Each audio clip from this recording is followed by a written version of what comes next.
ಎಲ್ಲರಿಗೂ ನಮಸ್ಕಾರ. ಹಾಗೆ ಎಲ್ಲರಿಗೂ ಅಬ್ದಿ ಅಕಾಡೆಮಿಗೆ ಸ್ವಾಗತ ಸ್ನೇಹಿತರೆ. ನಾನು ನಿಮ್ಮ ಪುನೀತ್ ರಾಜ್. ಓಕೆ, ಈ ವಿಡಿಯೋ ಮಾಡ್ತಿರೋ ಉದ್ದೇಶ ಈಗ ಆಲ್ರೆಡಿ ಎಲ್ರಿಗೂ ಸಹ ಗೊತ್ತಿದೆ. ನಿನ್ನೆಯಿಂದ ತುಂಬ ಜನಕ್ಕೆ ಆತಂಕ ಆಗಿದೆ, ಪ್ಲಸ್ ಸ್ವಲ್ಪ ಜನಕ್ಕೆ ಖುಷಿ ಸಹ ಆಗಿರುತ್ತೆ. ಯಾಕಂದರೆ ಒಂದು KA ಡಿಪಾರ್ಟ್ಮೆಂಟ್ ಅಂತ ಬಂದರೆ ಒಂದು ಪ್ಲಸ್ ಪಾಯಿಂಟ್ ಏನು ಅಂದರೆ ತುಂಬ ಚೆನ್ನಾಗಿ ಓದಿರೋರಿಗೆ, ಪುಸ್ತಕಗಳನ್ನು ಓದಿರೋರಿಗೆ ತುಂಬ ಸುಲಭ ಆಗುವಂಥದ್ದು. ಬಟ್ ಒನ್ ವರ್ಡ್ ಬುಕ್ ಓದಿರೋರಿಗೆ ಸ್ವಲ್ಪ ಕಷ್ಟ ಆಗುವಂಥ ಸಾಧ್ಯತೆಗಳು ಹೆಚ್ಚಿರ್ತವೆ. ಹಾಗಾಗಿ ಈ ಒಂದು ವಿಡಿಯೋ ಕ್ಲಾಸಸನ್ನು ಆದಷ್ಟು ಬೇಗ ಮಾಡಿ ಪ್ರತಿಯೊಬ್ಬರಿಗೂ ಸಹ ಯಾವ ರೀತಿ ಓದ್ಕೋಬೇಕು KA ಡಿಪಾರ್ಟ್ಮೆಂಟ್ ಪರೀಕ್ಷೆಗಳಿಗೆ ಅಂತ ಹೇಳ್ಬಿಟ್ಟು ಈ ಒಂದು ಕ್ಲಾಸಸನ್ನು ಮಾಡ್ತಾ ಇದ್ದೀನಿ ಸ್ನೇಹಿತರೆ. ಇದಕ್ಕಿಂತ ಮುಂಚೆ ಒಬ್ಬರಿಗೆ ಕೃತಜ್ಞತೆಗಳನ್ನು ಸಲ್ಲಿಸಬೇಕು. ಅವ್ರು ಯಾರು ಅಂತ ನೋಡ್ತಾ ಬರೋಣ. ಸೊ ಇಲ್ಲಿ ಕಾಣ್ತಿರೋದು ಯಾರು ಅಂತ ಎಲ್ರಿಗೂ ಸಹ ಗೊತ್ತಿದೆ. ಸೊ ಇವರಿಗೆ ದಯವಿಟ್ಟು ಇವರನ್ನು ನೆನೆದ್ಬಿಟ್ಟೆ ಒಂದು ಕ್ಲಾಸಸನ್ನು ಶುರು ಮಾಡ್ತಾ ಬರ್ತೀನಿ. ಯಾಕಂದ್ರೆ ನನಗಂತೂ ತುಂಬ ಒಳ್ಳೆ ಅಭಿಪ್ರಾಯ ಇದೆ ಇವ್ರ ಬಗ್ಗೆ.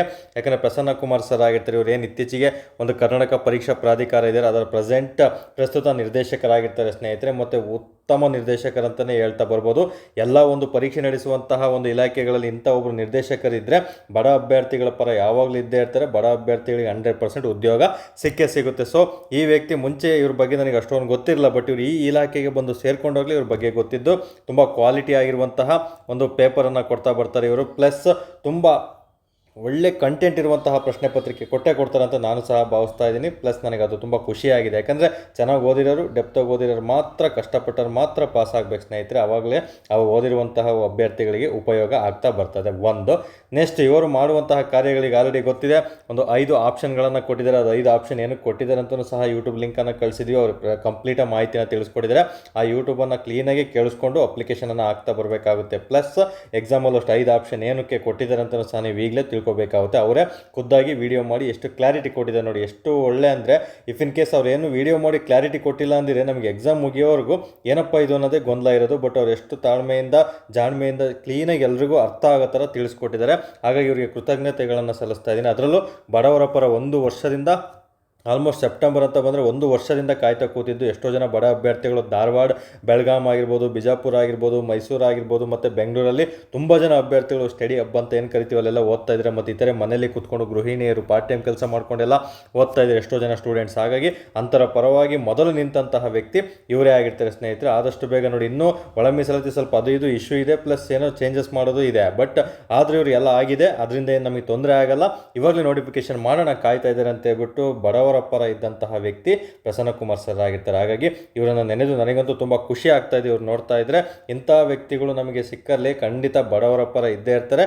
ಬಡವರು ಆದಷ್ಟು ಬೇಗ ಕೆಲಸ ಮಾಡ್ಕೊಳ್ತಾರೆ ಸ್ನೇಹಿತರೆ. ಪ್ಲಸ್ ಯಾರೆಲ್ಲ ಚೆನ್ನಾಗಿ ಓದಿದ್ದಾರೆ ಬಡವರು, ಪ್ಲಸ್ ಚೆನ್ನಾಗಿ ಓದಿರುವಂಥ ಅಭ್ಯರ್ಥಿಗಳಿಗೆ ಯಾರು ಕಂಟಿನ್ಯೂಟಿ ಇಟ್ಕೊಂಡಿದ್ದಾರೆ ಈ ಫೀಲ್ಡಲ್ಲಿ ಅವರಿಗೆ ಉಪಯೋಗ ಆಗುವಂತಹ ವ್ಯಕ್ತಿ ಇವರಾಗಿರ್ತಾರೆ ಸ್ನೇಹಿತರೆ. ತುಂಬ ಖುಷಿ ಆಗ್ತಾ ಇದೆ ಇವ್ರು ನೋಡಿದಾಗ. ಹಾಗೆ ಇವರನ್ನು ಎಲ್ಲರೂ ನೆನೆಸ್ಕೊಳ್ಳೋಣ. ಇವರ ಆಶೀರ್ವಾದನೂ ಸಹ ಪಡ್ಕೊಂಡು KA ಡಿಪಾರ್ಟ್ಮೆಂಟಲ್ಲಿ ಯಾವ ರೀತಿ ನಾವು ಪರೀಕ್ಷೆಯನ್ನು ಪಾಸ್ ಮಾಡಬೇಕು, ಇವರ ಆಶೀರ್ವಾದದೊಂದಿಗೆ ಅವರ ಒಂದು ಎಫರ್ಟನ್ನು ಸಹ ಆಗ್ತಾ ಹೋಗೋಣ. ಓಕೆ, ಅವ್ರು ಏನೇ ಆಗಿರಲಿ ನಮಗೆ ತುಂಬ ಖುಷಿ ಆಗ್ತಾ ಇದೆ. ಸೊ ಹಾಗಾಗಿ ನೆನೆಬೇಕಂತ ನನಗೆ ಅನ್ನಿಸ್ತು ಸ್ನೇಹಿತರೆ. ಹಾಗಾಗಿ ನಿಮಗೂ ಸಹ ಇವರನ್ನು ತಿಳಿಸ್ಕೊಡ್ತಾ ಇದ್ದೀನಿ. ಸೊ ನೆಕ್ಸ್ಟ್ ನಾವೀಗ ಬ್ಯಾಚಸ್ಸನ್ನು ಅಂದರೆ ಯಾವ ರೀತಿ ಓದ್ಕೋಬೇಕು, ಏನೆಲ್ಲ ಓದ್ಕೋಬೇಕು ಅನ್ನೋದ್ರ ಬಗ್ಗೆ ಸಂಪೂರ್ಣ ಮಾಹಿತಿಯನ್ನು ನಿಮಗೆ ಕಂಪ್ಲೀಟ್ 1 ಅವರ್ ತಿಳಿಸ್ಕೊಡ್ತೀನಿ. ಆ 1 ಅವರಲ್ಲೂ ನೀವು ಕರೆಕ್ಟಾಗಿ ಕೇಳಿದ್ದೆ ಆದಲ್ಲಿ ಖಂಡಿತ ನಿಮಗೆ ಎಕ್ಸಾಮ್ಗೆ ಅದು 100% ಉಪಯೋಗ ಆಗೇ ಆಗುತ್ತಂತ ಭಾವಿಸ್ತಾ ಈ ಒಂದು ಕ್ಲಾಸನ್ನು ಮುಂದುವರಿಸ್ತಾ ಇದ್ದೀನಿ ಸ್ನೇಹಿತರೆ. ಬನ್ನಿ ನೋಡೋಣ.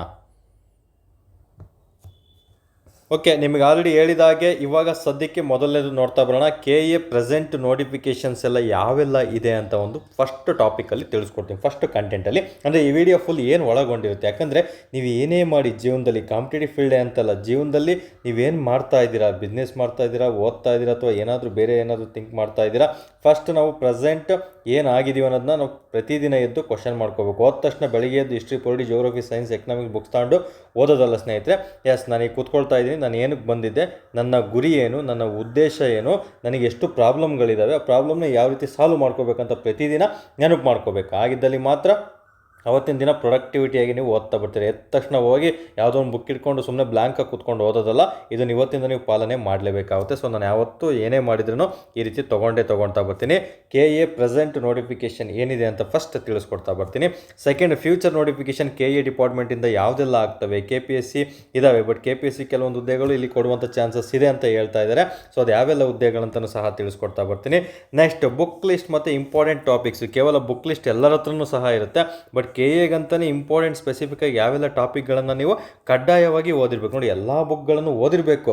ಅದರಲ್ಲೂ ಹೆಚ್ಚಾಗಿ ಫೋಕಸ್ ಯಾವ ಟಾಪಿಕನ್ನು ಮಾಡಬೇಕು, ಯಾವುದ್ರ ಮೇಲೆ ಕ್ವಶನ್ಸ್ ಕೇಳ್ತಾರೆ ಇವರು ಅಂತ ತಿಳಿಸ್ಕೊಡ್ತಾ ಬರ್ತೀನಿ. 2 ನಂತರ ಓಲ್ಡ್ MCQs ಮತ್ತು mental ability tricks. Okay, old MCQs ಈಗ ಎಲ್ಲರೂ PC ಇದು ಓದ್ತಾ ಇರ್ತೀರಾ, ಬಟ್ KA ಡಿಪಾರ್ಟ್ಮೆಂಟಿಗೆ ಆ ಒಂದು ಪ್ರಶ್ನೆ ಪತ್ರಿಕೆಗಳು ಉಪಯೋಗ ಆಗುತ್ತಾ, ಬೇರೆ ಯಾವ ಪ್ರಶ್ನೆ ಪತ್ರಿಕೆಗಳನ್ನು ಬಿಡಿಸಬೇಕು, ಯಾವೆಲ್ಲ ಇಲಾಖೆ ನಡೆಸಿದಂಥ ಎಕ್ಸಾಮ್ಗಳನ್ನು ಬಿಡಿಸಬೇಕು, ಮತ್ತು ಮೆಂಟಲ್ ಅಬಿಲಿಟಿ ಯಾವ ರೀತಿ ಕೇಳ್ತಾನೆ, ಎಷ್ಟೆಲ್ಲ ಟಾಪಿಕ್ಸ್ ಇದೆ ಅಂತಲೂ ಸಹ ತಿಳಿಸ್ಕೊಡ್ತಾ ಬರ್ತೀನಿ. ಯಾಕಂದರೆ KA ಡಿಪಾರ್ಟ್ಮೆಂಟ್ ಅಂದರೆ ಮೆಂಟಲ್ ಅಬಿಲಿಟಿ 15ರಿಂದ 20 ಅಂಕಗಳು ಫಿಕ್ಸ್, ಅದು ಯಾವ ರೀತಿ ಕೇಳ್ತಾರೆ ಅಂತಲೂ ಸಹ ತಿಳಿಸ್ಕೊಡ್ತಾ ಬರ್ತೀನಿ. ನೆಕ್ಸ್ಟ್ ಅದ್ರ ಜೊತೆಗೆ ಇಷ್ಟು ತಿಳ್ಕೊಂಡ್ಮೇಲೆ ನಿಮ್ಮ ತಯಾರಿ, ನಿಮ್ಮ ಎಫರ್ಟ್ಸ್ ಯಾವ ರೀತಿ ಇರಬೇಕಂತ ಹೇಳ್ಬಿಟ್ಟು ಲಾಸ್ಟಲ್ಲಿ ತಿಳಿಸ್ಕೊಡ್ತಾ ಬರ್ತೀನಿ ಸ್ನೇಹಿತರೆ. ಈಗ ಒಂದೊಂದಾಗಿ ನೋಡ್ತಾ ಬರೋಣ. KA ಪ್ರೆಸೆಂಟ್ ನೋಟಿಫಿಕೇಶನ್ ಯಾವುದೆಲ್ಲ ಇದೆ ನೋಡಿ. ಈ ಒಂದು ವಿಡಿಯೋ ಕಂಪ್ಲೀಟ್ ಆಲ್ಮೋಸ್ಟ್ 1 ಗಂಟೆ ಇರುತ್ತೆ. ಆ 1 ಗಂಟೆ ನೀವು ಸತತವಾಗಿ ನೀಟಾಗಿ ತಾಳ್ಮೆಯಿಂದ ಕೇಳಿಸ್ಕೊಂಡ್ರೆ ಇನ್ಯಾವತ್ತೂ ಈ ವಿಡಿಯೋ ನೋಡೋಕೆ ಹೋಗ್ಬಾರ್ದು. ಮತ್ತೆ ನಿಮಗೆ ಗೊತ್ತಾಗ್ಬಿಡ್ಬೇಕು, ಒಂದು ಕ್ಲಾರಿಟಿ ಸಿಗ್ಬಿಡ್ಬೇಕು. KA ಡಿಪಾರ್ಟ್ಮೆಂಟ್ ಅಂದರೆ ಹಿಂಗೆ ಈ ರೀತಿಯೇ ಇರುತ್ತೆ, ನಾನು ಇಷ್ಟೇ ಓದ್ಕೋಬೇಕು, ಅದನ್ನು ನನ್ನನ್ನು ನಂಬಿಟ್ಟು ಓದ್ಕೊಳ್ಳಿ. 100% ಅಷ್ಟರಲ್ಲೇ ನಿಮಗೆ ಪ್ರಶ್ನೆಗಳು ಸಿಗುತ್ತೆ. ಡೈರೆಕ್ಟ್ ಆರ್ ಇಂಡೈರೆಕ್ಟಾಗಿ 100% ನಾನು ಹೇಳುವಂತಹ ಟಾಪಿಕ್ ಆ್ಯಂಡ್ ನಾನು ಹೇಳುವಂತಹ ಸಬ್ಜೆಕ್ಟ್ ಮೇಲೆ ಪ್ರಶ್ನೆಗಳು ಕೇಳ್ತಾ ಬರ್ತಾನೆ. ಸೊ ಅದ್ರ ಬಗ್ಗೆ ವರಿಬೇಡ, ಯಾಕಂದರೆ ಸುಮ್ಮನೆ ಯಾವುದು ವೀಡಿಯೋಗಳನ್ನು ಮಾಡಲ್ಲ, ನಾನು ಸುಮ್ಮನೆ ಯಾವುದು ಮಾಹಿತಿಗಳನ್ನು ಹಾಕಲ್ಲ ಅಂತ ಎಲ್ಲರೂ ಸಹ ನಮ್ಮ ಓಲ್ಡ್ ಸ್ಟೂಡೆಂಟ್ಸ್ಗೆ ಗೊತ್ತಿರುತ್ತೆ. ಅಬ್ದಿ ಅಕಾಡೆಮಿ ಟೆಲಿಗ್ರಾಮ್ ಗ್ರೂಪಲ್ಲಿ ಏನೇ ಮಾಹಿತಿ ಬಂದಿದ್ರು ಸಹ ಅದು ತುಂಬಾ ಇಂಪಾರ್ಟೆಂಟ್ ಆಗಿರೋದು, ಮತ್ತು ಅಥೆಂಟಿಕೇಟೆಡ್ ಮಾಹಿತಿಯನ್ನೇ ನಾನು ಹಾಕ್ತಾ ಬರ್ತೀನಿ. ನಿಮಗೆ ಆಲ್ರೆಡಿ ತಿಳಿಸ್ಕೊಟ್ಟಿದ್ದೆ, 100% KAಗೆ ಕೊಡ್ತಾರೆ, ಇದನ್ನು ಡಿಸ್ಕಷನ್ ನಡೀತಿದೆ ಅಂತ. ಅದೇ ರೀತಿ KA ಡಿಪಾರ್ಟ್ಮೆಂಟಿಗೆ ಕೊಟ್ಟಿದ್ದಾರೆ. ನೆಕ್ಸ್ಟು PC, ಸಿವಿಲ್ PC ಮತ್ತು ಎಲ್ಲನೂ ನೋಟಿಫಿಕೇಷನ್ ಆಗೇ ಆಗುತ್ತೆ. PSI ಎಕ್ಸಾಮ್ಗಳನ್ನು ಯಾವಾಗ ನಡೆಸ್ತಾರೆ, ಯಾವ ನೋಟಿಫಿಕೇಷನ್ ಆಗುತ್ತೆ ಎಲ್ಲನೂ ಸಹ ತಿಳಿಸ್ಕೊಡ್ತಾ ಬರ್ತೀನಿ ಸ್ನೇಹಿತರೆ. ಈಗ ನೋಡ್ತಾ ಬರೋಣ ನೋಟಿಫಿಕೇಷನ್ ಅನ್ನೋ ಒಂದು ಟಾಪಿಕನ್ನು ಫಸ್ಟ್ ತಿಳ್ಕೊಳ್ತಾ ಬರೋಣ ಈಗ. ಸೊ ಈಗ ಆಲ್ರೆಡಿ 708 ಪೋಸ್ಟು HK ಮತ್ತು ನಾನ್ HK ಅಂದರೆ ಕಲ್ಯಾಣ ಕರ್ನಾಟಕ ಅಂದರೆ ಹೈದರಾಬಾದ್ ಕರ್ನಾಟಕ ಅಥವಾ ಕಲ್ಯಾಣ ಕರ್ನಾಟಕ ಮತ್ತು ನಾನ್ HK ಅಂತ ನಾನು ಕೇಳೋರು ಏನು ಬರುತ್ತೆ ಅಲ್ಲೂ ಸಹ ನೋಟಿಫಿಕೇಷನ್ ಆಗಿದೆ. ಸೊ ಇದರಲ್ಲಿ ಹಲವಾರು FDA SDA ಹುದ್ದೆಗಳಿದೆ. ಸೊ ಅದು ಎಲ್ರಿಗೂ ಅಪ್ಲೈ ಆಗುತ್ತೆ, ಡಿಗ್ರಿ ಮತ್ತು PUC ಮಾಡಿದವರಿಗೆ. ಕೆಲವೊಂದು ಸ್ಪೆಸಿಫಿಕ್ PUC ಅಂದರೆ 60% ಆಗಿರಬೇಕಂತೆಲ್ಲ ಕೇಳಿದ್ದಾರೆ, ಫಸ್ಟ್ ಕ್ಲಾಸಲ್ಲೇ ಇರಬೇಕಂತೆಲ್ಲ ಕೇಳಿದ್ದಾರೆ. ಅದು ನೋಡಿಕೊಂಡು ನೀವು ಅಪ್ಲಿಕೇಶನ್ ಆಗ್ತಾ ಬರಬೇಕಾಗುತ್ತೆ. ಬಟ್ FDA SDA 60% ಇರಬೇಕಂತ ಏನಿಲ್ಲ, ಫಸ್ಟ್ ಕ್ಲಾಸ್ ಇರಬೇಕಂತ ಏನಿಲ್ಲ. ಬಟ್ ಕೆಲವೊಂದು ಪೋಸ್ಟ್ಗಳು 60% ಅಂತಲೇ ಫಸ್ಟ್ ಕ್ಲಾಸ್ ಅಂತಲೇ ಮೆನ್ಷನ್ ಮಾಡಿದ್ದಾರೆ. ಅದನ್ನು ನೋಡಿಬಿಟ್ಟು ಅಪ್ಲಿಕೇಶನ್ ಹಾಕಿ ಮತ್ತೆ ದುಡ್ಡನ್ನು ವೇಸ್ಟ್ ಮಾಡ್ಕೊಳಕ್ಕೆ ಹೋಗಬೇಡಿ ಸ್ನೇಹಿತರೆ. ಓಕೆ, ನಂತರ FD SD ಅಂತ ಬಂದಾಗ ಎನಿ ಡಿಗ್ರಿ ಎಷ್ಟಾದರೂ ಪರ್ಸೆಂಟೇಜ್ ಇದ್ರೂ ಪರವಾಗಿಲ್ಲ, ಅಪ್ಲಿಕೇಶನನ್ನು ಹಾಕ್ತಾ ಬರ್ಬೋದು. ಮತ್ತು ಬೇರೆ ಬೇರೆ ಸ್ಪೆಸಿಫಿಕ್ ಡಿಗ್ರಿ ಮೇಲೆ ಕರೆದಿದ್ದಾರೆ. ಸೊ ಎಲ್ಲದಕ್ಕೂ ಒಂದೇ ಎಕ್ಸಾಮ್ ಅಂತ ತಿಳಿಸಿದಂತೂ ತುಂಬ ಖುಷಿ ಆಯ್ತು ಇವ್ರು ನೋಡಿದಾಗ. ಯಾಕಂದರೆ ಸರ್ ಒಂದು ಒಳ್ಳೆ ಡಿಸಿಷನ್ನ ತೊಗೊಂಡಿದ್ದಾರೆ. ಎಷ್ಟು ಎಕ್ಸಾಮ್ ಬರೀಬೇಕಿತ್ತು, ಈಗ ನೋಡಿದರೆ 5-6 ಎಕ್ಸಾಮ್ ಬರೀಬೇಕಿತ್ತು, ಬೇಡ, ಎಲ್ಲದಕ್ಕೂ ಒಂದೇ ಸಿಲೆಬಸ್ ಒಂದೇ ಎಕ್ಸಾಮ್ ಅಂತ ಇಟ್ಟಿದ್ದಾರೆ. ತುಂಬ ಖುಷಿ ಆಗುತ್ತೆ. ಫಸ್ಟ್ ಪೇಪರ್ ಎಲ್ರಿಗೂ ಗೊತ್ತು GK ಇರುತ್ತೆ, ಸೆಕೆಂಡ್ ಪೇಪರ್ ಬಂದು ಕಮ್ಯುನಿಕೇಷನ್ ಇರುತ್ತೆ. ಈಗ ಕರೆದಿರುವಂತಹ ಪ್ರಶ್ನೆಗೆ ಒಂದು 708 ಪೋಸ್ಟಿಗೆ ಈ ರೀತಿ ಇರುತ್ತೆ. GK ಪ್ಲಸ್ ಕಮ್ಯುನಿಕೇಷನ್ ಅಂತ ಬಂದಾಗ ಕನ್ನಡ, ಇಂಗ್ಲೀಷು ಮತ್ತು ಕಂಪ್ಯೂಟರನ್ನು ಓದಬೇಕಾಗುತ್ತೆ. ಈ GK ಮತ್ತು ಕಮ್ಯುನಿಕೇಷನ್ ಕನ್ನಡ, ಇಂಗ್ಲೀಷ್, ಕಂಪ್ಯೂಟರ್ಗೆ ಈಗ ಆಲ್ರೆಡಿ ವಿಡಿಯೋ ಮಾಡಿದ್ದೀನಿ, book list for KPSC group C exam ಅಥವಾ FD SD ಎಕ್ಸಾಮ್ ಅಂತ, ಅದನ್ನು ನೋಡ್ಕೊಳ್ತಾ ಬನ್ನಿ. ಇಫ್ ಇನ್ ಕೇಸ್ ಬೇಕು ಅಂದರೆ ಕಮೆಂಟ್ ಮಾಡಿ, ಮತ್ತೆ ಇನ್ನೊಂದು ವಿಡಿಯೋ ಮಾಡಿ ನಿಮಗೆ ತಿಳಿಸ್ಕೊಡ್ತೀನಿ ವಿಭಿನ್ನ ರೀತಿಯಲ್ಲಿ. ಓಕೆ, ಇನ್ನು GK ಅಂತೂ ಕಂಪಲ್ಸರಿ ಎಲ್ಲದಕ್ಕೂ ಬೇಕು. ಇನ್ನು PSI PC ನೋಟಿಫಿಕೇಷನ್ ಹೊಸದಾಗಿ PSI last time KA department ಅವರೇ ಮಾಡ್ತಾ ಬಂದಿದ್ರು. ಅದರಲ್ಲೂ 545 ಪೇಪರೇ ಡಿಫ್ರೆಂಟ್ ಇತ್ತು, 402 ಪೇಪರೇ ಡಿಫ್ರೆಂಟ್ ಇತ್ತು, ಮತ್ತು BMTC ಪೇಪರೇ ಡಿಫ್ರೆಂಟ್ ಆಗಿರ್ತಾ ಬರುತ್ತೆ, ವಿಲೇಜ್ ಅಕೌಂಟೆಂಟ್ ಪೇಪರೇ ಡಿಫ್ರೆಂಟ್ ಆಗಿರ್ತಾ ಬರುತ್ತೆ. ಅವ್ರು ಯಾವುದೇ ರೀತಿ ಡಿಫ್ರೆಂಟ್ ಕೊಟ್ಟರು ಸಹ ಕ್ವಾಲಿಟಿಯನ್ನು ಎಲ್ಲೂ ಬಿಟ್ಕೊಟ್ಟಿಲ್ಲ ಸ್ನೇಹಿತರೆ. 100% ಕ್ವಾಲಿಟಿ ಬಿಟ್ಕೊಡೋದಿಲ್ಲ ಅವರು. ಆ ಕ್ವಾಲಿಟಿನ ಯಾವ ರೀತಿ ನೀವು ಕ್ವಾಲಿಟಿಯಾಗಿ ಓದಬೇಕಂತ ನಾನು ತಿಳಿಸ್ಕೊಡ್ತಾ ಬರ್ತೀನಿ ವಿಡಿಯೋದಲ್ಲಿ. ಓಕೆ, ಹಾಗಾದರೆ ಇನ್ನು FDA SDA KPSಸಿಂದ ಆಲ್ಮೋಸ್ಟ್ 1000+ ಅಥವಾ 2000+ ನೋಟಿಫಿಕೇಷನ್ ಆಗುತ್ತೆ FD SDA ಸೇರಿ. ಇನ್ನು ಗ್ರೂಪ್ C ಒಂದು 500+ ಆಗುವಂಥ ಚಾನ್ಸಸ್ ಇದೆ. ಇನ್ನು ಎಕ್ಸೈಸ್ ಸಬ್ ಇನ್ಸ್ಪೆಕ್ಟರ್ ಆಗುವಂಥ ಚಾನ್ಸಸ್ ಇದೆ, ಎಕ್ಸೈಸ್ ಗಾರ್ಡು ಸಹ ಆಗುವಂಥ ಚಾನ್ಸಸ್ ತುಂಬಾ ಇದೆ. ಸೊ ಈ ವರ್ಷ ಅಪ್ ಟು ಈ ಅಕ್ಟೋಬರಿಂದ ಹಿಡಿದು ಮುಂದಿನ ಅಕ್ಟೋಬರ್ವರೆಗೂ ಸರಿಸುಮಾರು ನಿಮಗೆ 15 ಎಕ್ಸಾಮ್ಗಳು ಸಿಗ್ತಾ ಬರ್ತವೆ. ಹಾಗಾಗಿ ಅದ್ರ ಬಗ್ಗೆ ಭಯ ಬೇಡಲ್ಲ, ಒಂದಲ್ಲ ಒಂದು ಪೋಸ್ಟ್ ನಿಮ್ಮದಾಗಿರುತ್ತೆ. ಬಟ್ ಸತತ ಪ್ರಯತ್ನ ಇರಬೇಕು, ಹಾರ್ಡ್ ವರ್ಕ್ ಮಾಡ್ತಾ ಇರಬೇಕು. ನೆಕ್ಸ್ಟ್ ಈ ಒಂದು FD SDA ಗ್ರೂಪ್ C ಹುದ್ದೆಗಳನ್ನು ಸಹ KA ಡಿಪಾರ್ಟ್ಮೆಂಟಿಗೆ ಕೊಡಬೇಕು ಅಂತ ಹೇಳ್ಬಿಟ್ಟು ಸ್ವಲ್ಪ ಡಿಸ್ಕಷನ್ ನಡೀತಾ ಇದೆ. ಇನ್ನೂ 100% ಶೋರ್ ಇಲ್ಲ. ಯಾವೆಲ್ಲ ಗ್ರೂಪ್ C ಎಕ್ಸಾಮ್ ಇದೆ ಅವೆಲ್ಲ KA ಡಿಪಾರ್ಟ್ಮೆಂಟಿಗೆ ಕೊಡಬೇಕು. ಕೇವಲ ಗ್ರೂಪ್ B ಪರೀಕ್ಷೆಗಳನ್ನು ಮಾತ್ರ KPSC ಕೊಡಬೇಕು. ಗೆಜೆಟೆಡ್ ಏನು ನಮಗೆ KS ಅಂತ ಎಲ್ಲ ಕರೀತಾರಲ್ಲ ಅವನ್ನ ಕೊಡಬೇಕಂತ ಡಿಸ್ಕಷನ್ ನಡೀತಾ ಇದೆ. ಬಟ್ ಇನ್ನೂ ನಾಟ್ ಶೋರ್, ಇನ್ನೂ ಆಗಿಲ್ಲ. ಅದು ಆಗುವಂಥ ಸಾಧ್ಯತೆಗಳು ಇದ್ದಾವೆ, ನೆನಪಿರಲಿ. ಓಕೆ, ನಂತರ ಪರ್ಫಾರ್ಮೆನ್ಸ್, ಯಾರ್ದು ಪರ್ಫಾರ್ಮೆನ್ಸ್ ಇಲ್ಲಿ ಇಬ್ಬರು ಪರ್ಫಾರ್ಮೆನ್ಸನ್ನು ನಾನು ಹೇಳ್ತಾ ಬರ್ತೀನಿ. ಒಂದು KA ಡಿಪಾರ್ಟ್ಮೆಂಟ್ ಪರ್ಫಾರ್ಮೆನ್ಸ್ ಯಾವ ರೀತಿ ಇರಬೇಕು, ನಿಮ್ಮ ಪರ್ಫಾರ್ಮೆನ್ಸ್ ಯಾವ ರೀತಿ ಇರಬೇಕು. KA ಡಿಪಾರ್ಟ್ಮೆಂಟ್ ಪರ್ಫಾರ್ಮೆನ್ಸ್ ಅಂತ ಈಗ ಆಲ್ರೆಡಿ ಎದ್ರುಕೊಂಡ್ಬಿಟ್ಟಿದ್ರೆ ಅವ್ರು ವಿಡಿಯೋ ನೋಡಿಬಿಟ್ಟೆ ನೀವು, ಯಾಕಂದರೆ ಅವ್ರು ಹೇಳ್ಬಿಟ್ಟಿದ್ರೆ ಡಿಸೆಂಬರ್ ಅಂತ್ಯ ಜನವರಿಲೇ ನೋಡಿ ಇದೇ ಅವ್ರ ಪರ್ಫಾರ್ಮೆನ್ಸ್ ಆಗಿರುತ್ತೆ. ಅದ್ರ ಬಗ್ಗೆ ಎರಡು ಮಾತಿಲ್ಲ ಸ್ನೇಹಿತರೆ. 100% ಅವ್ರು ಡಿಸೆಂಬರ್ ಅಥವಾ ಜನವರಿಲೇ ಈ 708 ಪೋಸ್ಟಿಗೂ ಎಕ್ಸಾಮ್ ಮಾಡ್ತಾ ಬರ್ತಾರೆ.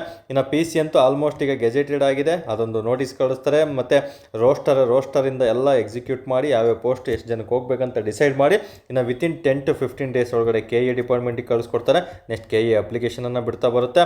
ಸೊ ಮ್ಯಾಕ್ಸಿಮಮ್ ವಿತಿನ್ 20 to 25 ಡೇಸಲ್ಲಿ ನಮಗೆ PSI ಮತ್ತು PC ಹುದ್ದೆಗಳು ನೋಟಿಫಿಕೇಶನ್ ಆಗುವಂಥ ಚಾನ್ಸಸ್ಸು ತುಂಬಾ ಇದೆ. ನೋಡಿ ಚಾನ್ಸಸ್ ಅಂತಲೇ ನಾನು ಬಳಸ್ತಾ ಬರ್ತೀನಿ ಯಾವಾಗಲೂ. ಓಕೆ, ಅದೊಂದು ರೂಲ್ಸ್ ಇರುತ್ತೆ. ಓಕೆ, ಚಾನ್ಸಸ್ ಇರೋದ್ರಿಂದ ನೀವು ನಿಮ್ಮ ತಯಾರಿ ಚುರುಕಾಗಿರಬೇಕು, ಅದನ್ನು ನೆನಪಿಟ್ಕೊಳ್ಳಿ. ಅವ್ರು ಯಾವಾಗಾದರೂ ಕರೀಲಿ, ಇಷ್ಟು ದಿನ ಇನ್ನೂ ಬೇಗ ಕರಿತಿಲ್ಲ ಅಂತ ಫ್ರಸ್ಟ್ರೇಷನಲ್ಲಿದ್ವಿ, ಈಗ ಕರೆದ ಮೇಲೆ ಅಯ್ಯೋ ಬೇಗ ಎಕ್ಸಾಮ್ ಇಟ್ಟಿರಲ್ಲ ಅಂತ ಫ್ರಸ್ಟ್ರೇಷನ್ಗೆ ಹೋಗ್ತಾ ಇರ್ತೀವಿ. ಎಕ್ಸಾಮ್ ನಿಯರ್ ಬಂದಾಗ ಈ ಸಲನೂ ಹೋಗ್ಬಿಡ್ತಲ್ಲ ಅಂತ ಫ್ರಸ್ಟ್ರೇಷನ್ ಆಗ್ತಾ ಬರ್ತೀವಿ. ಆ ರೀತಿ ನನ್ನ ಅಭ್ಯರ್ಥಿಗಳು ಯಾವುದೇ ಕಾರಣಕ್ಕೂ ಆಗಬಾರ್ದು. ನಿಮಗೆ 100% ಸೊಲ್ಯೂಷನ್ ಕೊಡ್ತೀನಿ. ಅದೇ ರೀತಿ ಓದ್ಕೊಳ್ತಾ ಬಂದರೆ ಖಂಡಿತ ನನಗೆ ಟಾರ್ಗೆಟ್ 500 ಜನರನ್ನು PC ಮಾಡಿಸ್ತೀನಿ ಮತ್ತು ಬೇರೆ ಬೇರೆ ಹುದ್ದೆಗೆ ಆಯ್ಕೆ ಮಾಡ್ತೀನಿ ಅಂತ ಹೇಳಿದ್ದೀನಿ. 499 ಬೇರೆ ಮೆಂಬರ್ಸ್ ಆಗಿದ್ದರೆ, ಇನ್ನು ಒಂದು ಮೆಂಬರು ಈಗೇನು ವೀಡಿಯೋ ನೋಡ್ತಾ ಇದ್ದೀರ ಅದರಲ್ಲಿ ನೀವಾಗಿರಬೇಕು, 499 ನಮ್ಮದಾಗಿರಬೇಕು ಸ್ನೇಹಿತರೆ, ನೆನಪಲ್ಲಿ ಇಟ್ಕೊಂಡಿರಬೇಕಾಗುತ್ತೆ. ಓಕೆ, 500ಕ್ಕೂ ಅಧಿಕ ಅಭ್ಯರ್ಥಿಗಳನ್ನು 100% ಈ ಸಲ ಮಾಡಲೇಬೇಕು. ಅದಕ್ಕೆ ನಿಮ್ಮ ಒಂದು ಎಫರ್ಟ್ ಇರಬೇಕು, ನನ್ನ ಒಂದು ಪ್ರಯತ್ನ ನಾನು ಮಾಡ್ತಾ ಇರ್ತೀನಿ. ಓಕೆ, ಹಾಗಾದರೆ ಪರ್ಫಾರ್ಮೆನ್ಸ್ KAದಂತೂ 100% ಸ್ಪೀಡಾಗಿರುತ್ತೆ. ನೋಟಿಫಿಕೇಶನ್ ಆಗಿ PC ನೋಟಿಫಿಕೇಶನ್ ಆದರೆ ವಿತಿನ್ 3 to 4 ಮಂತ್ಸಲ್ಲಿ ಎಕ್ಸಾಮ್, 3-4 ಮಂತ್ಸ್ ಅಂತೂ ತೊಗೊಳೋದಿಲ್ಲ, 3 ಮಂತ್ಸಲ್ಲೇ ಎಕ್ಸಾಮನ್ನು ನಡೆಸ್ತಾ ಬರ್ತಾರೆ. ಭಯ ಇರಲಿ ಮತ್ತು ಶ್ರದ್ಧೆ ಇರಲಿ. ಓಕೆ, ಹಾಗಾದರೆ ನೆಕ್ಸ್ಟ್ ಬುಕ್ ಲಿಸ್ಟನ್ನು ನಾವು ನೋಡ್ತಾ ಬರಬೇಕಾಗುತ್ತೆ. ಬುಕ್ ಲಿಸ್ಟ್ ಒಂದೇ ನೋಡೋದಲ್ಲ, ಅದಕ್ಕೆ ಸಂಬಂಧಪಟ್ಟಂತೆ ಯಾವೆಲ್ಲ ಟಾಪಿಕ್ಕು ಯಾವ ಪುಸ್ತಕದಲ್ಲಿ ನೀವು ಓದಿರ್ಬೇಕಂತಲೂ ಸಹ ನಾನು ನಿಮಗೆ ತಿಳಿಸ್ಕೊಡ್ತಾ ಬರ್ತೀನಿ ಸ್ನೇಹಿತರೆ. ಓಕೆ, ಈ ವಿಡಿಯೋವನ್ನು ಒಂದು ಪೇಯ್ಡ್ ಬ್ಯಾಚಲ್ಲಿ ಯಾರೆಲ್ಲ ಜಾಯ್ನ್ ಆಗಿದ್ದಾರೆ, ಯಾಕಂದರೆ ಅಬ್ದಿ ಅಕಾಡೆಮಿ ವೈಯಕ್ತಿಕ ಮಾರ್ಗದರ್ಶನದ ಬ್ಯಾಚು ಕಳೆದ ಒಂದು 2-3 ವರ್ಷದಿಂದ ಮಾಡ್ತಾ ಬಂದು ಆಲ್ರೆಡಿ 21ನೇ ಬ್ಯಾಚು ಈಗ ರನ್ನಿಂಗ್ ಇರುತ್ತೆ ಸ್ನೇಹಿತರೆ. ಸೊ 20 ಮತ್ತು 21ನೇ ಬ್ಯಾಚು ಸೇರಿ 1500 ಅಭ್ಯರ್ಥಿಗಳು ಗ್ರೂಪಿಗೆ ಜಾಯ್ನ್ ಆಗಿರ್ತಾರೆ. ಯಾಕಂದರೆ ಅಷ್ಟು ಚೆನ್ನಾಗಿ ನಮ್ಮ ಹುಡುಗರೇ ನಮಗೆ ಪಬ್ಲಿಸಿಟಿಯನ್ನು ಮಾಡಿ ಜಾಯ್ನ್ ಮಾಡಿಸ್ತಾ ಇದ್ದಾರೆ. ತುಂಬ ಖುಷಿ ಆಗ್ತಾ ಬರ್ತದೆ. ಅದನ್ನು ಸಹ ಯಾವಾಗಲೂ ಚಿರಋಣಿ ಆಗಿರ್ತೀನಿ ಸ್ನೇಹಿತರೆ. ಆ 1000 ಪ್ಲಸ್ ಅದಕ್ಕಿಂತ ಮುಂಚೆ ಡೆಪ್ತ್ ನಾಲೆಡ್ಜ್ ಬ್ಯಾಚು ಮತ್ತು ಮಿಷನ್ 500 ಬ್ಯಾಚ್ ಅಂತ ಮಾಡಿದ್ದೆ. ಈ 3 ಬ್ಯಾಚಲ್ಲಿರುವಂತಹ ಅಭ್ಯರ್ಥಿಗಳಿಗೆ ಈ ಒಂದು KA ಡಿಪಾರ್ಟ್ಮೆಂಟ್ ನಡೆಸುವಂತಹ ಎಕ್ಸಾಮ್ ಯಾವುದೇ ಕಾರಣಕ್ಕೂ ಕಷ್ಟ ಆಗಲ್ಲ. ಯಾಕಂದರೆ ನಿಮ್ಗೆ ಆಲ್ಮೋಸ್ಟ್ 2-3 ಆಥರ್ ವೈಸ್ ಪುಸ್ತಕಗಳನ್ನೇ ಹೇಳಿ ನಿಮಗೆ ಗೈಡ್ಲೈನ್ಸ್ ಕೊಟ್ಟಿದ್ದೀನಿ. ಸೊ ಅದ್ರ ಬಗ್ಗೆ ವರಿಬೇಡ. ನಿಮಗೆ ಪೇಯ್ಡ್ ಗ್ರೂಪಲ್ಲೂ ಸಹ ಒಂದು ಆಡಿಯೋ ಬರುತ್ತೆ ನಂದು, ನೀವು ಏನು ಓದಿದ್ದೀರಾ ಮುಂದೆ ಅದ್ರ ಜೊತೆ ಎಕ್ಸ್ಟ್ರಾ ಏನು ಓದಬೇಕಂತಲೂ ಸಹ ನಾನು ನಿಮಗೆ ಸಪ್ರೇಟಾಗಿ ಪೇಯ್ಡ್ ಗ್ರೂಪಲ್ಲಿ ಆಡಿಯೋವನ್ನು ಮಾಡಾಕ್ತೀನಿ. ಸೊ ಅಂಥ ಅಭ್ಯರ್ಥಿಗಳು ಎದುರುಕೊಳ್ತಾ ಇದ್ದರೆ ಇವತ್ತೇ ಭಯ ಬಿಟ್ಬಿಡಿ. ನಿಮಗೆ ಈ 3 ಬ್ಯಾಚಲ್ಲಿರುವಂತಹ ಅಭ್ಯರ್ಥಿಗಳು ಏನು ಬ್ಯಾಚ್ 19, ಬ್ಯಾಚ್ 20, ಬ್ಯಾಚ್ 21ನಲ್ಲಿರುವಂತಹ ಪೇಯ್ಡ್ ಗ್ರೂಪಲ್ಲಿ ಆಲ್ಮೋಸ್ಟ್ 2000ಕ್ಕೂ ಅಧಿಕ ಅಭ್ಯರ್ಥಿಗಳಿದ್ದೀರಾ.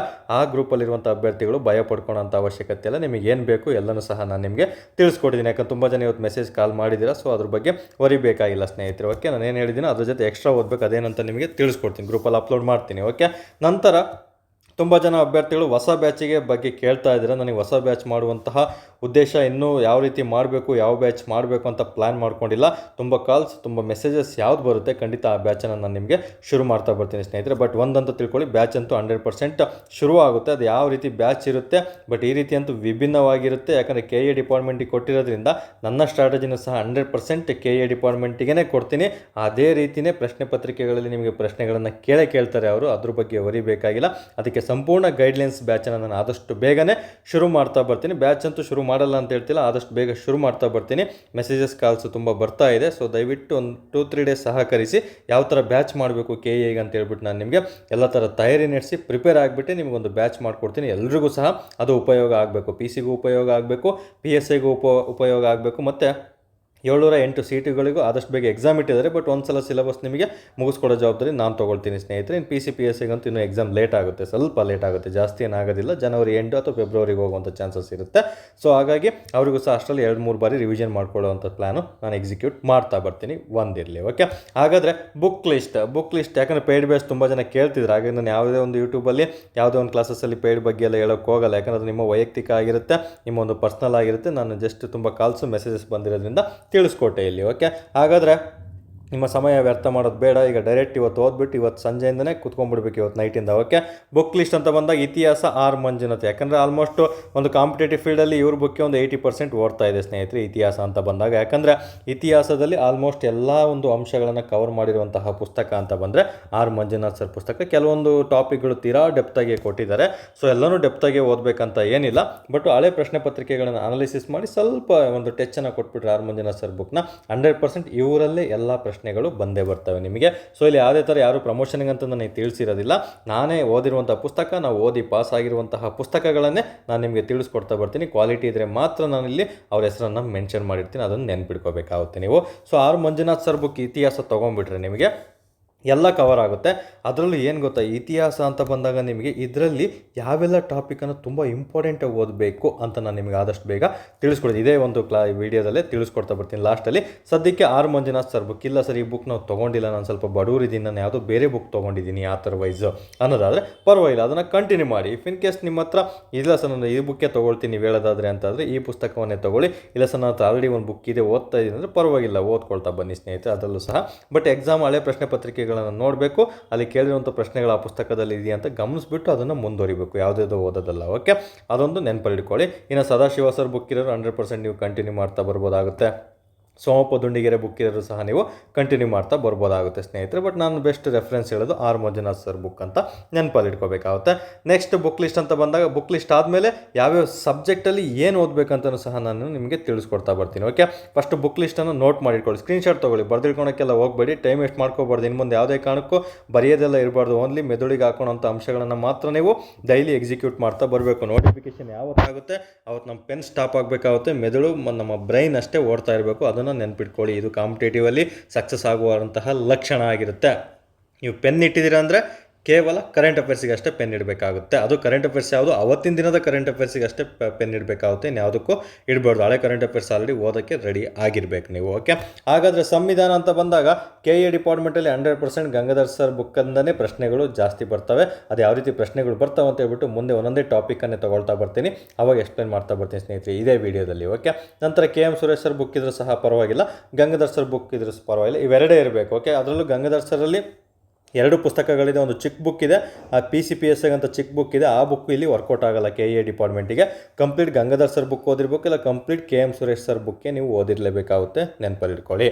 ನಂತರ ಭೂಗೋಳಕ್ಕೆ ಯಾವುದು ಓದಬೇಕು, ಇನ್ನು ರಂಗನಾಥ್ ಸರ್ ಬುಕ್ಕು ಆಲ್ಮೋಸ್ಟು ತುಂಬ ಜನ ಕರ್ನಾಟಕದಲ್ಲಿ KS ಇಂದ ಹಿಡಿದು KPSC ಗ್ರೂಪ್ಸಿಗೆ ತುಂಬ ಡೆಪ್ತಾಗಿ ಬೇಕಂತ ಹೇಳ್ಬಿಟ್ಟು ರಂಗನಾಥ್ ಸರ್ ಬುಕ್ ಓದ್ತಾ ಇರ್ತಾರೆ. ಇವ್ರದ್ದೊಂದು 4 ರಿಂದ 5 ಪುಸ್ತಕಗಳಿದೆ ಸ್ನೇಹಿತರೆ, ಎಲ್ಲನೂ ಸಹ ತೊಗೊಳೋದಕ್ಕೆ ಸ್ವಲ್ಪ ಜನಕ್ಕೆ ಆರ್ಥಿಕ ಪರಿಸ್ಥಿತಿ ಚೆನ್ನಾಗಿರಲ್ಲ, ಬಟ್ ಅವ್ರು ತೊಗೊಳಕ್ಕಾಗಲ್ಲ.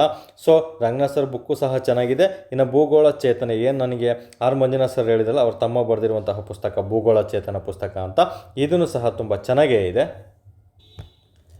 ಓಕೆ, ಆನಂದ್ ಅಂತ ಬರೆದಿರೋದು ಭೂಗೋಳ ಚೇತನ ಬುಕ್ಕು ಆನಂದ್ ಅಂತ ಬರೆದಿದ್ದಾರೆ. ಆನಂದ್ ಸರ್ ತುಂಬ ಚೆನ್ನಾಗಿ ಕ್ಲಾಸ್ ಸಹ ಮಾಡ್ತಾರೆ ಅವರು. ಓಕೆ, ಇವ್ರದ್ದು ಸಹ ನಾನು ನೋಡಿದ್ದೀನಿ, ನಾನು ವೈಯಕ್ತಿಕ ಮಾರ್ಗದರ್ಶನದ ಆಲ್ಮೋಸ್ಟ್ ಒಂದು 60% ಇವ್ರ ಬುಕ್ಕಿಂದನೇ ಹೇಳ್ತಾ ಇದ್ದೀನಿ. ತುಂಬ ಚೆನ್ನಾಗಿದೆ, ನಾನು ಮುಂಚೆ ಓದಿರಲಿಲ್ಲ, ಬಟ್ ವೈಯಕ್ತಿಕ ಮಾರ್ಗದರ್ಶನ ಬ್ಯಾಚಿಗೆ ನೋಡೋಣ ಯಾವ ರೀತಿ ಇದೆ ಅಂತ ತಿಳ್ಕೊಂಡಾಗ ಆಲ್ಮೋಸ್ಟ್ ಈ ಪುಸ್ತಕದಿಂದನೇ ಹೇಳ್ತಾ ಬರ್ತಿದ್ದೀನಿ. ತುಂಬ ಚೆನ್ನಾಗಿದೆ ಭೂಗೋಳ ಚೇತನ, ತೊಗೊಳ್ತಾ ಬರ್ಬೋದು ಸ್ನೇಹಿತರು. ಓಕೆ, ಇನ್ನು ರಂಗನಾಥ್ ಸರ್ ಬುಕ್ ಹೇಗೆ ಅಂದರೆ ನಿಮಗೆ 4 ರಿಂದ 5 ಪುಸ್ತಕ ಆಲ್ಮೋಸ್ಟ್ 2,000 ರೂಪಾಯಿ ಆಗುವಂಥ ಚಾನ್ಸಸ್ ಇರುತ್ತೆ.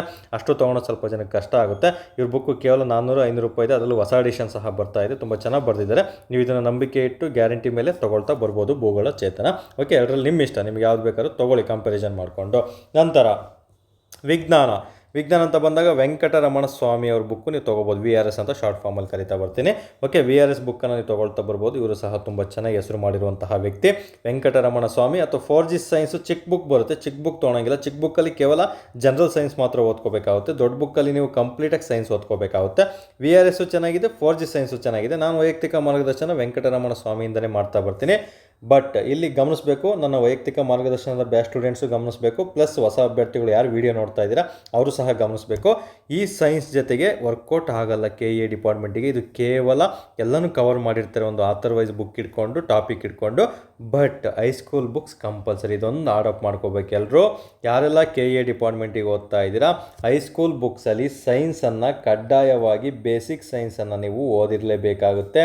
ಎಲ್ಲಿ ನೆನಪಿಡಿ, ಎಲ್ಲಿ ಚಟುವಟಿಕೆಗಳಂತ ಬರ್ತವೆ, ಮತ್ತು ಆ ಸಬ್ಜೆಕ್ಟನ್ನು ಅಲೋಹ ಸಬ್ಜೆಕ್ಟ್ ಆಗಿರ್ಬೋದು, ಅದರಲ್ಲೂ ಫಿಸಿಕ್ಸಲ್ಲಿ ಜಾಸ್ತಿ ಕೇಳ್ತಾ ಬರ್ತಾನೆ. ಅವೆಲ್ಲನೂ ಸಹ ಹೈಸ್ಕೂಲ್ ಬುಕ್ಸಲ್ಲಿದೆ. ಇಲ್ಲಿ ನೀವು ಓದ್ಕೊಳ್ತಾ ಬರಬೇಕಾಗುತ್ತೆ ಸ್ನೇಹಿತರೆ. ತುಂಬಾ ಇಂಪಾರ್ಟೆಂಟ್. ಇದೊಂದು ಆಡಪ್ ಮಾಡ್ಕೊಂಡ್ಲೇ ಬೇಕು ಇವತ್ತಿಂದ ನೀವು. ಓಕೆ, ಆದಷ್ಟು ಬೇಗ ಓದ್ಕೊಳ್ಳಿ. ಅದೇನು ಚಿಕ್ಕ ಮಕ್ಕಳಿಗೆ ಓದೋ ಥರ ಕೊಟ್ಟಿರ್ತಾರೆ, ಸ್ವಲ್ಪ ಕಷ್ಟನೇ ಇರುತ್ತೆ, ಬಟ್ 2-3 ಸಲ ಓದ್ಬಿಟ್ರೆ ಈಸಿಯಾಗಿ ಬರುತ್ತೆ. ಸೊ ನೆನಪಿರಲಿ, ಸೈನ್ಸ್ 100% ಹೈಸ್ಕೂಲ್ ಬುಕ್ಸಿಂದನೇ ಪ್ರಶ್ನೆಗಳನ್ನು ಅವ್ರು ಕೇಳ್ತಾರೆ, ಇಲ್ಲಾಂದರೆ ಓಲ್ಡ್ ಕ್ವಶನ್ ಪೇಪರಿಂದನೇ ಬರ್ತವೆ. ಓಲ್ಡ್ ಕ್ವಶನ್ ಪೇಪರ್ನೆಲ್ಲ ನೀವು ಈ ಪುಸ್ತಕಗಳಲ್ಲಿ ನೋಡ್ತಾ ಬರ್ಬೋದು. ಅದನ್ನು ಬಿಟ್ಟರೆ ಹೈಸ್ಕೂಲ್ ಬುಕ್ಸಲ್ಲೇ ಪ್ರಶ್ನೆಗಳು ಕೇಳ್ತಾನೆ, ತುಂಬ ಕೇರ್ಫುಲ್ಲಾಗಿ ನೀವು ಓದ್ಕೋಬೇಕು. ನಂತರ ಅರ್ಥಶಾಸ್ತ್ರ, ಎಕನಾಮಿಕ್ಸ್ ಟಾಪಿಕ್ಸ್ ಬಂದು ಒಂದೇ ಬುಕ್ ಚೆನ್ನಾಗಿದೆ, ಗರಣಿ ಎನ್ ಕೃಷ್ಣಮೂರ್ತಿಯವ್ರ ಬುಕ್ಕನ್ನು ಓದ್ಕೋಬೇಕು. ಪ್ಲಸ್ ಎಕನಾಮಿಕ್ಸ್ ಪುಸ್ತಕದ ಜೊತೆಗೆ ಕರೆಂಟ್ ಅಫೇರ್ಸ್, ಅರ್ಥಶಾಸ್ತ್ರ ಏನು ಓದಬೇಕಂತ ಹೇಳ್ಬಿಟ್ಟು ಇದೇ ವಿಡಿಯೋದಲ್ಲಿ ಮುಂದೆ ತಿಳಿಸ್ಕೊಡ್ತಾ ಬರ್ತೀನಿ. ನಂತರ ಪರಿಸರ ಅಧ್ಯಯನ, ವಿನೋದ್ ಕುಮಾರ್ ಚೌಹಾಣ್ ಆರ್ ಭೈರಪ್ಪ ಪುಸ್ತಕವನ್ನು ನೀವು ಕಂಪಲ್ಸರಿ ತೊಗೋಬೇಕಾಗುತ್ತೆ. ವಿನೋದ್ ಕುಮಾರ್ ಚೌಹಾಣ್ ಹೆಂಗಂದರೆ ತುಂಬ ಚೆನ್ನಾಗಿದೆ, ನಾನು ಸಹ ಇದನ್ನೇ ಓದಿದ್ದೆ ಎಕ್ಸಾಮ್ಗೆ. ಸೊ ಇದು ತುಂಬ ಚೆನ್ನಾಗಿದೆ, ನನಗಂತೂ ವರ್ಕೌಟ್ ಆಯಿತು ಸ್ನೇಹಿತರೆ. ಇನ್ನು ಭೈರಪ್ಪ ಸರ್ ಪುಸ್ತಕ ಮುಂಚೆಯಿಂದನೂ ಸಹ ಚೆನ್ನಾಗಿದೆ. ನೀವೆರಡು ನೋಡಿ, ಯಾವತ್ತೇ ಆಗಲಿ ಹೋಗಿ ಎರಡು ಕಂಪ್ಯಾರಿಸನ್ ಮಾಡ್ಕೊಳ್ಳಿ, ಯಾವ್ದು ನಿಮಗೆ ಅರ್ಥ ಆಗುತ್ತೆ. ಒಂದೇ ಡೆಫಿನೇಷನ್ನ ಓದ್ಕೊಳ್ಳಿ. ಫಾರ್ ಎಕ್ಸಾಂಪಲ್ ಎಕೋಟೋನ್ ಅಂದರೆ ಏನು, ಎಕೋ ಸ್ಪೀಷೀಸ್ ಅಂದರೆ ಏನು, ಬಯೋಮ್ ಅಂದರೆ ಏನು, ಇವ್ರು ಹೆಂಗೆ ಕೊಟ್ಟಿದ್ದಾರೆ, ನನಗೆ ಯಾವ್ದು ಅರ್ಥ ಆಗ್ತಿದೆ, ಅವೆರಡು ಕಂಪ್ಯಾರಿಸನ್ ಮಾಡ್ಕೊಂಡು ತೊಗೊಳ್ತಾ ಬನ್ನಿ. ಯಾವುದು ಆನ್ಲೈನಲ್ಲಿ ಮಾಡಬೇಡಿ, ಲೈವಾಗಿ ಹೋಗಿ ಕಂಪ್ಯಾರಿಸನ್ ಮಾಡ್ಕೊಂಡೆ ತೊಗೊಳ್ತಾ ಬನ್ನಿ. ಓಕೆ, ನಂತರ ಮೆಂಟಲ್ ಎಬಿಲಿಟಿಗೆ ನಾನು ನಿಂಗಪ್ಪ ಸರ್ ತುಂಬ ಚೆನ್ನಾಗಿ ಮೆಂಟಲ್ ಎಬಿಲಿಟಿ ಮಾಡ್ತಾರೆ, ಪುಸ್ತಕವನ್ನು ಚೆನ್ನಾಗಿ ಬರೆದಿದ್ದಾರೆ. ಇವ್ರ ಪುಸ್ತಕವನ್ನು ನೀವು ತೊಗೊಳ್ತಾ ಬರ್ಬೋದು. ನಿಂಗಪ್ಪ AH ಅಂತ ಬರುತ್ತೆ, ಯೂಟ್ಯೂಬಲ್ಲೂ ಸಹ ಇವ್ರ ಕ್ಲಾಸಸ್ಸು ಸಿಗ್ತಾವೆ ಸ್ನೇಹಿತರೆ, ಓದ್ಕೊಳ್ತಾ ಬರ್ಬೋದು. ಅಥವಾ ಸ್ವಲ್ಪ ಜನ ಈಶ್ವರಗಿರಿ ಸರ್ ಕ್ಲಾಸಸ್ಸನ್ನು ಸಹ ನೋಡ್ತಾ ಇರ್ತೀರಿ. ಯಾವುದಾದ್ರೂ ಓಕೆ, ಮೆಂಟಲ್ ಎಬಿಲಿಟಿಗೆ ಪುಸ್ತಕನೇ ಬೇಕು ಅಂತ ಏನಿಲ್ಲ, ಹಾಗೂ ರೆಫರೆನ್ಸಿಗೆ ಒಂದು ಪುಸ್ತಕ ಬೇಕಂದರೆ ನಿಂಗಪ್ಪ ಸರ್ ಪುಸ್ತಕವನ್ನು ತೊಗೊಳ್ತಾ ನೀವು ಓದ್ಕೊಳ್ತಾ ಬರ್ಬೋದು. ಯೂಟ್ಯೂಬಲ್ಲಿ ಇವರು ಕ್ಲಾಸ್ ಮಾಡಿದರೆ ಈಶ್ವರಗಿರಿ ಸರ್ದು ಕ್ಲಾಸಸ್ ಇರುತ್ತೆ. But mental ability KA department ಅಂತ ಬಂದಾಗ ಡಿಫ್ರೆಂಟ್ ಇರುತ್ತೆ, ಅದೇನು ಅಂತ ಮುಂದೆ ಕ್ಲಾಸಲ್ಲಿ ತಿಳಿಸ್ಕೊಡ್ತಾ ಬರ್ತೀನಿ ಇದೇ ವಿಡಿಯೋದಲ್ಲಿ. ಓಕೆ, ಹಾಗಾದರೆ ನೆಕ್ಸ್ಟ್ ಬರೋದು, ತುಂಬ ಜನಕ್ಕೆ ಗೊಂದಲ ಆಗೋದು, ಎರಡೂ ಸಬ್ಜೆಕ್ಟ್ಗಳನ್ನು ಓದೋದು ಕರೆಂಟ್ ಅಫೇರ್ಸ್ ಆಗಿರ್ತದೆ ಸ್ನೇಹಿತರೆ. ಯಾಕಂದರೆ ಇಲ್ಲಿ ಕರೆಂಟ್ ಅಫೇರ್ಸ್ ಆಗಿ ಉಳಿಲ್ಲ, ಅದ್ರ ಜೊತೆ GK ನೀವು ಕಂಪಲ್ಸರಿ ಓದಲೇಬೇಕಾಗುತ್ತೆ ಇತ್ತೀಚಿನ ಟ್ರೆಂಡ್ ಪ್ರಕಾರ. ಓಕೆ, ಹಾಗಾದರೆ ಇಲ್ಲಿ ಕರೆಂಟ್ ಅಫೇರ್ಸ್ ಅಂತ ಬಂದಾಗ ಸ್ಪರ್ಧಾ ವಿಜೇತ ಅಥವಾ ಅರಿವು ಓದಲಾ ಅಂತ ಕೇಳ್ತಾ ಇದ್ದೀರಾ. ಸೊ ಎರಡೂ ಸಹ ಬೆಸ್ಟ್ ಇದೆ. ನಿಮಗೆ ಯಾವ್ದು ಇಷ್ಟು ದಿನ ಓದಿದ್ದೀರಾ ಅದನ್ನೇ ನಂಬಿಕೆ ಇಟ್ಟು ಓದಿ. ಅದರ ಜೊತೆಗೆ ಪೇಪರ್ ಕಟಿಂಗ್ಸ್ನ ಓದೋದನ್ನು ಮರಿಬೇಡಿ, ಯಾವುದೇ ಕಾರಣಕ್ಕೂ ಪೇಪರ್ ಕಟಿಂಗ್ಸನ್ನು ಓದಲೇಬೇಕಾಗುತ್ತೆ. ಪ್ರತಿದಿನ ಪೇಪರ್ ಕಟಿಂಗ್ಸಲ್ಲಿ ಯಾವುದಾದ್ರೂ ಚಾನಲ್ಗಳಿರ್ತವೆ, ಗೇಟ್ವೇ KS ಈ ಥರ ಚಾನಲ್ಗಳಿರ್ತವೆ. ಯಾವುದಾದ್ರೂ ಒಂದು ಚಾನಲ್ ನಿಮ್ಗೆ ಯಾವ್ದು ಗೊತ್ತಿದೆ, ಬೆಸ್ಟ್ ಅನ್ನಿಸ್ತಾ ಇದೆ, ಅವುಗಳನ್ನ ಪೇಪರ್ ಕಟಿಂಗ್ಸ್ ವಿತ್ GKನ ಓದ್ಕೋಬೇಕು. ಜಸ್ಟ್ ರೆಫರೆನ್ಸಿಗೆ ಓದ್ಕೋಬೇಕು. ಅದನ್ನೆಲ್ಲ ನೀವು ನೋಟ್ಸ್ ಮಾಡ್ತಾ ಕೂತ್ಕೊಂಡ್ರೆ ಇಡೀ ವರ್ಷನೇ ಬೇಕಾಗುತ್ತೆ. ಬಟ್ ಒಂದು ಮ್ಯಾಗ್ಝಿನ್ ಅಂತೂ ಕಂಪಲ್ಸರಿ ಓದಬೇಕು, ಯಾಕಂದರೆ ಇವರೆಲ್ಲ ಒಂದೇ ಕಡೆ GK ವಿತ್ ಪ್ರತಿಯೊಂದು ಅಂಶಗಳು ಮತ್ತು ಪ್ರೆಸೆಂಟ್ ಕರೆಂಟ್ ಅಫೇರ್ಸನ್ನು ಸಹ ಕೊಟ್ಟಿರ್ತಾರೆ. ನಿಮ್ಮ ಕಣ್ಣು ಮುಂದೆ ಯಾವ ಬೇಕಾದ್ರೆ ಅವು ತೊಗೊಂಡು ಓದ್ಕೊಳ್ತಾ ಬರ್ಬೋದು ಸ್ನೇಹಿತರೆ. ಹಾಗಾಗಿ ಒಂದು ಮ್ಯಾಗ್ಝಿನನ್ನು ತೊಗೊಳ್ಳಿ. ನಾನು 90% ಅಥವಾ ಒಂದು 70% ಅಂದ್ಕೊಳ್ಳಿ ರೆಫರ್ ಮಾಡಿ ಅಂತ ಹೇಳೋದಾದರೆ ಕಾನ್ಫಿಡೆಂಟಿಂದ ವಿಜೇತನೇ ತೊಗೊಳ್ತಾ ಬನ್ನಿ. ಇಲ್ಲಾಂದರೆ 50-50 ಸಹ ಚೆನ್ನಾಗಿದೆ, ಎರಡು ಸಹ. ನಿಮಗೆ ಯಾವ್ದು ಬೆಸ್ಟ್ ಅನಿಸಿದೆ, ನೀವು ಆಲ್ರೆಡಿ ಯಾವ್ದು ರೂಢಿ ಮಾಡ್ಕೊಂಡಿದ್ದೀರಾ ಅದನ್ನೇ ಕಂಪಲ್ಸರಿ ಓದ್ಕೊಳ್ತಾ ಬನ್ನಿ. ಯಾರು ಫ್ರೆಶರ್ಸ್ ಇದ್ದೀರಾ ಅವೆರಡರಲ್ಲೂ ಸಹ ಕಂಪ್ಯಾರಿಸನ್ ಮಾಡ್ಕೊಳ್ಳಿ, ತೊಗೊಳ್ತಾ ಬಂದರೆ ಸಾಕಾಗಿರುತ್ತೆ. ಬಟ್ ಇವೆರಡೇ ದಿ ಬೆಸ್ಟ್ ಕರ್ನಾಟಕದಲ್ಲಿ ಅಂತ ಹೇಳ್ತಾ ಬನ್ನಿ ಸ್ನೇಹಿತರೆ. ಓಕೆ, ಹಾಗಾದರೆ ಇಷ್ಟು ಸಹ ಬುಕ್ ಲಿಸ್ಟ್ ಆಯಿತು. ಸೊ ನೆಕ್ಸ್ಟ್ ಯಾವ ಸಬ್ಜೆಕ್ಟನ್ನು KA ಅತಿ ಹೆಚ್ಚಾಗಿ ಯಾವ ಸಬ್ಜೆಕ್ಟಲ್ಲಿ ಯಾವ ಅಂಶಗಳನ್ನು ಫೋಕಸ್ ಮಾಡ್ತಾ ಇದೆ ಅಂತ ನಾನು ನಿಮಗೆ ಒಂದೊಂದಾಗಿ ಈಗ ತಿಳಿಸ್ಕೊಡ್ತಾ ಬರ್ತೀನಿ. ಹೇಳಿದ್ನಲ್ಲ, 1 ಅವರ್ ವೀಡಿಯೋವನ್ನು ಕ್ಲೀನಾಗಿ ಕೇಳಿಸ್ಕೊಳ್ಳಿ. ಇನ್ಯಾವತ್ತೂ ಯೂಟ್ಯೂಬಲ್ಲಿ ಇಳಿಯೋಕ್ಕೆ ಹೋಗ್ಬೇಡಿ, ಏನು ಓದಬೇಕು ಏನು ಓದಬಾರ್ದು ಅಂತ. ಜಸ್ಟ್ ಓದೋದಕ್ಕಷ್ಟೇ ನೀವು ಸ್ಟಾರ್ಟ್ ಮಾಡಬೇಕಾಗುತ್ತೆ ಸ್ನೇಹಿತರೆ, ನೆನಪಲ್ಲಿರಲಿ. ಓಕೆ, ನಿಮಗೆ KA ಅಂದ ತಕ್ಷಣ ತುಂಬ ಜನಕ್ಕೆ ಭಯ ಆಗಿರೋದು, ನಮ್ಮ ಅಭ್ಯರ್ಥಿಗಳು ಏನೋ ನಂಬರ್ ಇದೆ ಅವರೆಲ್ಲ ಮೆಸೇಜ್ ಮಾಡ್ತಾರಲ್ಲ, ಸರ್ ಟಫ್ ಇರುತ್ತೆ ಸರ್, ಕಷ್ಟ ಇರುತ್ತೆ ಸರ್, ಯಾವ ರೀತಿ ಸರ್ ಓದೋದು, ನಾವು KSP ಪ್ಯಾಟ್ರನಲ್ಲಿ ಓದ್ಬಿಟ್ವಿ, ಇದೇನು ಸರ್ ಈ ರೀತಿ ಕೊಟ್ಬಿಟ್ರಿ, ಸಡನ್ನಾಗಿ ಶಾಕ್ ಕೊಟ್ಟಿದ್ದಾರೆ ಅಂತೆಲ್ಲ ಹೇಳ್ತಾರೆ. ನೋಡಿ, ನಾವು ಮುಂಚೆನೇ ಹೇಳ್ತಿದ್ದೀನಿ, 1 ಲೈನರು ಓನ್ಲಿ ಫಾರ್ 40 ಮಾರ್ಕ್ಸಿಗೆ ಅಷ್ಟೇ. ಅದು 40% ನಮ್ಮ ಎನರ್ಜಿಯನ್ನು ಬೂಸ್ಟ್ ಮಾಡುತ್ತೆ. ಯಾರು ತಮ್ಮ ಆಥರ್ವೈಸ್ ಪುಸ್ತಕಗಳನ್ನು ಓದ್ತಿರೋ ಅವನಿಗೆ ಯಾವತ್ತೂ ಭಯ ಇರೋದಿಲ್ಲ ಸ್ನೇಹಿತರೆ. ಆಥರ್ವೈಸ್ ಪುಸ್ತಕಗಳು ಕೆಲವೊಮ್ಮೆ ಕೈ ಕೊಟ್ಟರೆ ಏನಾಗುತ್ತೆ ಗೊತ್ತಾ, 100 ಪ್ರಶ್ನೆಗಳು ಸಹ ನಮಗೆ ಆಗಬೇಕಂತ ಏನಿಲ್ಲ. ಪೇಪರ್ ಕಷ್ಟ ಬಂತ, ಕಟ್ ಆಫ್ ಆಲ್ಮೋಸ್ಟ್ 60-65 ಬರುತ್ತೆ ಅಷ್ಟೇ. ಪೇಪರ್ ಆವರೇಜ್ ಬಂತ, ಕಟ್ ಆಫ್ 70-75 ಬರುತ್ತೆ. ಪೇಪರ್ ತುಂಬ ಈಸಿ ಬಂತ, 75-80 ಬರುತ್ತೆ. ಪೇಪರ್ ತೀರಾ ಇನ್ನೂ ಈಸಿ ಬಂತ, 80-85. ಆ ರೀತಿ KA ಡಿಪಾರ್ಟ್ಮೆಂಟ್ ಈ ರೀತಿ ಮಾಡೋಂಗೆ ಯಾವುದೇ ಕಾರಣಕ್ಕೂ ಕೊಡಲ್ಲ ಅಂದ್ಕೊಂಡಿದ್ದೀನಿ. ಬಟ್ ಅವ್ರದ್ದೇನಿದ್ರು ಆಟ ಇಷ್ಟರಲ್ಲೇ ಇರುತ್ತೆ ಸ್ನೇಹಿತರೆ, 60-65 ಆರ್ 70-75 ಮಾಡ್ಬೋದು ಅಷ್ಟೇ ಅವ್ರ ಪ್ರಯತ್ನ ಪತ್ರಿಕೆ. ಸೊ ಭಯ ಬೇಡ, ಪೇಪರ್ ಟಫ್ ಬಂತ ಕಡಿಮೆ ಕಟ್ ಆಫ್ ನಿಲ್ಲುತ್ತೆ, ಪೇಪರ್ ಈಸಿ ಬಂತ ಆವರೇಜ್ ಬಂತ, ಈ ರೀತಿ ಕಟ್ ಆಫನ್ನು ನಾವು ನೋಡ್ತಾ ಬರ್ಬೋದು, ಎಕ್ಸ್ಪೆಕ್ಟ್ ಮಾಡ್ತಾ ಬರ್ಬೋದು. ಸೊ ಅದಕ್ಕೆ ಯಾರು ಭಯ ಪಡ್ಕೊಳ್ಳೋಂಥ ಅವಶ್ಯಕತೆ ಇಲ್ಲ. ಪೇಪರ್ ಕಷ್ಟ ಬಂತಂದರೆ ಕಟ್ ಆಫ್ ಕಡಿಮೆ ನಿಲ್ಲುತ್ತೆ ಅನ್ನೋದನ್ನ ಮೈಂಡಲ್ಲಿ ಇಟ್ಕೊಳ್ಳಿ. ಬಟ್ ಅಲ್ಲಿ ಏನು ನಮಗೆ ಆವರೇಜ್ ತೆಗಿಬೋದು ಒಂದು ಪೇಪರ್ ಅನ್ನೋದು ಇರುತ್ತಲ್ಲ, 60% ಅಷ್ಟಾಗೋದು ಬಿಟ್ಟರೆ ಅಫ್ಕೋರ್ಸ್ ನೀವು ಲೀಸ್ಟಲ್ಲಿ ಇದ್ದೇ ಇರ್ತೀರ, ಅದ್ರ ಬಗ್ಗೆ ಭಯ ಪಡ್ಕೊಳ್ಳೋಂಥ ಅವಶ್ಯಕತೆ ಏನಿಲ್ಲ. ನಾನು ಯಾವಾಗಲೂ ಅದನ್ನೇ ಹೇಳ್ತೀನಿ ನಮ್ಮ ಸ್ಟೂಡೆಂಟ್ಸಿಗೆ, ಪೇಪರ್ ಈಸಿ ಬಂತ ನಿಮಗೆ ಕಟ್ ಆಫ್ ಹೈ ಹೋಗುತ್ತೆ, ಪೇಪರ್ ಕಷ್ಟ ಬಂತ ಕಟ್ ಆಫ್ ಅಂತ ಕಡಿಮೆ ಬರುತ್ತೆ. ಬಟ್ ನೀವು ಓದಿದ್ದಂತೂ ಯಾವುದೇ ಕಾರಣಕ್ಕೂ ಮೋಸ ಆಗಲ್ಲ. ಪೇಪರ್ ಈಸಿ ಬಂದರೂ ಮೋಸ ಆಗಲ್ಲ, ಪೇಪರ್ ಕಷ್ಟ ಬಂದರೂ ಮೋಸ ಆಗಲ್ಲ. ಬಟ್ ನೀವು ಓದ್ಬೇಕಾದ್ರೆ ಈಸಿ ವೇಲು ಓದಿರಬೇಕು, ಕಷ್ಟದ ವೇಲು ಸಹ ನೀವು ಓದಿದರೆ ಮಾತ್ರ ಇವೆರಡು ಅಂಶಗಳು ನಿಮಗೆ ಈಸಿಯಾಗಿ ಅಡಾಪ್ಟ್ ಮಾಡ್ಕೊಳ್ತಾ ಬರ್ಬೋದು. ನಿಮ್ಮ ಕೈಯನ್ನು ಉದ್ದೆ ಸೇರುತ್ತೆ ಸ್ನೇಹಿತರೆ, ಅದನ್ನು ನೆನಪಿಟ್ಕೊಂಡಿರ್ಬೇಕಾಗುತ್ತೆ ಒಂದು. ಓಕೆ, ನೆಕ್ಸ್ಟ್ ಈಗ ನೋಡ್ತಾ ಬರೋಣ ಮುಂದಿನ ಒಂದು ಇತಿಹಾಸದಲ್ಲಿ ಏನು ಓದಬೇಕಂತ ಹೇಳ್ಬಿಟ್ಟು ಸ್ವಲ್ಪ ತಿಳಿಸ್ಕೊಡ್ತಾ ಬರ್ತೀನಿ. ಮುಂದಿನ ದಿನಗಳಲ್ಲಿ ಎಲ್ಲ ಸಬ್ಜೆಕ್ಟನ್ನು ಇಟ್ಕೊಂಡು ಈಸಿಯಾಗಿ ಅದ್ರ ಬಗ್ಗೆ ಹೊರಿಬೇಕಾಗಿಲ್ಲ, ನಾನು ಇರೋದೇ ನಿಮಗೋಸ್ಕರ ಸ್ನೇಹಿತರೆ. ನಿಮಗೆ ಎಷ್ಟು ಬೇಕೋ ಅಷ್ಟು ನಾನು ಉಚಿತವಾಗಿ ಇಲ್ಲಿ ಯೂಟ್ಯೂಬ್ ಕ್ಲಾಸಸ್ಸಲ್ಲಿ ಮಾಡಿಕೊಡ್ತಾ ಬರ್ತೀನಿ. ಬಟ್ ಎಲ್ಲನೂ ಸಹ ತಿಳಿಸ್ಕೊಡೋದು ಕಷ್ಟ ಆಗುತ್ತೆ. ನಿಮಗೆ ಗೊತ್ತೊಂದು ವೀಡಿಯೋ ಮಾಡೋದಕ್ಕೆ 3 hours ಬೇಕಾಗುತ್ತೆ, ಹಾಗಾಗಿ ಎಲ್ಲನೂ ಸಹ ತಿಳಿಸ್ಕೊಡ್ತೀನಿ ಅಂದರೆ ತುಂಬ ಕಷ್ಟ ಆಗ್ತಾ ಬರುತ್ತೆ. ನಮ್ಮ ಬಿಡುವಿನ ಸಮಯದಲ್ಲಿ ಎಷ್ಟಾಗುತ್ತೋ ಅಷ್ಟು ಮ್ಯಾಕ್ಸಿಮಮ್ ನಿಮಗೆ ಈ ರೀತಿ ಗೈಡ್ಲೈನ್ಸ್, ಇಂಪಾರ್ಟೆಂಟ್ ಇರುವಂಥ ಗೈಡ್ಲೈನ್ಸ್ ಕೊಡ್ತಾ ಬರ್ತೀನಿ. ತೀರಾ ಇನ್ನೂ ಬೇಕಂದರೆ ದಯವಿಟ್ಟು ವೈಯಕ್ತಿಕ ಮಾರ್ಗದರ್ಶನ ಬ್ಯಾಚಿಗೆ ಜಾಯ್ನ್ ಆಗಿ. ಕಡಿಮೆ ಫೀಸ್ ಇಟ್ಟಿರ್ತೀನಿ, 500-600 ರೂಪಾಯಲ್ಲೇ ನಾನು ಇಟ್ಟಿರ್ತೀನಿ. ಇದುವರೆಗೂ 3 ವರ್ಷದಿಂದ ಯಾವುದೇ ಥರ ಫೀಸ್ನ ಚೇಂಜ್ ಮಾಡಿಲ್ಲ. ಜಸ್ಟ್ 500 ರೂಪೀಸ್ಗೆ 3 months ಕೋರ್ಸ್ ಇರುತ್ತೆ, ಎಲ್ಲ ಸಬ್ಜೆಕ್ಟ್ ಕೋರ್ಸು ಸಹ ಅದಾಗಿರುತ್ತೆ. ಅಲ್ಲಿ ಜಾಯ್ನ್ ಆಗ್ತಾ ಬನ್ನಿ. ಇಲ್ಲಾಂದರೆ ಜಸ್ಟ್ ನಾನು ಏನು ಹೇಳ್ತಿದ್ದೀನಿ ಅದನ್ನು ಕುತ್ಕೊಂಡಿಲ್ಲ ನಾನೇ ಓದ್ಕೋಬೋದು ಅನ್ಸೋದಾದರೆ ನೀವು ಖಂಡಿತ ಓದ್ಕೊಳ್ತಾ ಬರ್ಬೋದು. ಓಕೆ, ಹಾಗಾದರೆ ಇತಿಹಾಸದಲ್ಲಿ ನಾವು ಯಾವೆಲ್ಲ ಅಂಶಗಳನ್ನು ಓದ್ಕೋಬೇಕು ಅಂತ ನಿಮಗೀಗ ಒಂದೊಂದಾಗೆ ತಿಳಿಸ್ಕೊಡ್ತಾ ಬರ್ತೀನಿ. ಸೊ ಇತಿಹಾಸ ಅಂತ ಬಂದಾಗ ನಿಮಗೆ ಬುಕ್ ಲಿಸ್ಟ್ ಆಲ್ರೆಡಿ ತಿಳಿಸ್ಕೊಡಿದ್ದೀನಿ ಯಾವುದು ಓದ್ಕೋಬೇಕಂತ. ಅದರ ಜೊತೆಗೆ ನೀವು ಯಾವೆಲ್ಲ ಅಂಶಗಳು ನೋಡಿ, ನಾನು ಹೇಳ್ತಿರೋದು ಕೇವಲ ನಾನು ಹೇಳುವಂತಹ ಟಾಪಿಕಲ್ಲೇ ಓದ್ಕೋಬೇಕಂತಲ್ಲ. ಈಗ ಇತಿಹಾಸ ಅಂತ ಬಂದಾಗ ಇದರಲ್ಲಿ ಕೆಲವೊಂದು ಟಾಪಿಕ್ಗಳನ್ನು ಹೇಳ್ತಾ ಬರ್ತೀನಿ, ಬಟ್ ಅಷ್ಟೇ ಓದಿ ಪಾಸ್ ಆಗ್ತೀನಿ ಅಂದರೆ ಶುದ್ಧ ಸುಳ್ಳಾಗಿರುತ್ತೆ.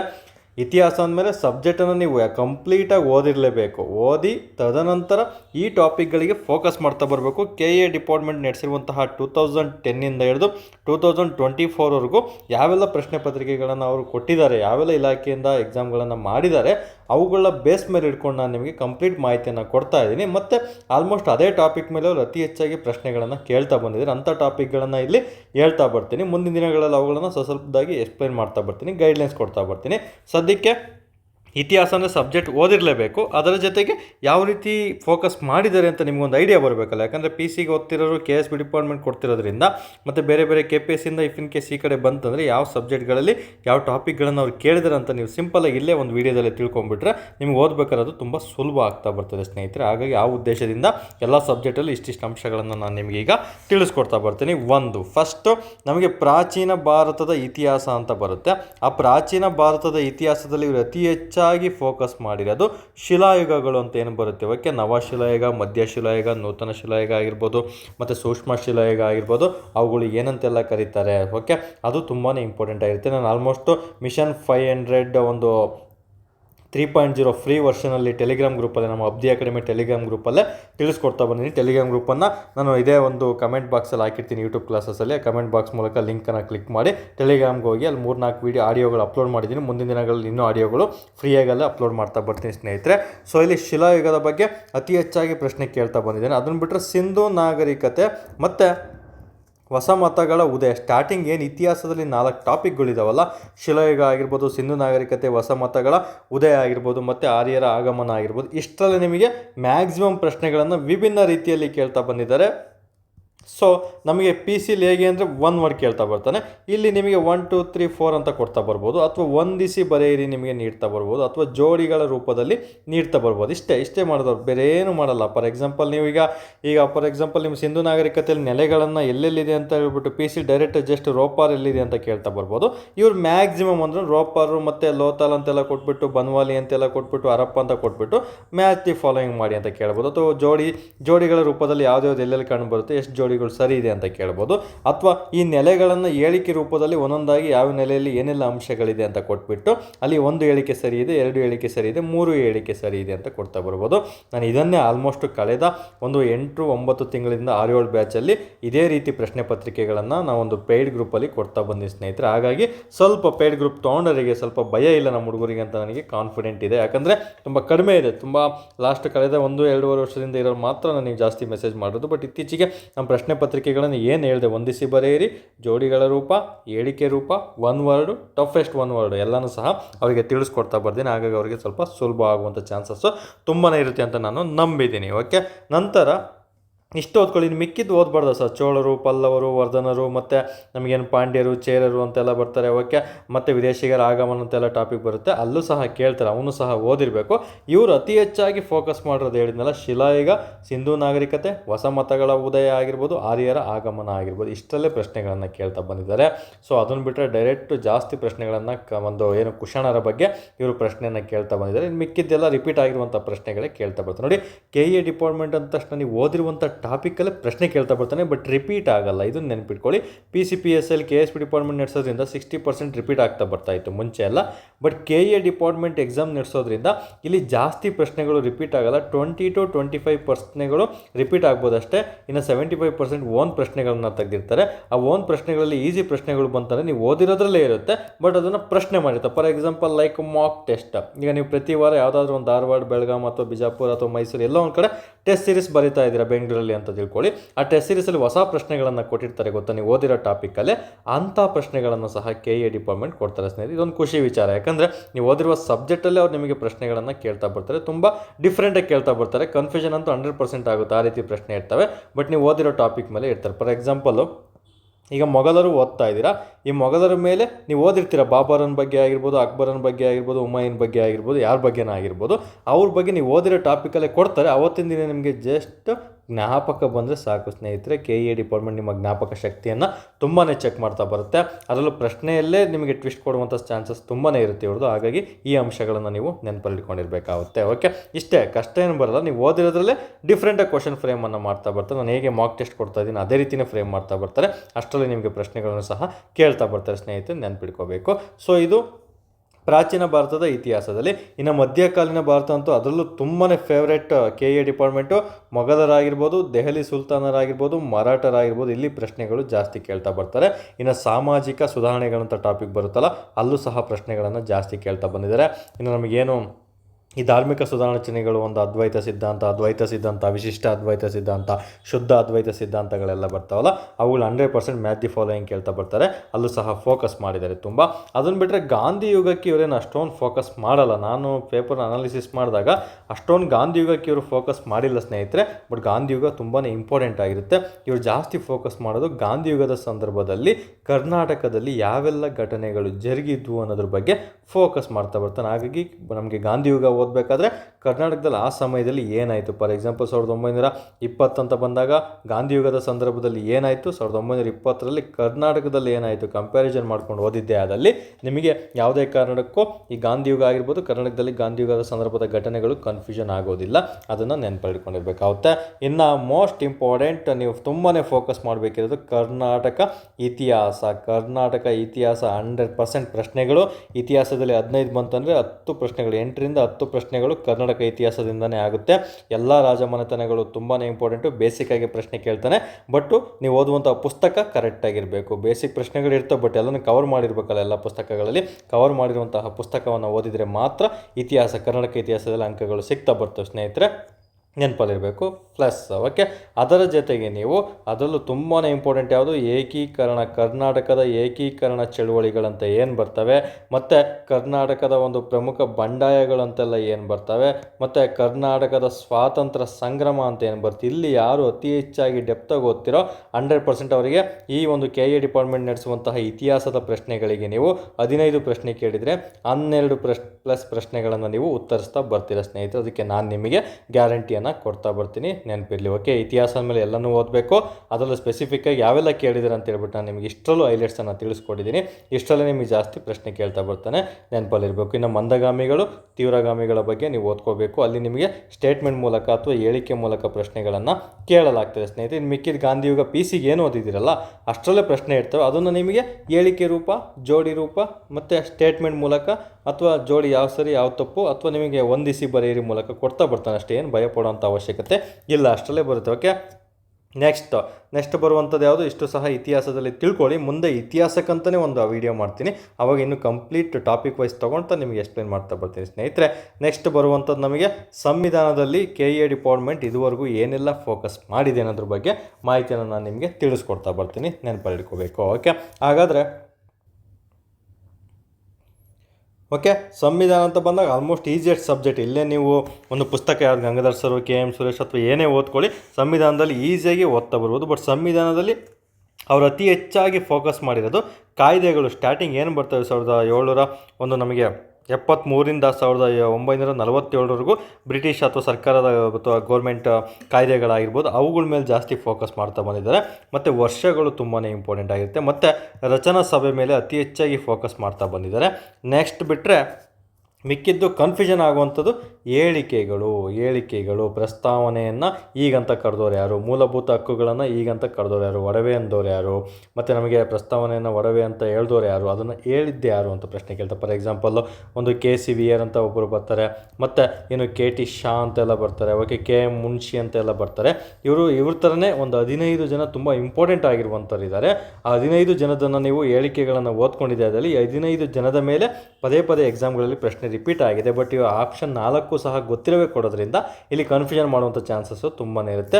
ಸೊ ಯಾರು ಮೂಲಭೂತ ಹಕ್ಕುಗಳ ಬಗ್ಗೆ, ಪ್ರಸ್ತಾವನೆ ಬಗ್ಗೆ, ಕರ್ತವ್ಯಗಳ ಬಗ್ಗೆ, ಅಥವಾ ರಾಷ್ಟ್ರಪತಿಗಳ ಬಗ್ಗೆ, ಅಥವಾ PM ಬಗ್ಗೆ, ಅಥವಾ ಹೈಕೋರ್ಟ್ ಬಗ್ಗೆ ಏನಾದರೂ ಹೇಳಿಕೆಗಳನ್ನು ನೀಡಿದರೆ ಅವುಗಳ ಮೇಲೆ ಪ್ರಶ್ನೆಗಳು KE ಡಿಪಾರ್ಟ್ಮೆಂಟ್ ಪದೇ ರಿಪೀಟ್ ಮಾಡಿದ್ದಾರೆ. ಸೊ ನೀವು ಓದ್ಕೊಂಡಿರಲೇ ಬೇಕಾಗುತ್ತೆ, ನೆನಪಲ್ಲಿಟ್ಕೋಬೇಕಾಗುತ್ತೆ ಒಂದು. ಓಕೆ, ನಂತರ ಬರೋದು ನಮಗೆ ಸ್ಟೇಟ್ಮೆಂಟ್ ಪ್ರಶ್ನೆಗಳನ್ನು ಅತಿ ಹೆಚ್ಚಾಗಿ ಕೇಳ್ತಾ ಬರ್ತಾರೆ. ಆ ಸ್ಟೇಟ್ಮೆಂಟ್ ಪ್ರಶ್ನೆಗಳು ನಮಗೆ ರಾಷ್ಟ್ರಪತಿ ಹುದ್ದೆ ಮೇಲೆ ಕೇಳ್ತಾ ಬರ್ಬೋದು, ಮತ್ತು ರಾಜ್ಯಪಾಲರ ಬಗ್ಗೆ ಕೇಳ್ತಾ ಬರ್ಬೋದು, ಮತ್ತು ಹೈಕೋರ್ಟ್ ಮತ್ತು ಸುಪ್ರೀಂ ಕೋರ್ಟ್ ಬಗ್ಗೆ ಅತಿ ಹೆಚ್ಚಾಗಿ ಪ್ರಶ್ನೆಗಳನ್ನು ಕೇಳ್ತಾ ಬರ್ತಾರೆ. ಸೊ ಇವೆಲ್ಲ ಹೇಳಿಕೆ ರೂಪದಲ್ಲಿ ನಿಮಗೆ ಇಲ್ಲಿ ಓದ್ಕೋಬೇಕಾಗುತ್ತೆ. ರಾಷ್ಟ್ರಪತಿಗಳ ಕಾರ್ಯಗಳು, ಶಾಸಕಾಂಗೀಯ, ಕಾರ್ಯಾಂಗೀಯ, ನ್ಯಾಯಾಂಗೀಯ ಕಾರ್ಯಗಳಂತ ಕೊಟ್ಬಿಟ್ಟು ಹೇಳಿಕೆ ರೂಪದಲ್ಲಿ 1 2 3 ಅಂತ ಕೊಟ್ಬಿಟ್ಟು 1 2 ಸರಿ, 1 3 ಸರಿ, 1 2 3 ಸರಿ ಅಂತೆಲ್ಲ ಕೊಡುವಂಥ ಚಾನ್ಸಸ್ಸು ತುಂಬಾ ಇದೆ. ನೆಕ್ಸ್ಟ್ ಇದನ್ನು ಬಿಟ್ಟರೆ ನೆಕ್ಸ್ಟ್ ಇವರು ಹೇಳಿಕೆಗಳು ಎಲ್ಲಿ ಕೊಡ್ತಾರೆ ಗೊತ್ತಾ? ಸಂವಿಧಾನ ಮತ್ತು ಸಂವಿಧಾನೇತರ, ಓಕೆ, ಸಂವಿಧಾನ ಮತ್ತು ಸಂವಿಧಾನೇತರ ಸಂಸ್ಥೆಗಳಂತ ಬರ್ತವೆ. ಕಾನ್ಸ್ಟಿಟ್ಯೂಷನಲ್ ಮತ್ತು ನಾನ್ ಕಾನ್ಸ್ಟಿಟ್ಯೂಷನಲ್ ಸಂಸ್ಥೆಗಳಂತೆಲ್ಲ ಬರ್ತವೆ. ಅವುಗಳ ಮೇಲೆ ಹೇಳಿಕೆ ರೂಪದಲ್ಲಿ ಪ್ರಶ್ನೆ ಕೇಳ್ತೇನೆ. ಓಕೆ, ಮಾನವ ಹಕ್ಕುಗಳ ಆಯೋಗ ಆಗಿರ್ಬೋದು, ಮತ್ತು ನೀತಿ ಆಯೋಗ ಆಗಿರ್ಬೋದು, ಮತ್ತು ಬೇರೆ ಮಹಿಳಾ ಆಯೋಗಗಳಾಗಿರ್ಬೋದು. ಇಲ್ಲಿ ಹೇಳಿಕೆ ರೂಪದಲ್ಲೂ ಕೇಳುವಂಥ ಚಾನ್ಸಸ್ ತುಂಬಾ ಇರುತ್ತೆ. ಜೋಡಿಗಳ ರೂಪದಲ್ಲಿ ಯಾವಾಗ ಸ್ಥಾಪನೆ ಆಯಿತು ಅಥವಾ ಪ್ರಸ್ತುತ ಪ್ರೆಸೆಂಟ್ ಅಧ್ಯಕ್ಷರು ಯಾರಿದ್ದಾರೆ ಅಂತ ಕೇಳುವಂಥ ಚಾನ್ಸಸ್ ಇರುತ್ತೆ. ಅವುಗಳ ಒಂದು ಕಾಲಮಿತಿ ಅಂದರೆ ಅವಧಿ ಎಷ್ಟು ವರ್ಷಗಳ ಅಧ್ಯಕ್ಷರು ಇರ್ತವೆ, ಅಥವಾ ಅದರಲ್ಲಿ ಎಷ್ಟು ಜನ ಮೆಂಬರ್ಸ್ ಇರ್ತಾರೆ ಅಂತ ಹೇಳ್ಬಿಟ್ಟು ಹೇಳಿಕೆ ರೂಪದಲ್ಲಿ ಅತಿ ಹೆಚ್ಚಾಗಿ ಕೇಳಿರುವಂಥದ್ದು KE ಡಿಪಾರ್ಟ್ಮೆಂಟ್ ಇದೇ ಟಾಪಿಕ್ಗಳಲ್ಲಿ. ಇನ್ನು ಮಿಕ್ಕಿದ್ದು ಕೇಳಿಲ್ಲ ಅಂತ ಹೇಳ್ತಿಲ್ಲ. ಮೂಲಭೂತ ಹಕ್ಕಾಗಿರ್ಬೋದು, ಮತ್ತು ಪಂಚಾಯತ್ ರಾಜ್ ತುಂಬಾ ಫೇವ್ರೇಟ್ ಇವ್ರದ್ದು. ಪಂಚಾಯತ್ ರಾಜ್ ಹೇಳೋದು ಮರ್ತೆ ನೋಡಿ. ಪಂಚಾಯತ್ ರಾಜಲ್ಲಿ ಸಬ್ ವಿಧಿಗಳು ಏನಿದಾವಲ್ಲ ಎಲ್ಲನೂ ಸಹ ನೆನ್ಪಿಟ್ಕೋಬೇಕು, ನೆನಪಲ್ಲಿಟ್ಕೊಳ್ಳಿ. ಯಾವ್ದು ಬೇಕಾದರೂ ಕೇಳ್ತಾ ಬರ್ತಾನೆ. ಪಂಚಾಯತ್ ರಾಜ್ ಆಗಿರ್ಬೋದು, ಸಹಕಾರಿ ಸಂಘಗಳಾಗಿರ್ಬೋದು, ಮುನ್ಸಿಪಾಲಿಟಿ ಆಗಿರ್ಬೋದು, ಇವು ತುಂಬಾ ಇಂಪಾರ್ಟೆಂಟ್ ಆಗಿರುವಂತಹ ಟಾಪಿಕ್ಕು. KE ಡಿಪಾರ್ಟ್ಮೆಂಟ್ ಎಲ್ಲ ಎಕ್ಸಾಮ್ಗಳಲ್ಲೂ ಪಂಚಾಯತ್ ಬಗ್ಗೆ ತುಂಬಾ ಇಂಪಾರ್ಟೆಂಟು, ಕಾನ್ಸೆಪ್ಟು ತಿಳ್ಕೊಂಡಿರಬೇಕು. ಅದರಲ್ಲಿ ಸಬ್ ವಿಧಿಗಳು ಏನೆಲ್ಲ ಬರ್ತವೆ, ಓಕೆ, 243A ಏನು ಹೇಳುತ್ತೆ, F ಏನು ಹೇಳುತ್ತೆ, K ಏನು ಹೇಳುತ್ತೆ, Y ಏನು ಹೇಳುತ್ತೆ, ಅವೆಲ್ಲನೂ ಸಹ ಇಂಪಾರ್ಟೆಂಟ್ ಆಗಿರುತ್ತೆ. ಅಲ್ಲಿ ನಿಮಗೆ ಮ್ಯಾಚ್ ದಿ ಫಾಲೋಯಿಂಗ್ ಕೇಳುವಂಥ ಚಾನ್ಸಸ್ಸು ತುಂಬಾ ಇರುತ್ತೆ. ಓದ್ಕೊಳ್ಳಿ ಸ್ನೇಹಿತರೆ. ಸಂವಿಧಾನದಲ್ಲಿ ಏನು ಹೇಳುವಂಥ ಅವಶ್ಯಕತೆ ಇಲ್ಲ, ಎಲ್ಲರೂ ಸಹ ಓದಿರ್ತೀರ, ತುಂಬ ಸುಲಭನೇ ಆಗಿರುತ್ತೆ, ನೆನಪಿಟ್ಕೋಬೇಕು. ಅದರಲ್ಲೂ KE ಡಿಪಾರ್ಟ್ಮೆಂಟಲ್ಲಿ 2 ಅಂಕಗಳು ಇವತ್ತೇ ಫಿಕ್ಸ್ ಮಾಡ್ಕೊಂಬಿಡಿ. ಸಂವಿಧಾನದ ಭಾಗಗಳನ್ನು ಓದಿರಬೇಕು, ಸಂವಿಧಾನದ ಅನುಸೂಚಿಗಳನ್ನು ಓದಿರಬೇಕು, ಸಂವಿಧಾನದ ತಿದ್ದುಪಡಿಗಳನ್ನು ಓದಿರಬೇಕು, ಸಂವಿಧಾನದ ವಿಧಿಗಳನ್ನು ಓದ್ಬಿಟ್ರೆ ಆಲ್ಮೋಸ್ಟ್ 2 ರಿಂದ 3 ಎಂಥ ಪೇಪರ್ ಟಫ್ ಬಂದರೂ ಸಹ 2 ರಿಂದ 3 ಅಂಕಗಳು ಇವು 4 ಟಾಪಿಕಲ್ಲೇ ಕೇಳ್ತಾ ಬಂದಿರ್ತಾನೆ. ಸೊ ಇವತ್ತು 2-3 ಅಂಕಗಳು ಫಿಕ್ಸ್ ಅಂತ ತಿಳ್ಕೊಳ್ಳಿ. ಇವತ್ತೇ ಇವನು ಆದಷ್ಟು ಇನ್ನೊಂದು ಸಲ ರಿವಿಷನ್ ಮಾಡ್ಕೊಳ್ತಾ ಬರಬೇಕಾಗುತ್ತೆ, ನೆನಪಲ್ಲಿರ್ಬೇಕು ಸ್ನೇಹಿತರೆ. ಓಕೆ, ಇಷ್ಟು ಅಂಶಗಳು ಸಂವಿಧಾನಕ್ಕೆ ಸಂಬಂಧಪಟ್ಟಂತೆ. ಇನ್ನೂ ಸಹ ಇರುತ್ತೆ, ಹೇಳಿದ್ನಲ್ಲ, ಎಲ್ಲನೂ ಸಹ ಒಂದೊಂದೇ ಟಾಪಿಕ್ ತೊಗೊಂಡು ಮುಂದೆ ಎಕ್ಸ್ಪ್ಲೇನ್ ಮಾಡ್ತಾ ಬರ್ತೀನಿ. ಆವಾಗ ನಿಮಗೊಂದು ಕ್ಲಾರಿಟಿ ಸಿಗುತ್ತೆ. ಬಟ್ ಅತಿ ಹೆಚ್ಚಾಗಿ ಫೋಕಸ್ ಮಾಡಿರೋದು ಅವರು ಇಷ್ಟು ಟಾಪಿಕ್ಗಳ ಮೇಲೆ ನೆನಪಲ್ಲಿರಬೇಕಾಗುತ್ತೆ. ನೆಕ್ಸ್ಟ್ ಬರೋದು ನಮಗೆ ನೆಕ್ಸ್ಟ್ ಬರೋದು ನಮಗೆ ಭೂಗೋಳ ಟಾಪಿಕ್. ಇದೊಂದು ಮಿಸ್ ಆಗಿತ್ತು ಸ್ನೇಹಿತರೆ, ಹಾಗೆ ರೈಟಿಂಗಲ್ಲಿ ಬರೆದಿದ್ದೀನಿ. ಸೊ ಇಲ್ಲಿ ಭೂಗೋಳ ಅಂತ ಬಂದಾಗ ನಮಗೆ 3 ಡಿವೈಡ್ ಮಾಡ್ಕೋಬೇಕಾಗುತ್ತೆ. ಒಂದು ಪ್ರಪಂಚದ ಒಂದು ಭೂಗೋಳ ಶಾಸ್ತ್ರ ಆಗಿರ್ಬೋದು, ಭಾರತದ ಭೂಗೋಳ ಶಾಸ್ತ್ರ ಆಗಿರ್ಬೋದು, ಕರ್ನಾಟಕದ ಭೂಗೋಳ ಶಾಸ್ತ್ರ ಆಗಿರ್ಬೋದು. KE ಡಿಪಾರ್ಟ್ಮೆಂಟ್ ನಮಗೆ ಮ್ಯಾಕ್ಸಿಮಮ್ ಫೋಕಸ್ ಮಾಡೋದು ಕರ್ನಾಟಕದಲ್ಲಿ 60% ಫೋಕಸ್ ಮಾಡ್ತಾ ಬರುತ್ತೆ. 100ಗೆ ಹೇಳ್ತಾ ಇದ್ದೀನಿ, ಎಲ್ಲನೂ ಸಹ ನೀವು ಕನ್ಫ್ಯೂಷನ್ ಮಾಡ್ಕೋಬಾರ್ದು. ಭಾರತ 100ಅಲ್ಲಿ ಆಲ್ಮೋಸ್ಟ್ ಒಂದು 30 to 40% ಅಷ್ಟೇ ಫೋಕಸ್ ಮಾಡ್ತಾ ಬರ್ತೀನಿ. ಇನ್ನು ಪ್ರಪಂಚದ ಅಷ್ಟೇ 20% ಅಷ್ಟೇ ಅವರು 100ಗೆ ಫೋಕಸ್ ಮಾಡ್ತಾ ಬರ್ತಾರೆ ಸ್ನೇಹಿತರೆ. ಅತಿ ಹೆಚ್ಚಾಗಿ ಕರ್ನಾಟಕದ ಜಿಯೋಗ್ರಫಿ, ಅದರಲ್ಲೂ ಕರ್ನಾಟಕ ಅಂತ ಬಂದಾಗ ಪ್ರಾಕೃತಿಕ ಕರ್ನಾಟಕ, ಎಷ್ಟು ವಿಭಾಗಗಳಿದೆ, ವಾಯುಗುಣ ಎಷ್ಟಿದೆ, ಸಸ್ಯವರ್ಗ ಕರ್ನಾಟಕದಲ್ಲಿ ಹೇಗಿದೆ, ಎಷ್ಟೆಲ್ಲ ಒಂದು ಅರಣ್ಯಗಳಿದ್ದಾವೆ, ಅಲ್ಲಿ ಅತಿ ಹೆಚ್ಚಾಗಿ ಫೋಕಸ್ ಮಾಡ್ತಾರೆ. ಅದರಲ್ಲೂ ಮೇಯ್ನು ಪ್ರಾಕೃತಿಕ ವಾಯುಗುಣ ಇವುಗಳ ಬಗ್ಗೆ ನೋಡ್ತಾ ಬನ್ನಿ. KE ಡಿಪಾರ್ಟ್ಮೆಂಟಲ್ಲಿ ಹಳೆ ಪ್ರಶ್ನೆ ಪತ್ರಿಕೆ ಇಲ್ಲಿ ಅತಿ ಹೆಚ್ಚಾಗಿ ಫೋಕಸ್ ಮಾಡ್ತಾ ಬಂದಿದ್ದಾರೆ. ಅದರ ಜೊತೆಗೆ ಮಿಕ್ಕಿದ ನದಿ ವ್ಯವಸ್ಥೆಗಳ ಬಗ್ಗೆ ತಿಳ್ಕೊಬೇಕಾಗುತ್ತೆ. ಯಾವ ನದಿ ಎಲ್ಲಿ ಹುಟ್ಟಿ ಎಲ್ಲಿ ಉಗಮ ಆಗುತ್ತೆ ಅಂತ ಹೇಳ್ಬಿಟ್ಟು ನಿಮಗೆ ಹೇಳಿಕೆ ರೂಪದಲ್ಲಿ ಕೇಳ್ತಾ ಬರ್ತಾನೆ. ಇನ್ನು ಖನಿಜ ಸಂಪನ್ಮೂಲಗಳಾಗಿರ್ಬೋದು, ಅದಿರುಗಳಾಗಿರ್ಬೋದು, ನಂತರ ನಮಗೆ ವ್ಯವಸಾಯದ ಬಗ್ಗೆ ಏನು ಕರ್ನಾಟಕದ ಬಗ್ಗೆ ಏನಿದೆ ಎಲ್ಲನೂ ಸಹ ಓದ್ಕೊಂಡಿರಿ, ಅದು ತುಂಬಾ ಇಂಪಾರ್ಟೆಂಟು. ಸೊ ಕರ್ನಾಟಕ ಕೇಳಿದ್ನಲ್ಲ, ಭೂಗೋಳ ಚೇತನ ಅಥವಾ ಕರ್ನಾಟಕ ಜಿಯೋಗ್ರಫಿಗೆ ಸಪ್ರೇಟ್ ತೊಗೊಳೋದಾದರೆ ಒಂದು ರಂಗನಾಥ್ ಸರ್ ಬುಕ್ಕನ್ನು ತೊಗೊಳ್ತಾ ಬರಬೇಕು. ನಿಮ್ಮ ಹತ್ರ ಬೇರೆ ಪುಸ್ತಕ ಇದ್ದು ಕರ್ನಾಟಕ ಜಿಯೋಗ್ರಫಿ ಮಾತ್ರ ಕಂಪಲ್ಸರಿ ರಂಗನಾಥ್ ಸರ್ ಬುಕ್ ಓದಲೇಬೇಕಾಗುತ್ತೆ. ಅಲ್ಲೇ ನಿಮಗೆ ಪ್ರಶ್ನೆಗಳು ಬರ್ತವೆ ಸ್ನೇಹಿತರೆ. ಯಾಕಂದರೆ ಇವರೆಲ್ಲ ಪ್ರೊಫೆಸರ್ಗಳಾಗಿರ್ತಾರೆ. KE ಡಿಪಾರ್ಟ್ಮೆಂಟ್ ನೆನಪಿರಲಿ, KE ಡಿಪಾರ್ಟ್ಮೆಂಟ್ ಆಲ್ಮೋಸ್ಟು ಅಸಿಸ್ಟೆಂಟ್ ಪ್ರೊಫೆಸರ್ಗಳಾಗಿರ್ಬೋದು, ಸೀನಿಯರ್ ಆಗಿರ್ಬೋದು, ಮತ್ತು ಒಂದು IAS ಆಫೀಸರ್ಗಳಾಗಿರ್ಬೋದು, ಅವರೇ ಪ್ರಶ್ನೆ ಪತ್ರಿಕೆ ಸಿದ್ಧಪಡಿಸೋದ್ರಿಂದ ಆ ಒಂದು ಪ್ರೊಫೆಸರ್ಗಳು ಅತಿ ಹೆಚ್ಚಾಗಿ KE ಡಿಪಾರ್ಟ್ಮೆಂಟ್ ಅಂದರೆ teacher post call ಮಾಡೋದವ್ರೆ, SLC exam ನಡೆಸೋದವ್ರೆ, PUC exam ನಡೆಸೋದವ್ರೆ. ಹಾಗಾಗಿ ಹೈಸ್ಕೂಲ್ ಬುಕ್ಸಲ್ಲಿ ಏನಿದೆ ಅವುಗಳನ್ನ ಕವರ್ ಮಾಡ್ತಾ ಬರ್ತಾರೆ, PUC ಬುಕ್ಸಲ್ಲಿ ಇರೋದು ಕವರ್ ಮಾಡ್ತಾ ಬರ್ತಾರೆ. ಅಂಥ ಎಲ್ಲ ಅಂಶಗಳನ್ನು ನಾವು ಆಥರ್ ವೈಸ್ ಪುಸ್ತಕಗಳಲ್ಲಿ ನೋಡ್ತಾ ಬರ್ತೀವಿ. ಯಾವುದೇ ಥರ ಒಂದು ವರ್ಡ್ ಪುಸ್ತಕದಲ್ಲಿ ನೋಡೋದಕ್ಕೆ ಸಾಧ್ಯ ಇಲ್ಲ ಸ್ನೇಹಿತರೆ. ನೋಡಿದರೂ ಸಹ 30% ಸಾಧ್ಯ ಇರುತ್ತೆ ಅಷ್ಟೇ. ಓಕೆ, ನಂತರ ನಮಗೆ ಈ ಪ್ರಾಕೃತಿಕ ವಾಯುಗುಣದ ಬಗ್ಗೆ ಅತಿ ಹೆಚ್ಚಾಗಿ ಫೋಕಸ್ ಮಾಡಿದರೆ, ಅದನ್ನು ಬಿಟ್ಟರೆ ವ್ಯವಸಾಯನ ಓದಬೇಕಾಗುತ್ತೆ, ಖನಿಜ ಸಂಪನ್ಮೂಲಗಳು, ನದಿಗಳ ವ್ಯವಸ್ಥೆಯನ್ನು ಓದ್ಕೋಬೇಕಾಗುತ್ತೆ. ಇನ್ನು ಕರ್ನಾಟಕದಲ್ಲಿ ಕೈಗಾರಿಕಾ ಸ್ಥಳಗಳನ್ನು ಓದ್ಕೊಳ್ತಾ ಬರಬೇಕಾಗುತ್ತೆ, ತುಂಬಾ ಇಂಪಾರ್ಟೆಂಟ್ ಆಗುತ್ತೆ, ನೆನಪಿಟ್ಕೋಬೇಕಾಗುತ್ತೆ. ನೆಕ್ಸ್ಟ್ ಬರೋದು ನಮಗೆ ಪ್ರಪಂಚ ಅಂತ ಬಂದಾಗ ಅತಿ ಹೆಚ್ಚಾಗಿ ಕೇಳೋದು ಸಸ್ಯವರ್ಗ ಅಂತೂ 100% ನೀವು ಓದಿರಲೇಬೇಕಾಗುತ್ತೆ.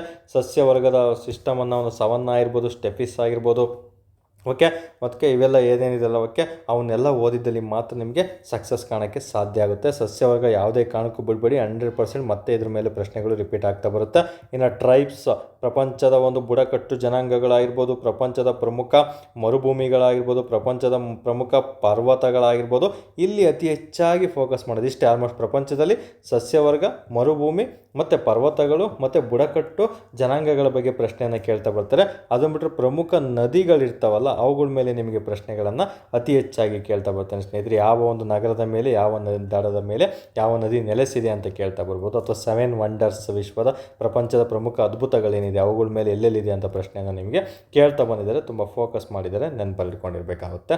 ಓಕೆ, ನೆಕ್ಸ್ಟ್ ಬರೋದು ನಮಗೆ ಭಾರತದ ಒಂದು ಭೂಗೋಳಶಾಸ್ತ್ರ ಅಂತ ಬಂದಾಗ ಇದೂ ಅಷ್ಟೇ ಪ್ರಾಕೃತಿಕ ಏನಿದೆ ಅದನ್ನೆಲ್ಲ ಓದ್ಕೋಬೇಕು. ಎಷ್ಟು ಒಂದು ಅಕ್ಷಾಂಶ ರೇಖಾಂಶದಲ್ಲಿ ಎಬ್ಬಿದೆ, ಯಾವೆಲ್ಲ ಒಂದು ಕರ್ಕಟಕ ಸಂಕ್ರಾಂತಿ ವೃತ್ತದ ಮೇಲೆ ಹಾದು ಹೋಗಿದೆ, ಇವೆಲ್ಲ 87.5 ಡಿಗ್ರಿ ಮೇಲೆ ಯಾವುದೆಲ್ಲ ಹಾದು ಹೋಗಿದೆ ಎಲ್ಲನೂ ಸಹ ಓದ್ಕೊಳ್ಳಿ. ಮತ್ತು ಯಾವುದು ಗಡಿ ಮೇಲೆ ಗಡಿ ರಾಜ್ಯಗಳೇನಿದ್ದಾವೆ, ಯಾವೆಲ್ಲ ಗಡಿ ರಾಜ್ಯಗಳು, ಯಾವೆಲ್ಲ ಇತರೆ ನೆರೆ ದೇಶಗಳೊಂದಿಗೆ ಯಾವೆಲ್ಲ ರಾಜ್ಯಗಳಲ್ಲಿ ಹಂಚಿಕೆ ಆಗಿದೆ ನೆರೆ ದೇಶಗಳು ಅಂತ ಹೇಳ್ಬಿಟ್ಟು ತಿಳ್ಕೊಳ್ತಾ ಬಂದರೆ ಖಂಡಿತ ಸಕ್ಸಸ್ ಸಿಗುತ್ತೆ. ಅದರಲ್ಲೂ ಈಶಾನ್ಯ ಭಾರತದಲ್ಲಿ ಏನು ಬರ್ತಾವಲ್ಲ ಸ್ನೇಹಿತರೆ, ಈಶಾನ್ಯ ಭಾರತದ ರಾಜ್ಯಗಳು ಯಾವೆಲ್ಲ ಒಂದು ದೇಶಗಳೊಂದಿಗೆ ಯಾವ ರಾಜ್ಯಗಳು ಕೊಂಡಿದೆ ಅಥವಾ ಗಡಿ ಹೊಂದಿದೆ ಅನ್ನೋದ್ರ ಬಗ್ಗೆ 100% ಇವರು ಪ್ರಶ್ನೆಗಳನ್ನು ಕೇಳ್ತಾ ಬರ್ತಾರೆ. ಅಲ್ಲೂ ಸಹ ಫೋಕಸ್ ಮಾಡಲೇಬೇಕಾಗುತ್ತೆ ನೀವು. ನಂತರ ಜಿಯೋಗ್ರಫಿ ಅಂತ ಬಂದಾಗ ಕೈಗಾರಿಕೆಗಳನ್ನು ಮರಿಬೇಡಿ. ಯಾವುದೇ ಕಾರಣಕ್ಕೂ ಕೈಗಾರಿಕೆ ಅನ್ನೋದು ತುಂಬಾ ಇಂಪಾರ್ಟೆಂಟು. ಯಾವ ಕೈಗಾರಿಕೆಗಳು ಅತಿ ಹೆಚ್ಚಾಗಿ ಎಲ್ಲಿದೆ ಅಂತ ಪ್ರಶ್ನೆಯನ್ನು ಒಂದು ಕೇಳ್ತಾ ಬರ್ತಾನೆ ಒಂದು. ನೆಕ್ಸ್ಟು ಏನು ಜಮ್ಶೆಡ್ಪುರ ಆಗಿರ್ಬೋದು, ಓಕೆ, VSIL ಆಗಿರ್ಬೋದು, ಓಕೆ, ಇವೆಲ್ಲ ಏನಿದಾವೆ ನಮಗೆ ಬಿಲಾಯಿ, ರೂರ್ಕೆಲಾ, ಇವೆಲ್ಲವೂ ಸಹ ಪ್ರಶ್ನೆಗಳು ಪದೇ ಪದೇ ರಿಪೀಟ್ ಆಗಿದೆ, ನೆನ್ಪಿಟ್ಕೊಳ್ಳಿ. ಇಲ್ಲೂ ಅಷ್ಟೇ ಖನಿಜ ಸಂಪನ್ಮೂಲಗಳು ಮತ್ತು ಭಾರತದ ಒಂದು ವ್ಯವಸಾಯ, ಭತ್ತ, ರಾಗಿ, ಜೋಳ ಅವೆಲ್ಲ ಏನು ಓದ್ತಿರಲ್ಲ ಅವುಗಳ ಬಗ್ಗೆ ಕಂಪ್ಲೀಟ್ ಮಾಹಿತಿಯನ್ನು ತುಂಬ ಬಾರಿ ರಿಪೀಟ್ ಆಗಿದೆ, ನೆನ್ಪಿಟ್ಕೋಬೇಕು. ಇದನ್ನು ಬಿಟ್ಟರೆ ಇಲ್ಲಿ ಟಫೆಸ್ಟ್ ಪ್ರಶ್ನೆಗಳಂದರೆ ನವೀಕರಿಸಬಹುದಾದ ಇಂಧನಗಳು ಮತ್ತು ನವೀಕರಿಸಲಾಗದ ಇಂಧನಗಳ ಬಗ್ಗೆ ಪ್ರಶ್ನೆಯನ್ನು ಕೇಳ್ತಾ ಬರ್ತಾನೆ. ನಿಮಗೆ 1 2 3 4 5 6 ಅಂತ ಕೊಡ್ತಾ ಬರ್ತಾನೆ. ಸೊ ನವೀಕರಿಸಬಹುದಾದ, ನವೀಕರಿಸಲಾಗದ ಶಕ್ತಿಗಳ ಬಗ್ಗೆ ಪ್ರಶ್ನೆಯನ್ನು ಕೇಳ್ತಾ ಬರ್ತಾನೆ. ಅದರಲ್ಲೂ ಒಂದು ಫಾರ್ ಎಕ್ಸಾಂಪಲ್ ಸೌರಶಕ್ತಿ, ಪವನಶಕ್ತಿ ಅಂತೆಲ್ಲ ಓದ್ತಿರಲ್ಲ. ಈ ಸೌರಶಕ್ತಿ ಅತಿ ಹೆಚ್ಚಾಗಿ ಭಾರತದಲ್ಲಿ ಎಲ್ಲಿ ಹಬ್ಬಿದೆ, ಪವನಶಕ್ತಿ ಅತಿ ಹೆಚ್ಚಾಗಿ ಎಲ್ಲಿದೆ, ಭಾರತ ಮತ್ತು ಕರ್ನಾಟಕ ಎಲ್ಲೆಲ್ಲಿ ಅತಿ ಹೆಚ್ಚಾಗಿ ಸೌರಶಕ್ತಿ ಇದೆ, ಪವನಶಕ್ತಿ ಇದೆ ಅಂತ ಹೇಳ್ಬಿಟ್ಟು ಎರಡು ಕಂಪ್ಯಾರಿಸನ್ ಮಾಡ್ಕೊಂಡು ಓದ್ಕೊಳ್ಳಿ. ಇಲ್ಲಿ ಅವರು ಆಲ್ಮೋಸ್ಟ್ ಟಫೆಸ್ಟ್ ಪ್ರಶ್ನೆಗಳನ್ನು ತೆಗೆದ್ರೆ ಈ ಟಾಪಿಕ್ ಮೇಲೆ ಅವರು ಪ್ರಶ್ನೆಗಳನ್ನು ಕೇಳ್ತಾ ಬಂದಿದ್ದಾನೆ ಸ್ನೇಹಿತರೆ.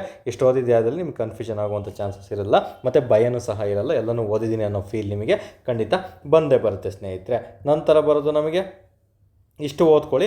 ಇಷ್ಟು ಸಹ ಪ್ರಮುಖವಾಗಿ ಅತಿ ಹೆಚ್ಚಾಗಿ ಫೋಕಸ್ ಮಾಡಿರೋದು. ಇನ್ನೇನಾದರೂ ಬಿಟ್ಟಿದ್ರೆ ನಾನು ಹೇಳಿದ್ನಲ್ಲ ಒಂದೊಂದೇ ಸಬ್ಜೆಕ್ಟ್ ಮೇಲೆ ಬೇರೆ ಬೇರೆ ವಿಭಿನ್ನ ರೀತಿಯಲ್ಲಿ ಗೈಡ್ಲೈನ್ಸನ್ನು ಕೊಡ್ತಾ ಬರ್ತೀನಿ ಇನ್ನು ಮುಂದೆ ಯೂಟ್ಯೂಬಲ್ಲಿ. ಅಲ್ಲಿ ನೀವು ಅದನ್ನು ವೀಡಿಯೋವನ್ನು ನೋಡಿಬಿಟ್ಟು ನೀವು ಮುಂದುವರಿತಾ ಬರ್ಬೋದು. ಕೇವಲ ಒಂದೇ ವೀಡಿಯೋ ನೋಡಿ ಆರಂಭಿಕ ಶೂರರಾಗಬೇಡಿ. ಪ್ರತಿಯೊಂದು ಟಾಪಿಕನ್ನು ತಿಳ್ಕೊಂಡು ಮುಂದುವರಿಬೇಕಂತ ನಾನು ನಿಮಗೆ ಕೇಳ್ಕೊಡ್ತಾ ಬರ್ತೀನಿ ಸ್ನೇಹಿತರೆ. ನಾನು ನಿಮ್ಮ ಟೈಮ್ ಯಾವುದೇ ಕಾರಣಕ್ಕೂ ವೇಸ್ಟ್ ಮಾಡೋದಿಲ್ಲ. ನಾನು ಯೂಟ್ಯೂಬ್ ಮಾಡಿದ್ದೀನಿ ಅಂದರೆ 100% ಆ ಒಂದು ಯೂಟ್ಯೂಬ್ ಕ್ಲಾಸಸ್ಸಿಂದ ನಿಮಗೆ ಎಲ್ಲನೂ ಉಪಯೋಗ ಆಗೋ ಥರನೇ ಮಾಡಿರ್ತೀನಿ. ಅದ್ರ ಬಗ್ಗೆ ಭಯ ಬೇಕಾಗಿಲ್ಲ. ನಂತರ ಬರೋದು ನಮಗೆ ವಿಜ್ಞಾನ ವಿಷಯದಲ್ಲಿ, ಯಾಕಂದರೆ ಒಂದೇ ವಿಡಿಯೋದಲ್ಲಿ ಹೇಳ್ತಾ ಹೋದರೆ ಮಿನಿಮಮ್ 3 hours ವಿಡಿಯೋ ತೊಗೊಳುತ್ತೆ. ಹಾಗೆ ಸ್ವಲ್ಪನೇ ಹೇಳ್ತಾ ಬರ್ತಾ ಇದ್ದೀನಿ. ಮುಂದೆ ಒಂದೊಂದೇ ಸಬ್ಜೆಕ್ಟನ್ನು ತೊಗೊಂಡು ಅಲ್ಲಿ ಕಂಪ್ಲೀಟ್ ಇಂಥದೇ ಓದ್ಕೊಳ್ಳಿ ಅಂತ ಹೇಳ್ಬಿಟ್ಟು ನಾನು ಟಾಪಿಕ್ಗಳನ್ನು ಹೇಳ್ತಾ ಬರ್ತೀನಿ. ಅಷ್ಟು ಟಾಪಿಕ್ಗಳನ್ನು ನೀವು ಎಕ್ಸಾಮ್ ಟೈಮಲ್ಲಿ ರಿವಿಷನ್ ಮಾಡ್ಕೊಂಡು ಹೋಗಿದ್ದೆ ಆದಲ್ಲಿ ಖಂಡಿತ ಅಂಕಗಳು KE ಡಿಪಾರ್ಟ್ಮೆಂಟಿಂದ ನಿಮಗೆ ಮಿಸ್ ಆಗೋದಕ್ಕೆ ಚಾನ್ಸೇ ಇಲ್ಲ. ನಾನು ಆ ಚಾನ್ಸು ಕೊಡೋದಿಲ್ಲ ನಿಮಗೆ. ನಂತರ ವಿಜ್ಞಾನ ಅಂತ ಬಂದಾಗ ಇಲ್ಲಿ ಫೋಕಸ್ ಮಾಡಬೇಕಿರೋದು ನಮಗೆ ಏನು ಬಯಾಲಜಿ ಅಂತ ಬರುತ್ತೆ, ಮತ್ತು ಇನ್ನೊಂದು ಯಾವುದು ಕೆಮಿಸ್ಟ್ರಿ ಅಂತ ಬರುತ್ತೆ, ಫಿಸಿಕ್ಸ್ ಅಂತ ಬರುತ್ತೆ, ಮತ್ತು AS ಅಪ್ಲೈಡ್ ಸೈನ್ಸ್ ಅಂತ ಬರುತ್ತೆ. ನೆನ್ಪಿಟ್ಕೋಬೇಕಾಗುತ್ತೆ, ಇದು ತುಂಬಾ ಇಂಪಾರ್ಟೆಂಟು. ಅಪ್ಲೈಡ್ ಸೈನ್ಸ್ ಜೊತೆ ಇನ್ನೊಂದು GS ಅಂತ ಬರುತ್ತೆ, ಜನರಲ್ ಸೈನ್ಸ್ ಅನ್ನೋದನ್ನ ನೆನ್ಪಿಟ್ಕೋಬೇಕು. 5 ಭಾಗಗಳನ್ನಾಗಿ ವಿಜ್ಞಾನವನ್ನು ಡಿವೈಡ್ ಮಾಡ್ಕೋಬೇಕಾಗುತ್ತೆ. ಇವರು ಅತಿ ಹೆಚ್ಚಾಗಿ ಬಯಾಲಜಿಯಲ್ಲಿ ನಮಗೇನು ಫೋಟೋಸಿಂಥಸಿಸ್ ಅಂತ ಏನು ಕರಿತೀವಿ, ದ್ಯುತಿಸಂಶ್ಲೇಷಣೆ ಕ್ರಿಯೆ ಆಗಿರ್ಬೋದು ಅಥವಾ ಜೀವಕೋಶಗಳಾಗಿರ್ಬೋದು, ಇಲ್ಲಿ ಅತಿ ಹೆಚ್ಚಾಗಿ ಪ್ರಶ್ನೆ ಕೇಳ್ತಾ ಬರುತ್ತೆ. ಇನ್ನು ಸಸ್ಯ ಸಾಮ್ರಾಜ್ಯ, ಪ್ರಾಣಿ ಸಾಮ್ರಾಜ್ಯ ಅಂತ ಒಂದು ಟಾಪಿಕ್ ಬರುತ್ತೆ. ಅದನ್ನು ಬಿಟ್ಟರೆ ಆಹಾರದ ಘಟಕಗಳು ಏನು ನಮಗೆ ಮಾನೋಸ್ಯಾಕರೈಡ್, ಡೈಸ್ಯಾಕರೈಡ್ ಅಂತೆಲ್ಲ ವಿಟಮಿನ್ಗಳೆಲ್ಲ ಬರ್ತಾವಲ್ಲ, ಅಲ್ಲಿ ಅತಿ ಹೆಚ್ಚಾಗಿ ಫೋಕಸ್ ಮಾಡೋದು ಈ 3 ಟಾಪಿಕ್ ಮೇಲೆ. ಮತ್ತು ಅದನ್ನು ಬಿಟ್ಟರೆ ಮಿಕ್ಕಿದ್ದು ಸಹ ಪ್ರಶ್ನೆಗಳನ್ನು 1, 2, 3 ಅಥವಾ 1, 2 ಎಕ್ಸಾಮ್ ಆದಮೇಲೆ 1, 2, 3 ಪ್ರಶ್ನೆಗಳನ್ನು ಕೇಳ್ತಾ ಬಂದಿದ್ದಾರೆ. ಅತಿ ಹೆಚ್ಚಾಗಿ ಆಹಾರದ ಘಟಕಗಳು, ಸಸ್ಯ ಸಾಮ್ರಾಜ್ಯ, ಪ್ರಾಣಿ ಸಾಮ್ರಾಜ್ಯ, ಹೆಂಗೆ ಝೈಲಮ್, ಫ್ಲೋಯಮ್ ಅಂತೆಲ್ಲ ಏನು ಓದ್ತಿಲ್ಲ ಅವೆಲ್ಲ ಸಸ್ಯ ಸಾಮ್ರಾಜ್ಯದಲ್ಲಿ ಬರುತ್ತೆ. ಪ್ರಾಣಿ ಸಾಮ್ರಾಜ್ಯ ಅಂತ ಬಂದಾಗ ನಮಗೆ ಒಂದು ಸಂಧಿಪದಿಗಳಾಗಿರ್ಬೋದು, ಮತ್ತು ಅತಿ ದೊಡ್ಡ ಪ್ರಾಣಿ, ಅತಿ ಚಿಕ್ಕ ಪ್ರಾಣಿ, ಅತಿ ದೊಡ್ಡ ಸಸ್ತನಿ, ಅತಿ ದೊಡ್ಡ ಉಭಯವಾಸಿ ಯಾವುದು, ಈ ರೀತಿ ಪ್ರಶ್ನೆಗಳನ್ನು ಸಹ ಇವರು ಕೇಳ್ತಾ ಬರ್ತಾನೆ. ಬಟ್ ಟ್ರೆಂಡ್ ಚೇಂಜ್ ಆಗಿರೋದ್ರಿಂದ ಇವುಗಳನ್ನು ಹೇಳಿಕೆ ರೂಪದಲ್ಲಿ, ಜೋಡಿ ರೂಪದಲ್ಲಿ ಕೇಳುವಂಥ ಚಾನ್ಸಸ್ ಇರುತ್ತೆ. ಸೊ ಎಲ್ಲನೂ ಸಹ ನೀವು ಪರ್ಫೆಕ್ಟ್ ಆಗಿರಲೇ ಬೇಕಾಗುತ್ತೆ. ಯಾಕೆ ಜೋಡಿ ರೂಪಕ್ಕೆ ಕೇಳ್ತಾರೆ ಅಂದರೆ ನಿಮ್ಮ ಒಂದು ನಾಲೆಡ್ಜ್ ಎಷ್ಟಿದೆ ಅಂತ ಚೆಕ್ ಮಾಡೋದಕ್ಕೋಸ್ಕರ ಜೋಡಿ ರೂಪಕ್ಕೆ ಕೇಳ್ತಾರೆ. ನಿಮಗೆ 100% ಗೊತ್ತಿದ್ದರೆ ಮಾತ್ರ ನೀವು ಜೋಡಿಗಳನ್ನು ಆಯ್ಕೆ ಮಾಡ್ತಾ ಬರ್ಬೋದು ಸ್ನೇಹಿತರೆ. ಇನ್ನು ಕೆಮಿಸ್ಟ್ರಿ ಅಂತ ಬಂದಾಗ ನಮಗೆ ಫಸ್ಟು ದ್ರವ್ಯ ಅಂತೆಲ್ಲ ಬರುತ್ತೆ. ದ್ರವ್ಯದ ಬಗ್ಗೆ ನೀವೇನು ಅಷ್ಟೊಂದು ಫೋಕಸ್ ಮಾಡಿಲ್ಲ. ಬಟ್ ಬೈಜಿಕ ಶಕ್ತಿ ಮತ್ತು ವಿಕಿರಣ ಪಟುತ್ವದ ಬಗ್ಗೆ ಅತಿ ಹೆಚ್ಚಾಗಿ ಪ್ರಶ್ನೆಯನ್ನು ಮಾಡ್ತಾ ಬಂದಿದ್ದಾರೆ. ಇನ್ನು ಅಲೋಹದ ಬಗ್ಗೆನೂ ಮಾಡ್ತಾ ಬಂದಿದೆ. ಜಿಯೋಗ್ರಫಿಲೂ ಸಹ ಓದ್ತಾ ಬರ್ತೀರಾ. ಯಾವ ಲೋಹ ಅತಿ ಹೆಚ್ಚಾಗಿ ಎಲ್ಲಿ ದೊರೆಯುತ್ತೆ, ಯಾವ ಅಲೋಹ ಅತಿ ಹೆಚ್ಚಾಗಿ ಎಲ್ಲಿ ದೊರೆಯುತ್ತೆ, ಯಾವ ಲೋಹದ ಒಂದು ಅದಿರುಗಳು, ಯಾವ ಒಂದು ವಿಧಗಳಿದ್ದಾವೆ ಅನ್ನೋದ್ರ ಮೇಲೆ ಪ್ರಶ್ನೆಯನ್ನು ಕೇಳ್ತಾ ಬಂದಿದ್ದಾನೆ. ಅದನ್ನು ಬಿಟ್ಟರೆ ಬೈಜಿಕ ಶಕ್ತಿ, ವಿಕಿರಣ ಪಟುತ್ವದ ಬಗ್ಗೆ ಅತಿ ಹೆಚ್ಚಾಗಿ ಪ್ರಶ್ನೆಗಳನ್ನು ಕೇಳಿದ್ದಾನೆ ಸ್ನೇಹಿತರೆ. ತುಂಬ ಫೋಕಸ್ಡ್ ಆಗಿ ನೀವು ಓದ್ಕೋಬೇಕಾಗುತ್ತೆ. ಅದನ್ನು ಬಿಟ್ಟರೆ ನೀರು, ಗಡುಸು ನೀರು, ಮೃದು ನೀರು ಅಂತ ಏನು ಬರುತ್ತೆ, ಇದ್ರ ಬಗ್ಗೆನೂ ಸಹ ಇವರು ಅತಿ ಹೆಚ್ಚಾಗಿ ಪ್ರಶ್ನೆಗಳನ್ನು ಕೇಳ್ತಾ ಬಂದಿದ್ದಾರೆ, ನೆನ್ಪಿಟ್ಕೊಳ್ಳಿ. ಅದನ್ನು ಬಿಟ್ಟರೆ ನಿಮಗೆ ಕೆಮಿಸ್ಟ್ರಿಯಲ್ಲಿ ಒಂದು ಅನ್ವಯಿಕ ರಾಸಾಯನಶಾಸ್ತ್ರ ಅಂತ ಬರುತ್ತೆ, ಅಲ್ಲಿ ಅತಿ ಹೆಚ್ಚಾಗಿ ಫೋಕಸ್ ಮಾಡ್ತಾ ಬರ್ತಾನೆ. ಏನು ನಮಗೆ ಈ ಉತ್ಪನ್ನ ಅಂತೆಲ್ಲ ಬರುತ್ತೆ, ವಾಟರ್ ವೇಪರ್ ಅಂತೆಲ್ಲ ಬರುತ್ತೆ, ವೇಪರೈಸೇಷನ್ ಅಂತೆಲ್ಲ ಬರುತ್ತೆ, ಅಲ್ಲಿ ಡೆಫಿನೇಷನ್ಗಳನ್ನು ಕೇಳಲ್ಲ, ಅಪ್ಲೈಡಾಗಿ ಕೇಳ್ತಾ ಬರ್ತಾರೆ. ಮುಂದಿನ ದಿನಗಳಲ್ಲಿ ತಿಳಿಸ್ಕೊಡ್ತಾ ಬರ್ತೀನಿ. ಅತಿ ಹೆಚ್ಚು ಫೋಕಸ್ ಮಾಡೋದು ಬೈಜಿಕ ಶಕ್ತಿ, ವಿಕಿರಣ ಪಟುತ್ವ ಮತ್ತು ನೀರು ಎಂಬ ಕಾನ್ಸೆಪ್ಟು, ಅಲೋಹಗಳ ಬಗ್ಗೆ ಇಲ್ಲಿ ನಮಗೆ ಅತಿ ಹೆಚ್ಚಾಗಿ ಪ್ರಶ್ನೆಗಳನ್ನು ಇವರು ಕೇಳ್ತಾ ಬಂದಿದ್ದಾರೆ. ಎಲ್ಲ ಪುಸ್ತಕಗಳಲ್ಲೂ ಸಹ ಇವುಗಳ ಬಗ್ಗೆ ಟಾಪಿಕ್ ಇರುತ್ತೆ. ತುಂಬ ಕೇರ್ಫುಲ್ಲಾಗಿ ನೀವು ಓದ್ಕೊಳ್ತಾ ಬರಬೇಕಾಗುತ್ತೆ ಸ್ನೇಹಿತರೆ. ಮತ್ತು ಸಾಬೂನು ಮತ್ತು ಮಾರ್ಜಕಗಳು ಅಂತ ಬರ್ತವೆ, ಅಲ್ಲೂ ಸಹ ನಿಮಗೆ ಪ್ರಶ್ನೆಗಳನ್ನು ಕೇಳಲಾಗಿದೆ. ನೆಕ್ಸ್ಟ್ ಬರೋದು ನಮಗೆ ಫಿಸಿಕ್ಸಲ್ಲಿ ಅತಿ ಹೆಚ್ಚಾಗಿ ಪ್ರಶ್ನೆ ಕೇಳೋದು ಉಷ್ಣ ಮತ್ತು ಶಕ್ತಿಗಳ ಬಗ್ಗೆ ಪ್ರಶ್ನೆಯನ್ನು ಕೇಳ್ತಾ ಬಂದಿದ್ದಾರೆ. ಇನ್ನು ವಿದ್ಯುತ್ ಬಗ್ಗೆಯೂ ಸಹ ತುಂಬ ಬಾರಿ ಪ್ರಶ್ನೆಗಳನ್ನು ಕೇಳ್ತಾ ಬಂದಿದ್ದಾರೆ ಸ್ನೇಹಿತರೆ. ಏನು ನಮಗೆ ಒಂದು ಕೆಲ್ವಿನ್ ಆಗಿರ್ಬೋದು, ಸೆಲ್ಸಿಯಸ್ ಆಗಿರ್ಬೋದು, ಫ್ಯಾರನೀಟ್ ಆಗಿರ್ಬೋದು, ಇಲ್ಲಿ ನಿಮಗೆ ಡೆಫಿನೇಷನನ್ನು ಸಹ ಕೇಳಲ್ಲ. ಬಟ್ ಎಷ್ಟೆಷ್ಟು ಒಳಗೊಂಡಿದೆ ನೀರಿನ ಕುದಿಯುವ ಬಿಂದು ಜೊತೆ ಆಗಿರ್ಬೋದು, ಇದರಲ್ಲಿ ಅಂತಾರಾಷ್ಟ್ರೀಯ ಏಕಮಾನಗಳು ಯಾವುದಾಗಿದೆ ಅಂತಲೂ ಸಹ ನಿಮಗೆ ಕೇಳ್ತಾ ಬಂದಿದ್ದಾನೆ. ಇಲ್ಲೂ ಸಹ ನೀವು ಅತಿ ಹೆಚ್ಚಾಗಿ ಫೋಕಸ್ ಮಾಡ್ತಾ ಬರಬೇಕು. ಕೆಲವೊಮ್ಮೆ ಪ್ರಾಬ್ಲಮ್ಮು ಸಹ ಕೇಳಿದ್ದಾನೆ, ಕೆಲ್ವಿನಿಂದ ಫ್ಯಾರನೀಟಿಗೆ ಯಾವ ರೀತಿ ಕನ್ವರ್ಟ್ ಮಾಡಬೇಕು ಅಂತ, ಅದನ್ನು ಸಹ ನೀವು ಕೇರ್ಫುಲ್ಲಾಗಿ ಓದ್ಕೊಂಡಿರ್ಬೇಕು ಸ್ನೇಹಿತರೆ. ಓಕೆ, ನೆಕ್ಸ್ಟ್ ಬರೋದು ನಮಗೆ ಇನ್ನು ನೆಕ್ಸ್ಟು ಈ ಫಿಸಿಕ್ಸ್ ಅಂದ ತಕ್ಷಣ ಇಷ್ಟೇ ಅಲ್ಲ, ಇನ್ನು ತುಂಬಾ ಟಾಪಿಕ್ ಇದೆ. ಆ ಟಾಪಿಕ್ಗಳನ್ನು ಸಹ ನೀವು ಓದ್ಕೋಬೇಕಾಗುತ್ತೆ. ನಮಗೆ ಈ ಫಿಸಿಕ್ಸಲ್ಲಿ ಇನ್ನೂ ತಮಗೆ ಕಾಂತತ್ವ ಅಂತೆಲ್ಲ ಬರುತ್ತೆ. ಆ ಕಾಂತತ್ವದ ಬಗ್ಗೆ ಸಹ ಪ್ರಶ್ನೆ ಕೇಳಿದ್ದೀನಿ. ಅದನ್ನು ಬಿಟ್ಟರೆ ದ ಮೋಸ್ಟ್ ಫೇಮಸ್ ಬೆಳಕಿನ ಬಗ್ಗೆ ಪಕ್ಕ ಪ್ರಶ್ನೆಯನ್ನು ಕೇಳಲಾಗ್ತದೆ ಸ್ನೇಹಿತರೆ. ಬೆಳಕು ಆಗಿರ್ಬೋದು, ಮತ್ತು ವಿದ್ಯುತ್ ಕಾಂತೀಯ ವಿಕಿರಣಗಳ ಬಗ್ಗೆ ಸಹ ಪ್ರಶ್ನೆ ಕೇಳ್ತಾನೆ. ಏನು ಗಾಮಾ ರೇಸ್ ಆಗಿರ್ಬೋದು, ಆಲ್ಫಾ ಆಗಿರ್ಬೋದು, ಮತ್ತು ನೇರಳಾತೀತ ಕಿರಣಗಳಾಗಿರ್ಬೋದು, ಸೊ ಅಲ್ಟ್ರಾ ವೈಲೆಟ್ ರೇಸ್ ಅಂತ ಏನು ಕರಿತೀವಿ, ಇನ್ಫ್ರಾರೆಡ್ ರೇಸು, ಅವುಗಳು ಯಾವುದೋ ಒಂದು ಇದರಲ್ಲಿ ಉಪಯೋಗ ಮಾಡ್ತಾರಂಥ ಪ್ರಶ್ನೆಯನ್ನು ಅತಿ ಹೆಚ್ಚಾಗಿ ಇವರು ಕೇಳ್ತಾ ಬಂದಿದ್ದಾರೆ. ಇನ್ನು ಬೆಳಕು ಅಂತ ಬಂದಾಗ ಬೆಳಕಿನ ಆಂತರಿಕ ಪ್ರತಿಫಲನ ಆಗಿರ್ಬೋದು, ವಕ್ರೀಭವನ ಆಗಿರ್ಬೋದು. ಓಕೆ, ಇಲ್ಲೂ ಸಹ ನಿಮ್ಗೆ ಅತಿ ಹೆಚ್ಚಾಗಿ ರಿಫ್ಲೆಕ್ಷನ್ ಅಂತ ಏನು ಕರಿತೀವಿ, ಟೋಟಲ್ ಇಂಟರ್ನಲ್ ರಿಫ್ಲೆಕ್ಷನ್ ಅಂತ ಏನು ಕರಿತೀವಿ, ಅವುಗಳಿಗೆ ಎಕ್ಸಾಂಪಲ್ ಕೊಟ್ಬಿಟ್ಟು ಅಲ್ಲಿ ಪ್ರಶ್ನೆ ಕೇಳಿದ್ದಾನೆ. ಅದನ್ನು ಬಿಟ್ಟರೆ ಚಲನಶಕ್ತಿ ಯಾವುದು ಪ್ರಚನ ಶಕ್ತಿಗೆ ಉದಾಹರಣೆ, ಯಾವುದು ಚಲನ ಶಕ್ತಿಗೆ ಉದಾಹರಣೆಗಳಂತಲೂ ಸಹ ಪ್ರಶ್ನೆಗಳನ್ನು ಕೇಳ್ತಾ ಬಂದಿದ್ದಾನೆ. ಅದನ್ನು ಬಿಟ್ಟರೆ ನಿಯಮಗಳು, ನ್ಯೂಟನ್ನ ನಿಯಮ, ಕೆಪ್ಲರ್ನ ನಿಯಮ ಆಗಿರ್ಬೋದು, ಬೇರೆ ಬೇರೆ ಫಿಸಿಕ್ಸಿಗೆ ಸಂಬಂಧಪಟ್ಟಂತೆ ಯಾವೆಲ್ಲ ನಿಯಮ, ಡೆಸಿಬಲ್, ಡಾಪ್ಲರ್ ನಿಯಮ ಆಗಿರ್ಬೋದು, ಇವೆಲ್ಲನೂ ಸಹ ಪ್ರಶ್ನೆಗಳು ನಿಯಮಗಳ ಮೇಲೂ ಇವ್ರು ಕೇಳ್ತಾ ಬರ್ತಾನೆ ಎಷ್ಟನೇ ನಿಯಮ, ಇದು ಎಷ್ಟನೇ ನಿಯಮ, ಇದು ಎಷ್ಟನೇ ನಿಯಮ ಅಂತಲೂ ಸಹ ತುಂಬ ಬಾರಿ ಪ್ರಶ್ನೆ ಕೇಳಿದ್ದಾನೆ. ತುಂಬ ಕೇರ್ಫುಲ್ಲಾಗಿ ನೀವು ಓದ್ಕೋಬೇಕಾಗುತ್ತೆ ಸ್ನೇಹಿತರೆ. ಇವು ವಿಜ್ಞಾನಕ್ಕೆ ಸಂಬಂಧಪಟ್ಟಿದ್ದು. ಇನ್ನು ಅಪ್ಲೈಡ್ ಸೈನ್ಸ್ ಅಂತ ಬಂದ ಕಬ್ಬಿಣ ತುಕ್ಕು ಹಿಡಿಯುತ್ತೆ, ಅದಕ್ಕೆ ಕಾರಣ ಏನು ಅಂತ ಪ್ರಶ್ನೆ ಕೇಳ್ತೇನೆ. ಮತ್ತು ಮಳೆ ನೀರು ಭೂಮಿಗೆ ಬಿದ್ದಾಗ ಕಲರ್ ಥರ ಕಾಣ್ತಿರುತ್ತೆ, ಅದಕ್ಕೆ ಕಾರಣ ಏನು ಅಂತ ಕೇಳ್ತೇನೆ. ಮಂಜುಗಡ್ಡೆ ಯಾಕೆ ಕರಗುತ್ತೆ, ಅದಕ್ಕೆ ಏನು ಕಾರಣ ಅಂತ ಕೇಳ್ತೇನೆ. ಅಥವಾ ಒಂದು ನೀರಿನಲ್ಲಿ ಕಾಯಿನನ್ನು ಹಾಕಿದಾಗ ಅದು ಯಾಕೆ ಯಾವ ಥರ ಕಾಣುತ್ತೆ, ಅದಕ್ಕೆ ಉದಾಹರಣೆಗಳೇನು, ಅದು ಯಾವುದಕ್ಕೆ ಸಂಬಂಧಪಟ್ಟಿದೆ ಅಂತ ಪ್ರಶ್ನೆಯನ್ನು ಕೇಳ್ತಾ ಬರ್ತಾನೆ. ಸೊ ಅಪ್ಲೈಡ್ ಸೈನ್ಸ್ 100% ಪ್ರಶ್ನೆ ಕೇಳ್ತಾ ಬರ್ತಾರೆ, ನೋಡ್ಕೊಳ್ಳಿ. ಇನ್ನು ಜನರಲ್ ಸೈನ್ಸ್ ಅಂತ ಬಂದಾಗ ಪ್ರಮುಖ ಅಧ್ಯಯನಗಳೇನು, ಪೋಟಮಾಲಜಿ ಅಂದರೆ ಏನು, ಓಕೆ, ಈ ರೀತಿ ನಿಮಗೆ ಅಂಕಾಲಜಿ ಅಂದರೆ ಏನು, ನೆಪ್ರಾಲಜಿ ಅಂತ ಅಂದರೆ ಏನು, ಈ ರೀತಿ ಪ್ರಶ್ನೆಗಳನ್ನು ಕೇಳ್ತಾ ಬರ್ತಾನೆ. ಅದನ್ನು ಬಿಟ್ಟರೆ ಮಿಕ್ಕಿದ್ದು ಅಂತಾರಾಷ್ಟ್ರೀಯ ಏಕಮಾನಗಳು SI ಯೂನಿಟ್ಸ್ ಅಂತ ಏನು ಕರಿತೀವಿ, ಅಲ್ಲೂ ಸಹ ಅತಿ ಹೆಚ್ಚಾಗಿ ಇವರು ಪ್ರಶ್ನೆಯನ್ನು ಕೇಳ್ತಾ ಬಂದಿದ್ದಾನೆ. ಇನ್ನು ಪ್ರಮುಖ ಸಂಶೋಧನೆಗಳು, ರೇಡಿಯೋವನ್ನು ಕಂಡುಹಿಡಿದವನು ಯಾರು, ಕಂಪ್ಯೂಟರನ್ನು ಕಂಡುಹಿಡಿದವನು ಯಾರು, IC ಚಿಪ್ಸನ್ನು ಕಂಡುಹಿಡಿದವನು ಯಾರು, ಈ ರೀತಿ ಪ್ರಶ್ನೆಗಳನ್ನು ಸಹ ನಿಮಗೆ ಕೇಳ್ತಾ ಬರ್ತಾನೆ ಸ್ನೇಹಿತರೆ. ಅದಕ್ಕೆ ನಾನು ಯಾವುದೇ ಒಂದು ವೈಯಕ್ತಿಕ ಮಾರ್ಗದರ್ಶನ ಬ್ಯಾಚ್ ಮಾಡಿದ್ರು ಫಸ್ಟ್ ಪ್ರಿಫರೆನ್ಸ್ ಜನರಲ್ ಸೈನ್ಸಿಗೆ ಕೊಟ್ಟಿರ್ತೀನಿ. ಆಲ್ಮೋಸ್ಟ್ ಸೈನ್ಸಲ್ಲಿ ಒಂದು 4ರಿಂದ 5 ಪ್ರಶ್ನೆಗಳು ಜನರಲ್ ಸೈನ್ಸಲ್ಲಿ ಕೇಳುವಂಥ ಚಾನ್ಸಸ್ಸು ತುಂಬಾ ಇರುತ್ತೆ. ಹಾಗಾಗಿ ವೈಯಕ್ತಿಕ ಮಾರ್ಗದರ್ಶನದಲ್ಲಿ ಆಲ್ಮೋಸ್ಟ್ ಜನರಲ್ ಸೈನ್ಸ್ ಟಾಪಿಕನ್ನೇ ನಾನು ಶುರು ಮಾಡ್ತಾ ಬರ್ತೀನಿ ಸ್ನೇಹಿತರೆ. ಇದು ವಿಜ್ಞಾನಕ್ಕೆ ಸಂಬಂಧಪಟ್ಟಂತೆ. ಸೊ ಇಲ್ಲಿ ಇನ್ನೂ ಸಹ ಹೇಳೋದಿದೆ, ಮುಂದಿನ ತರಗತಿಗಳಲ್ಲಿ ವಿಜ್ಞಾನಕ್ಕೆ ಅಂತ ಒಂದು ವಿಡಿಯೋ ಮಾಡ್ತೀನಿ, ಆವಾಗ ಅಲ್ಲಿ ಮಾಹಿತಿಯನ್ನು ತಿಳಿಸ್ಕೊಡ್ತಾ ಬರ್ತೀನಿ. ನೆಕ್ಸ್ಟ್ ಟಾಪಿಕ್ಕಿಗೆ ಹೋಗ್ತಾ ಬರೋಣ. ಅರ್ಥಶಾಸ್ತ್ರ. ಇದು ಒಂಥರ ಕೆಲವೊಂದು ಪರೀಕ್ಷೆಗಳಲ್ಲಿ ಆಟಕ್ಕುಂಟು ಲೆಕ್ಕಕ್ಕಿಲ್ಲ ಅನ್ನೋ ಒಂದು ಸಬ್ಜೆಕ್ಟ್ ಆಗಿರುತ್ತೆ ಸ್ನೇಹಿತರೆ. ಯಾಕಂದರೆ ಕೆಲವೊಮ್ಮೆ ಎಕನಾಮಿಕ್ಸ್ ಟಾಪಿಕನ್ನೇ ಕೇಳೋದಿಲ್ಲ. ನಾನು ಆಲ್ರೆಡಿ ಹೇಳಿದಾಗೆ ಗರಣಿ ಸರ್ ಪುಸ್ತಕವನ್ನು ಕಂಪಲ್ಸರಿ ಓದ್ಕೋಬೇಕಾಗುತ್ತೆ. ಈ ಪುಸ್ತಕದಲ್ಲಿ ಅತಿ ಹೆಚ್ಚಾಗಿ ನೀವು ಫೋಕಸ್ ಮಾಡ್ತಾ ಬರಬೇಕಿರೋದು ಮೊದಲನೇ ಟಾಪಿಕ್ಕು ಯಾವುದಕ್ಕೆ ಸಂಬಂಧಪಟ್ಟಿದೆ ಅಂದರೆ ಅರ್ಥದ ಒಂದು ವ್ಯಾಖ್ಯಾನಗಳು ಮತ್ತು ಅರ್ಥವ್ಯವಸ್ಥೆ ಬಗ್ಗೆ ಡೆಫಿನೇಷನನ್ನು ಕೊಟ್ಟಿದ್ದಾರೆ. ಆ ಅರ್ಥವ್ಯವಸ್ಥೆ ಮತ್ತು ವ್ಯಾಖ್ಯಾನಗಳ ಬಗ್ಗೆ ನೀವು ಓದಿದ್ದೇ ಆದಲ್ಲಿ 1 ಅಂಕಗಳು ಫಿಕ್ಸ್ ಆಗಿರುತ್ತೆ KA ಡಿಪಾರ್ಟ್ಮೆಂಟಿಂದ. ಅದನ್ನು ಬಿಟ್ಟರೆ ಏನು GDP GNP ಅಂತೆಲ್ಲ ಬರ್ತಾವಲ್ಲ, ಅವುಗಳು ಡೆಫಿನೇಷನ್ ತುಂಬಾ ಇಂಪಾರ್ಟೆಂಟು. ಮತ್ತು ಕೆಲವೊಂದು ನಿಯಮ, ಸ್ಕೇಲ್ಸ್ ನಿಯಮ ಅಂತೆಲ್ಲ ಬರುತ್ತೆ, ಮತ್ತು ಲ್ಯಾಫರ್ಸ್ ಕರ್ವ್ ಅಂತೆಲ್ಲ ಬರುತ್ತೆ. ಸೊ ಈ ರೀತಿ ನಮಗೆ ಮತ್ತು ಗಿನಿ ಕೋಎಫಿಷಿಯೆಂಟ್ ಅಂತೆಲ್ಲ ಬರುತ್ತೆ. ಈ ರೀತಿ ಟರ್ಮ್ಗಳಿದಾವಲ್ಲ, ಈ ಟರ್ಮ್ಗಳ ಮೇಲೆ ಡೆಫಿನೇಷನನ್ನು ಕೇಳ್ತಾ ಬರ್ತಾರೆ. ಇವನ್ ಕಂಪಲ್ಸರಿ ಓದ್ಕೊಂಡಿರಲೇಬೇಕಾಗುತ್ತೆ ಸ್ನೇಹಿತರೆ. ಅದನ್ನು ಬಿಟ್ಟರೆ ಸ್ವಲ್ಪ KA ಡಿಪಾರ್ಟ್ಮೆಂಟಲ್ಲಿ ಬ್ಯಾಂಕಿಂಗ್ ಸಿಸ್ಟಮ್ ಮೇಲೆ ಫೋಕಸ್ ಮಾಡ್ತಾ ಬರ್ತಾನೆ. ಕರ್ನಾಟಕ ಬ್ಯಾಂಕ್ ಎಲ್ಲಿದೆ, ಅದರ ಹೆಡ್ ಕ್ವಾರ್ಟರ್ಸ್ ಎಲ್ಲಿದೆ, ಮೈಸೂರು ಬ್ಯಾಂಕ್ ಹೆಡ್ ಕ್ವಾರ್ಟರ್ಸ್ ಎಲ್ಲಿದೆ, ಮತ್ತು ಎಷ್ಟರ ಸ್ಥಾಪನೆ ಆಯಿತು, ಮತ್ತು ಏನು ಸಿಂಪಲಾಗಿ ಹೇಳೋದಾದರೆ ಹಣಕಾಸು ಸಂಸ್ಥೆಗಳು ಅಂತ ಹೆಂಗೆ ಕರಿತೀವಿ, ಮತ್ತು ಕೃಷಿ ಸಂಸ್ಥೆಗಳು ಅಂತ ಹೆಂಗೆ ಕರಿತಾ ಬರ್ತೀವಿ. ಒಂದು ನಬಾರ್ಡ್ ಆಗಿರ್ಬೋದು, SEBI ಆಗಿರ್ಬೋದು, ಮತ್ತು SIDBI ಆಗಿರ್ಬೋದು. ನಬಾರ್ಡ್, SEBI, SIDBI ಮತ್ತು SBI ಬ್ಯಾಂಕ್ ಅವುಗಳ ಹೆಡ್ ಕ್ವಾರ್ಟರ್ಸ್ ಎಲ್ಲಿದೆ, ಎಷ್ಟರಲ್ಲಿ ಸ್ಥಾಪನೆ ಆದವು ಅಂತ ಹೇಳ್ಬಿಟ್ಟು ನಿಮಗೆ ಮ್ಯಾಚ್ ದಿ ಫಾಲೋಯಿಂಗ್ ಅಥವಾ ಜೋಡಿಗಳ ರೂಪದಲ್ಲಿ ಕೊಡುವಂಥ ಚಾನ್ಸಸ್ ತುಂಬಾ ಇದೆ. ತುಂಬ ಸಾರಿ ಇವು ರಿಪೀಟ್ ಆಗಿದೆ ಸ್ನೇಹಿತರೆ, ನೆನಪಲ್ಲಿರಬೇಕಾಗುತ್ತೆ. ಸೊ ಇದು ಬ್ಯಾಂಕಿಂಗ್ ಸಿಸ್ಟಮ್ ಮತ್ತು ಎಕನಾಮಿಕ್ಸಿಗೆ ಸಂಬಂಧಪಟ್ಟಂತೆ. ಎಕನಾಮಿಕ್ಸಿಗೆ ಆಲ್ಮೋಸ್ಟ್ ಸ್ವಲ್ಪನೇ ಟಾಪಿಕ್ ಇದೆ, ಆಲ್ಮೋಸ್ಟ್ ಓದ್ಕೋಬೇಕಾಗುತ್ತೆ. ಅದನ್ನು ಬಿಟ್ಟರೆ 5 ಇಯರ್ಸ್ ಪ್ಲ್ಯಾನ್ ಬಗ್ಗೆ ತುಂಬ ಬಾರಿ ಪ್ರಶ್ನೆ ಕೇಳಿದ್ದಾನೆ.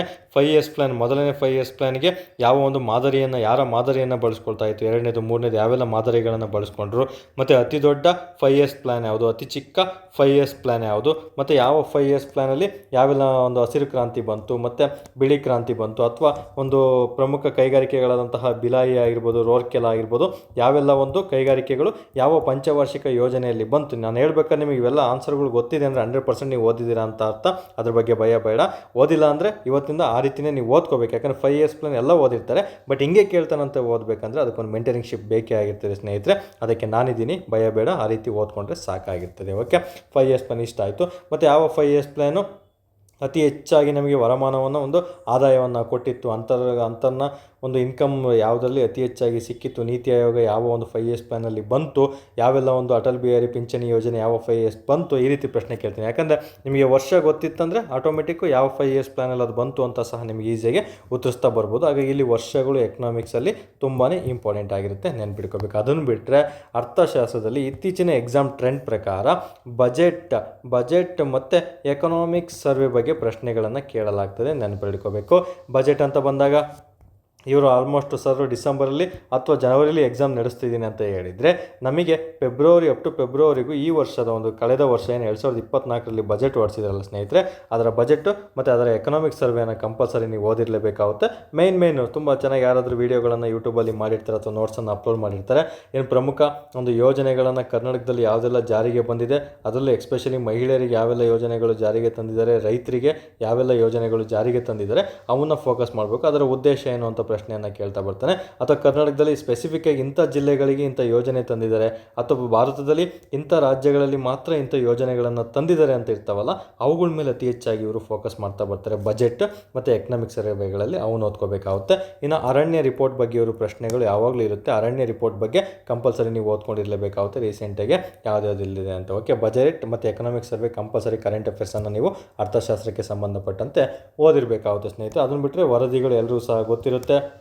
ವರ್ಲ್ಡ್ ಎಕನಾಮಿಕ್ ಫೋರಮ್ ಬಿಡುವಂತಹ ವರದಿಗಳಾಗಿರ್ಬೋದು, ಮತ್ತು ಇದಕ್ಕೆ ಅಂತಲೇ ಟಾಪಿಕ್ ಬರುತ್ತೆ, ಅಂತಾರಾಷ್ಟ್ರೀಯ ಸಂಘಟನೆಗಳಂತ ಒಂದು ಟಾಪಿಕ್ ಬರುತ್ತೆ ಎಕನಾಮಿಕ್ಸಲ್ಲಿ, ಅವೆಲ್ಲ ಓದ್ಕೋಬೇಕು. ಯಾವ ಒಂದು ವರದಿಯನ್ನು ಯಾವ ಒಂದು ಸಂಸ್ಥೆ ಬಿಡುಗಡೆ ಮಾಡುತ್ತೆ, ಅದು ಎಷ್ಟೋ ಸ್ಥಾಪನೆ ಆಯಿತು, ಅದರ ಒಂದು ಕೇಂದ್ರ ಕಚೇರಿ ಎಲ್ಲಿದೆ, ಮತ್ತು ಇತ್ತೀಚೆಗೆ ಅತಿ ಹೆಚ್ಚಾಗಿ ಆ ಒಂದು ವರದಿಯನ್ನು ಬಿಡುಗಡೆ ಮಾಡಿದೆ, ಯಾವ ವರದಿಯಲ್ಲಿ ಯಾವ ರಾಜ್ಯ ಯಾವ ಒಂದು ದೇಶ ಟಾಪ್ 4 ಅನ್ನೋದನ್ನು ಸಹ ನೀವು ಓದ್ಕೊಂಡಿದ್ದೆ. ಅದರಲ್ಲಿ ಖಂಡಿತ ಅರ್ಥಶಾಸ್ತ್ರದಲ್ಲಿ ಪ್ರಶ್ನೆಗಳು ಮಿಸ್ ಆಗೋದಿಲ್ಲ, ಅಷ್ಟರಲ್ಲಿ ನಿಮಗೆ ಫೋಕಸನ್ನು ಮಾಡ್ತಾ ಬರ್ತಾರೆ. ಮತ್ತು ಯಾವ ವರದಿಗೆ ಎಷ್ಟು ಮಾನದಂಡಗಳಿರ್ತವೆ, ಅವೆಲ್ಲ ಯಾವ ಮಾನದಂಡಗಳಂತಲೂ ಸಹ ನೀವು ಓದ್ಕೊಂಡಿದ್ದೆ. ಅದರಲ್ಲಿ ಎಕನಾಮಿಕ್ಸು ತುಂಬ ಸುಲಭ ಆಗ್ತಾ ಬರ್ತದೆ ಸ್ನೇಹಿತರೆ. ಓಕೆ, ನೆನಪಲ್ಲಿ. ಓಕೆ, ವಿಡಿಯೋ ಸ್ವಲ್ಪ ಲೆಂತಿ ಆಗ್ತಿದೆ, ಕೇಳಿಗರಿಗೆ ಸ್ವಲ್ಪ ಭಯ ಆಗ್ತಿರ್ಬೋದು. ಯಾವತ್ತು ಭಯ ಆಗುತ್ತೆ, ಯಾವತ್ತು ತಾಳ್ಮೆಯಿಂದ ಕೇಳ್ತಾ ಇದ್ದೀರೋ ಅದಕ್ಕೆ ಯಾವತ್ತು ಸಕ್ಸಸ್ ಸಿಗುತ್ತೆ, ಅದ್ರ ಬಗ್ಗೆ ವರಿ ಬೇಕಾಗಿಲ್ಲ ಸ್ನೇಹಿತರೆ. ಓಕೆ, ಪ್ರತಿಯೊಂದು ಜೀವನದಲ್ಲೂ ಎಲ್ಲನೂ ಸಹ ಮ್ಯಾಟ್ರ್ ಆಗುತ್ತೆ.